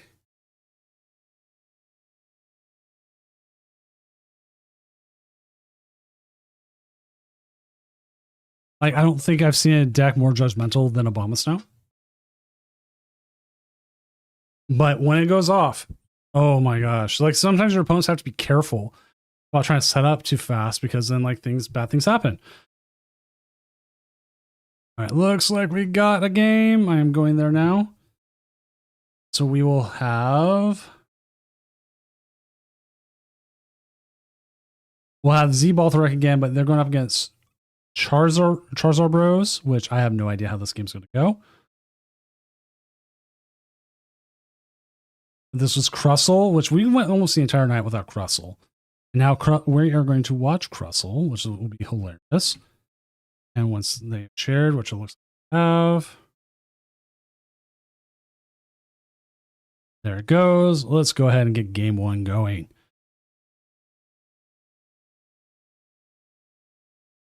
The bunnies are good. Like I still want bunnies to be good. Part of it is because I pulled like every single art of bunny, and that's what I want. All right, so Crustle is going second. Like Crustle's going to have a hard time in this matchup.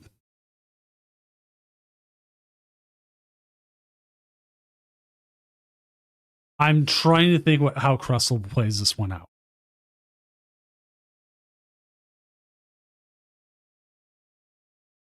If Crustle can win, if they can get through this.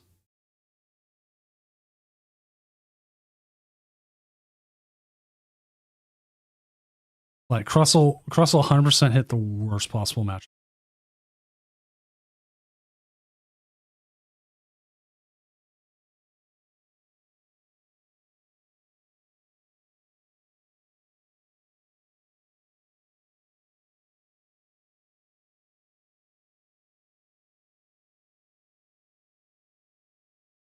I mean, Darkane thing, no problem. I've been doing this for years. Is what I do on Fridays. It's what I like doing, and hopefully someday here in the future, maybe Pokemon 100% comes out and says, yeah, we want more online events. What's online event? Maybe they do, maybe they don't. I don't know. I love it. Okay, you know they kind of have an attack here. They failed it?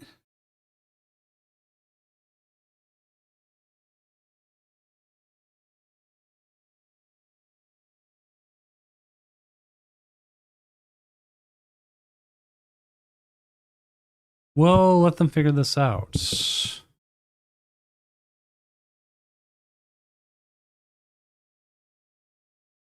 I'm going to double check what they played against. Fourth time being, I'm hoping.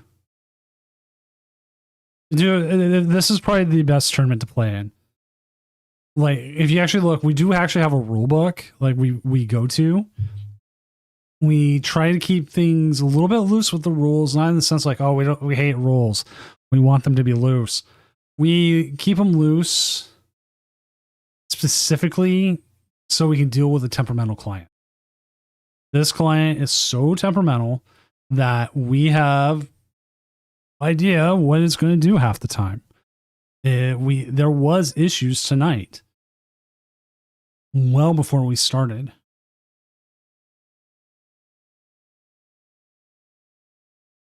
It's just what it was.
See the Ascension.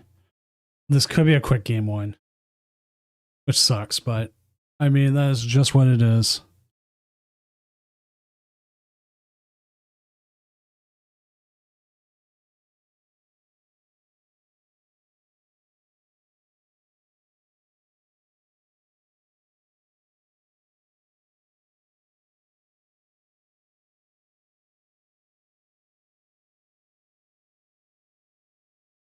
Yes, Z Balthrek has been actually really strong, really good.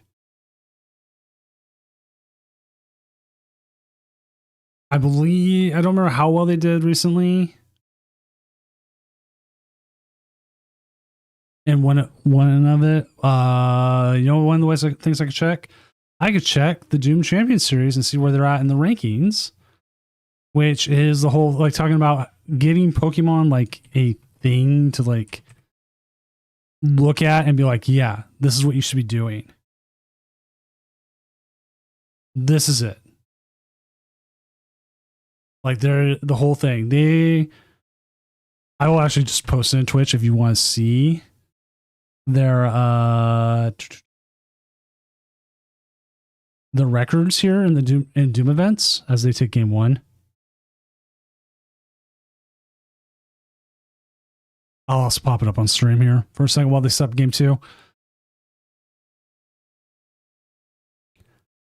They took fourth back like last week, actually. 2 weeks ago. Took fourth. They had 2 7th places, a couple higher up ones, but they really started playing this the second they've kept going with it.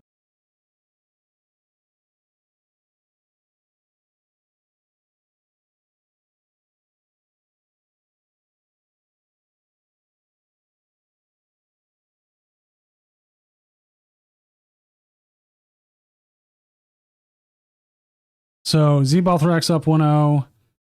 Empty Tato's up 1-0. No other games finished yet.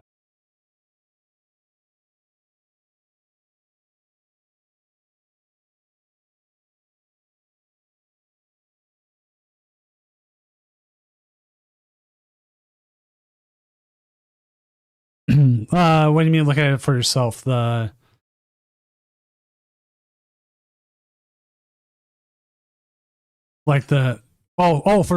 yourself. Okay. If you get points, it will put you on there.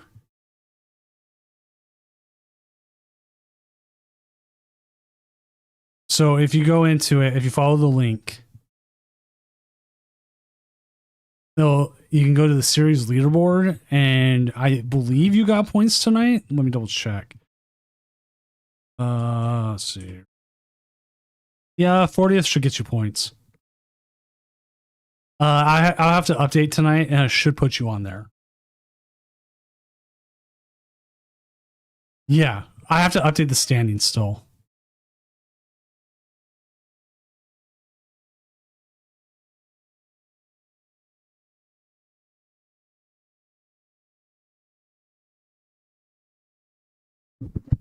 And I can't update the standings until after this all runs.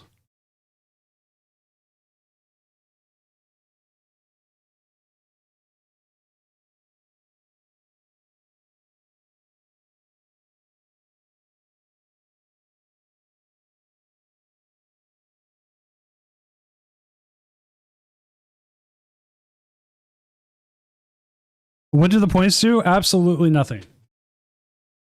But actually, there's a Worlds, quote-unquote Worlds event we're running on August 15th. The top 32 points getters and the top 32 points getters, the 3 championship winners, and our last chance qualifier all get a skip into day 2. So they don't have to play Saturday. That's what the points are for. But yes, also they do get you free meals at Denny's. Just ask them very, very nicely.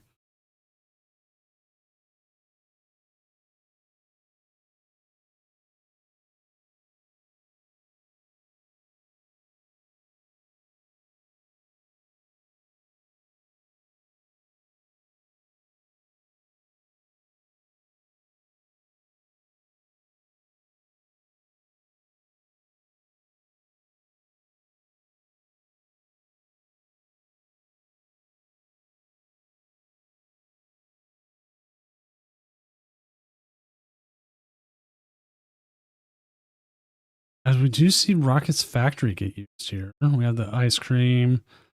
Cape is going to make things a lot more difficult here at 400. Festival grounds come into play.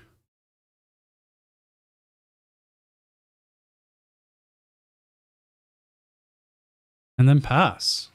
Won't lose on this turn. Felipe is up 1-0 over ONX Sty.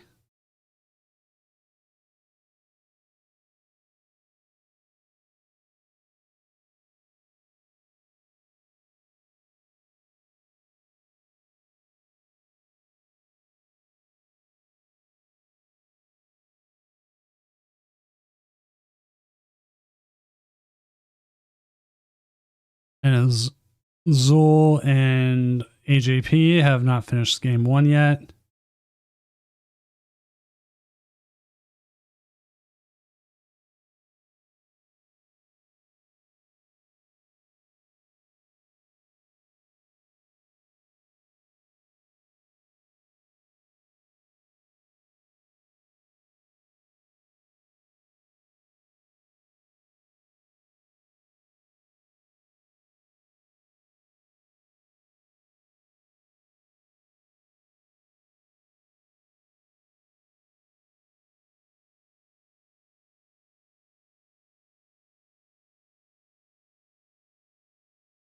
Let's see some flips here.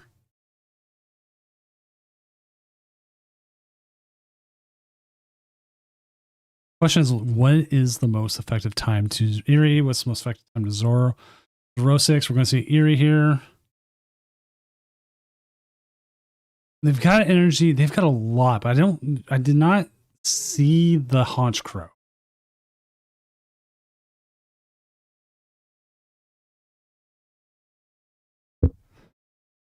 250 is more than enough.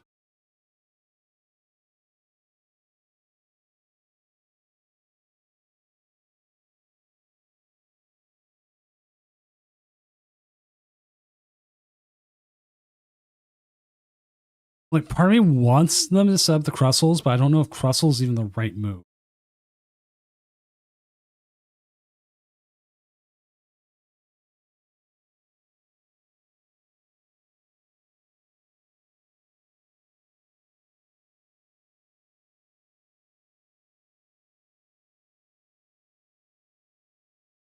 I don't know if it would have been better to Zerosic that last turn.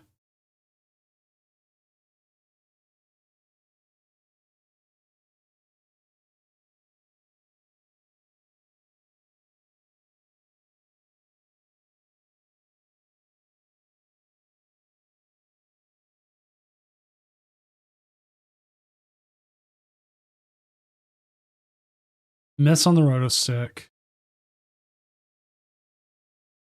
Going to retreat.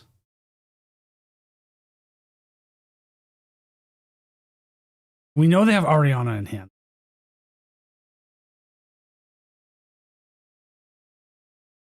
So Zerosix isn't worth it.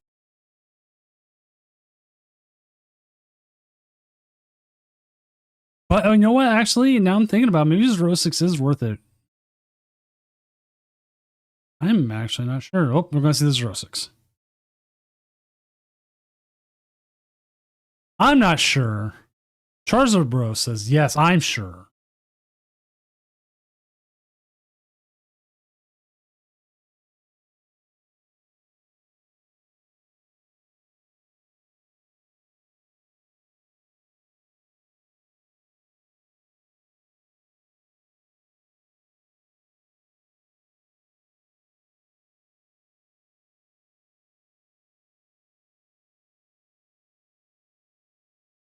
They've gotten 2 prizes now. They're at 400. They've lowered their opponent's card count. They'll probably play Ariana here, but there's a lot of cards just already missing. There's the energy. Ariana will get them more. So we'll see 6 here.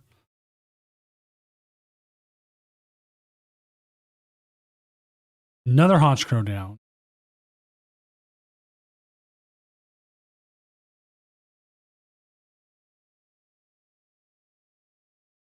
See, this is where part of me kind of wish he put down a Crustle or a Dweeble into a Crustle, if only to be a sacrificial lamb. I don't think they have enough here to get the KO.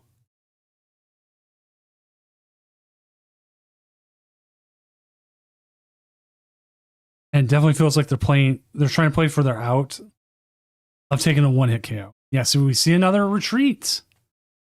They just don't have it. And they're going to continue powering up. Oh, see, now we're seeing it. There's the Dweeble. We have plenty of Dweebles in hand. We can run errand here. No reason to put down Team Rocket's Factory. You do not want to give them that as an out. More spiky energy onto the bench.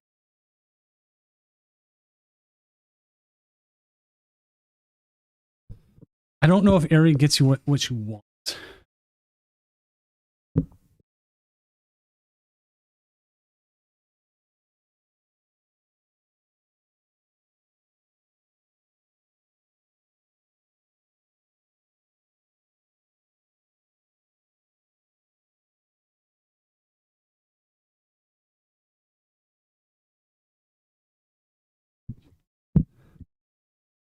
So they have the proton, they have the energy.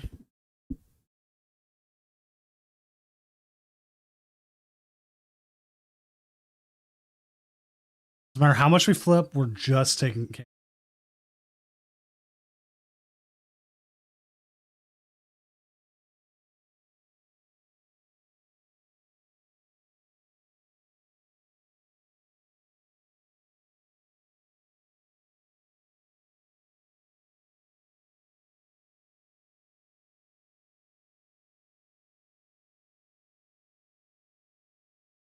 The Rocket's energy.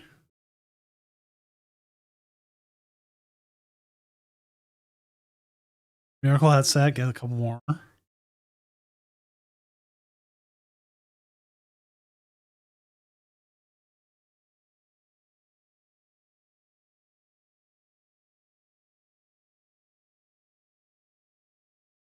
Hey, we hit the magic number of 420. That just put him down quite a few cards, though. A lot of cards to get.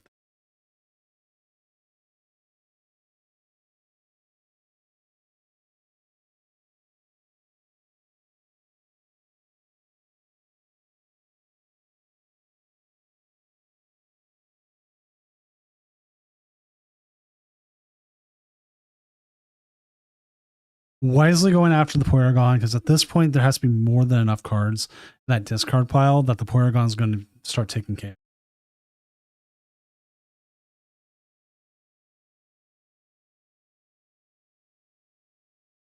So a nice 200 there.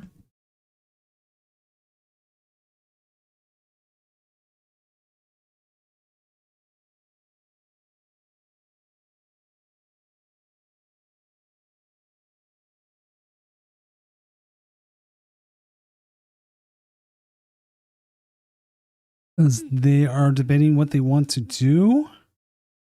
Bring up the Honchkrow. Zool is up 1 game over AJP.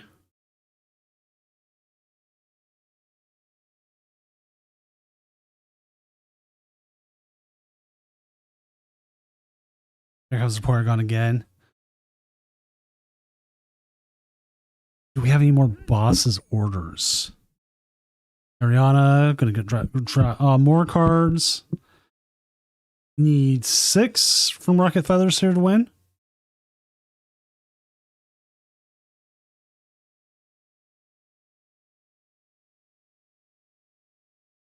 Nope, just 5. I got my numbers wrong. Dang, down to 2, and they just get everything they need there to win.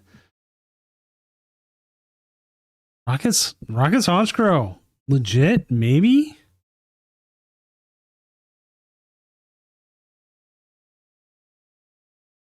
There's our first winner. Z Baltharak moving on.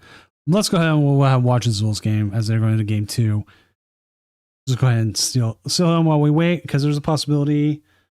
Still, I know Z Baltharak's out.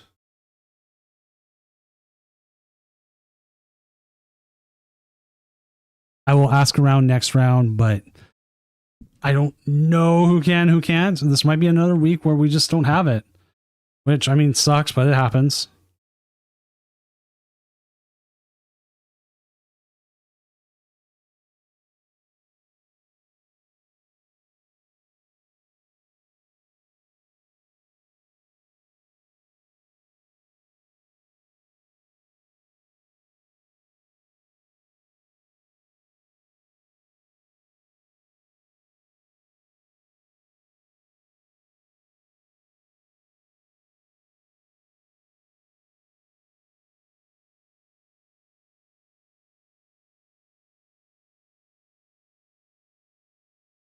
It's not legit. It's the player that's good. I mean, any deck can be good with the right player.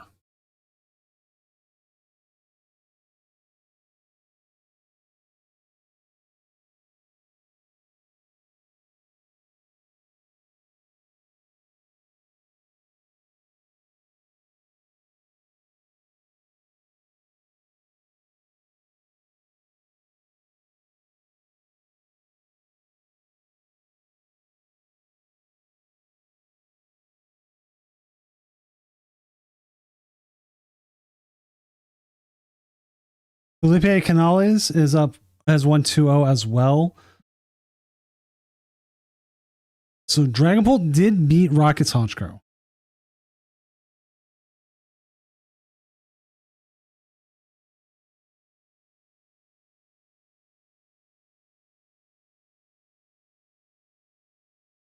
So Felipe will play the winner of Empty Tato and Wang Ting, and Z Baltharak will play the winner of Zool and AJP 52.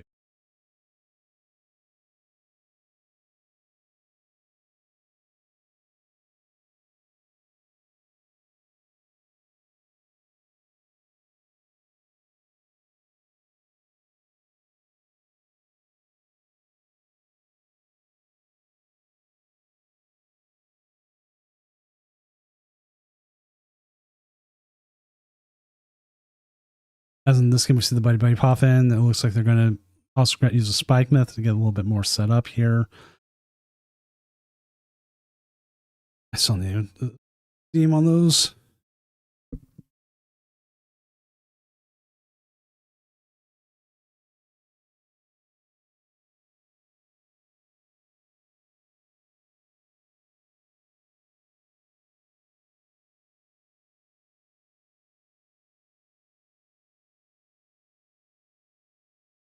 Yeah, the Greninja Zoroark's kind of cool.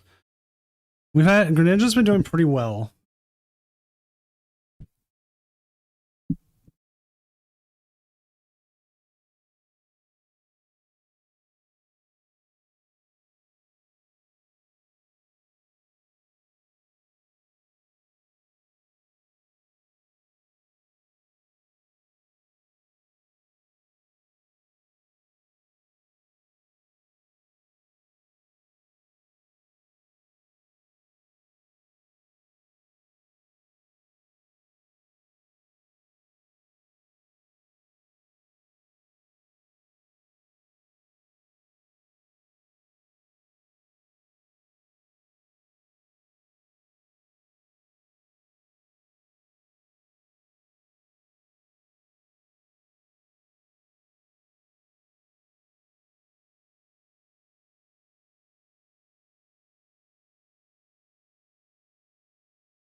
We have quite a few players actually in this tournament series that play the same deck every time. Like if you look up R2D2 Rec as well, they play nothing but Slowking. They have played nothing but Slowking.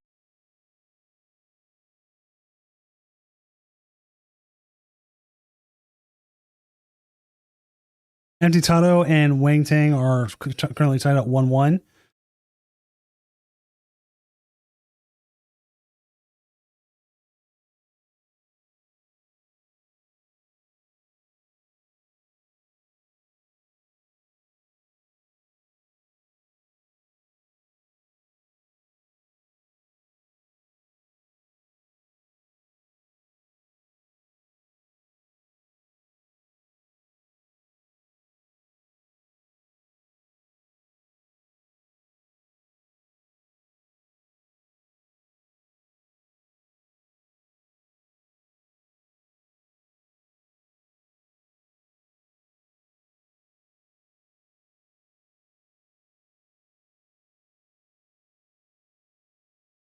Also being able to put it this way, also being able to waste energy is important because like if you know your prize count and know your sources, you should be able to.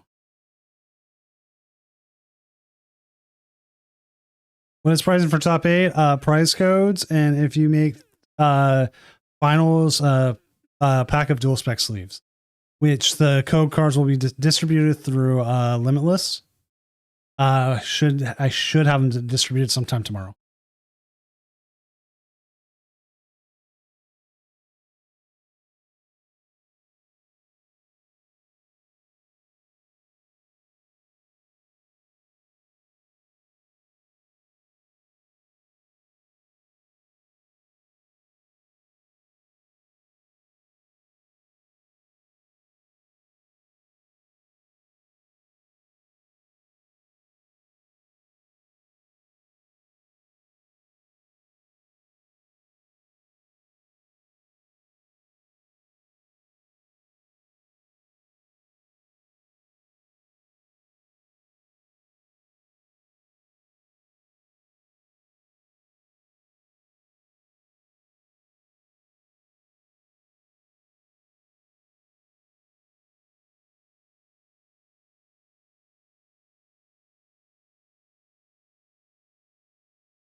I wonder what move they do here. They could big bite the duck. They could possibly do more. It looks like they are definitely going for the big bite here.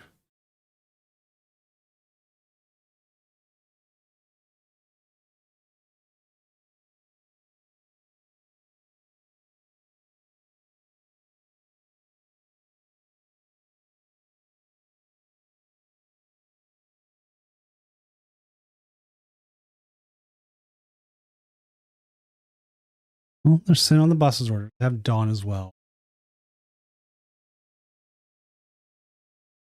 We are missing a piece there.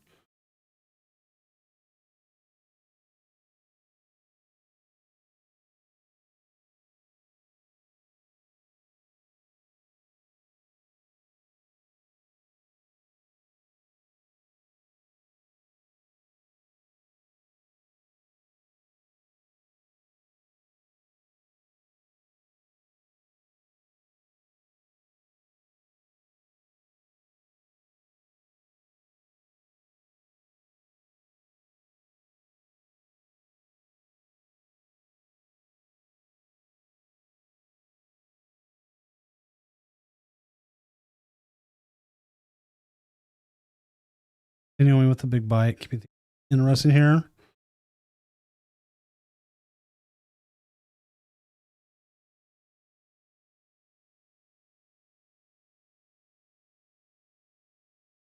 Wayne Tang has taken down Empty Tato.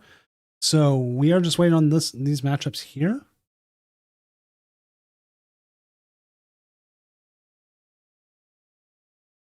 So check real quick. That means we will have a double Dragon Ball matchup, and the winner of this going up against Z Baltharak in the Haunch Crew.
So I go knocking around everything. Wait, as is Tranquility? What does that card even do?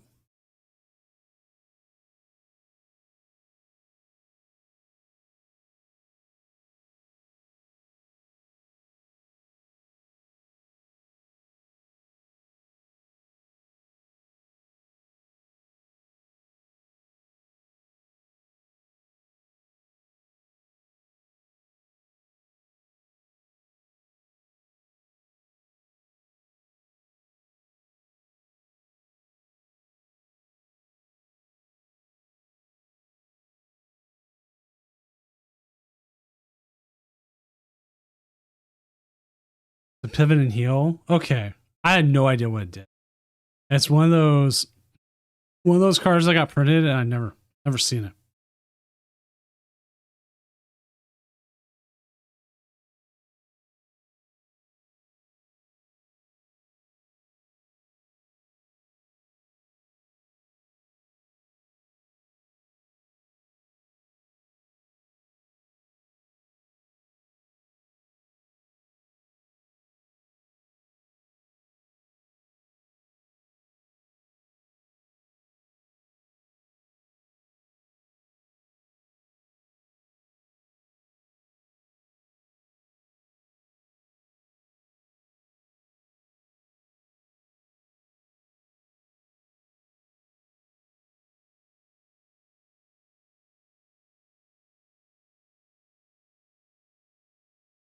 They're also very close. Close to running out there.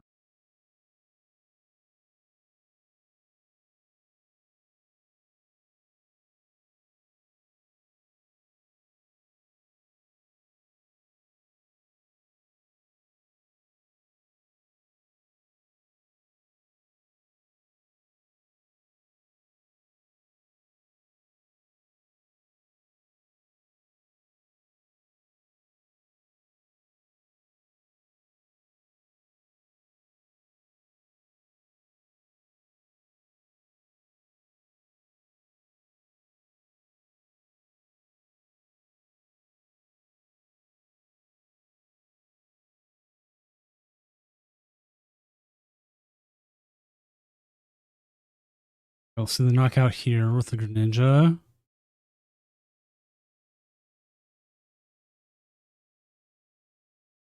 I'm down to 3 prizes.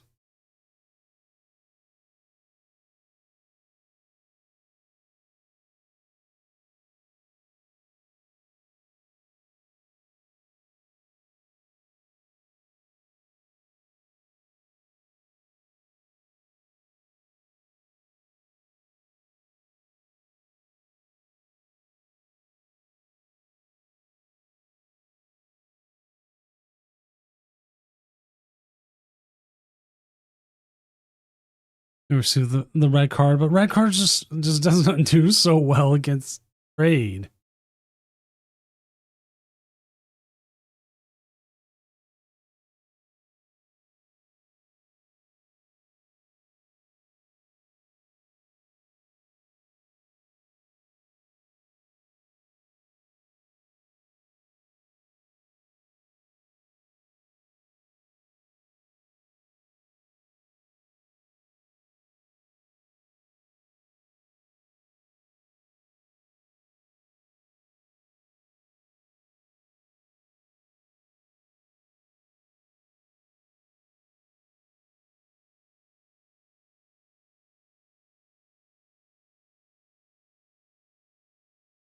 All right, checking what's in deck, which is always good.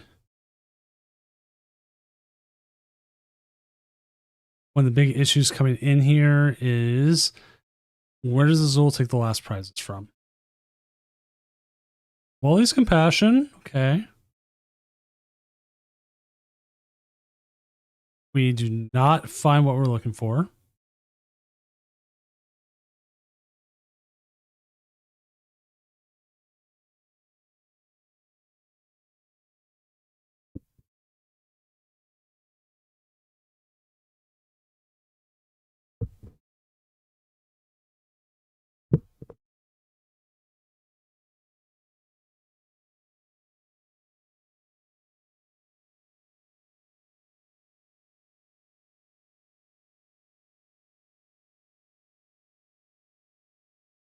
And we're going to go ahead and see a bite here. Are we going to see a bite on the active? Or are we going to see a bite on something else?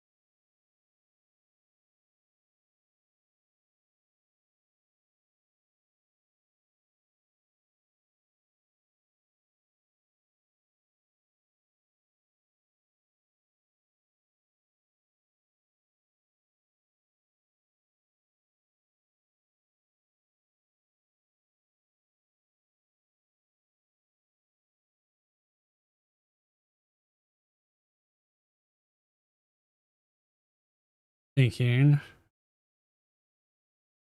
They don't have it out. Or duck stays in the active.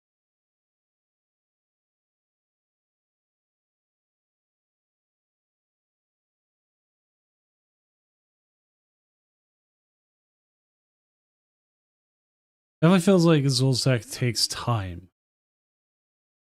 Slows things down.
More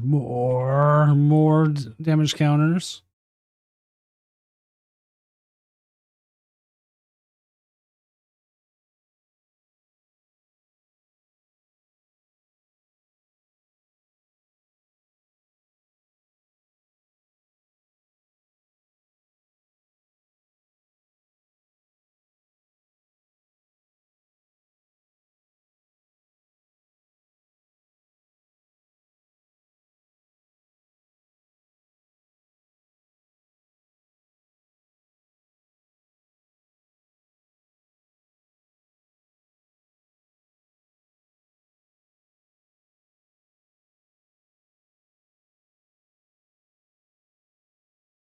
Well, yeah, he has to swing at some point.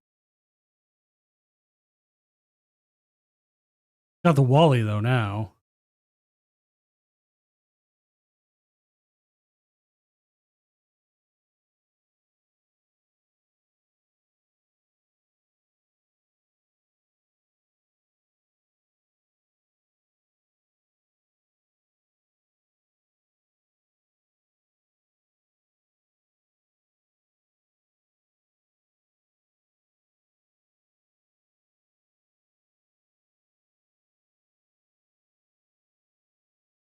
There's the Wally. We also saw that coming.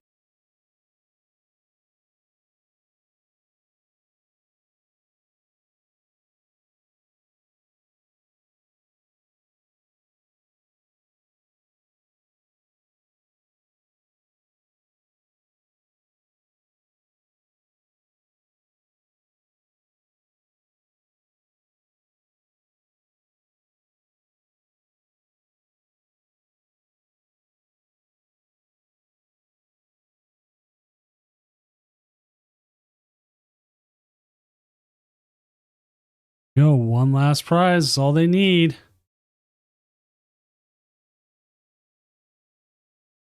There it is. So Zul will go into now the semifinals, taking that game 2-0, and we will see if we can get the other one of the other semifinal games. I have no idea if it's a possibility or not, but we will find out here shortly.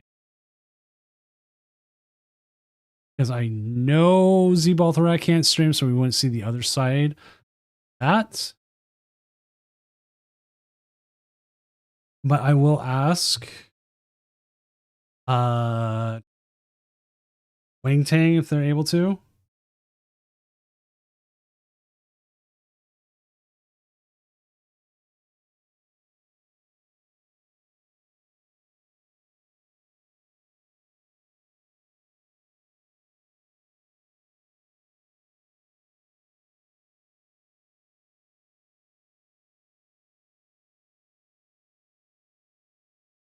Azul is just watching his lines. That's something to do. I've gone back, watched Azul's lines. I've watched Cal Connor's lines. It is worth going back and watching because they see things that you just won't see elsewhere. And it's one of those things.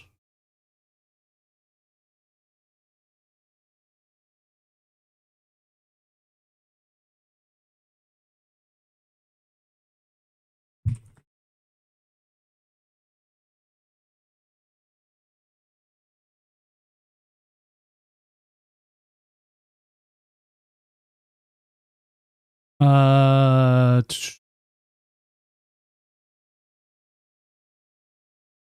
it looks like we don't have a game, which I apologize. This is the third straight week we're not having a semifinals game. That is brutal. Sucks, but it is what it is.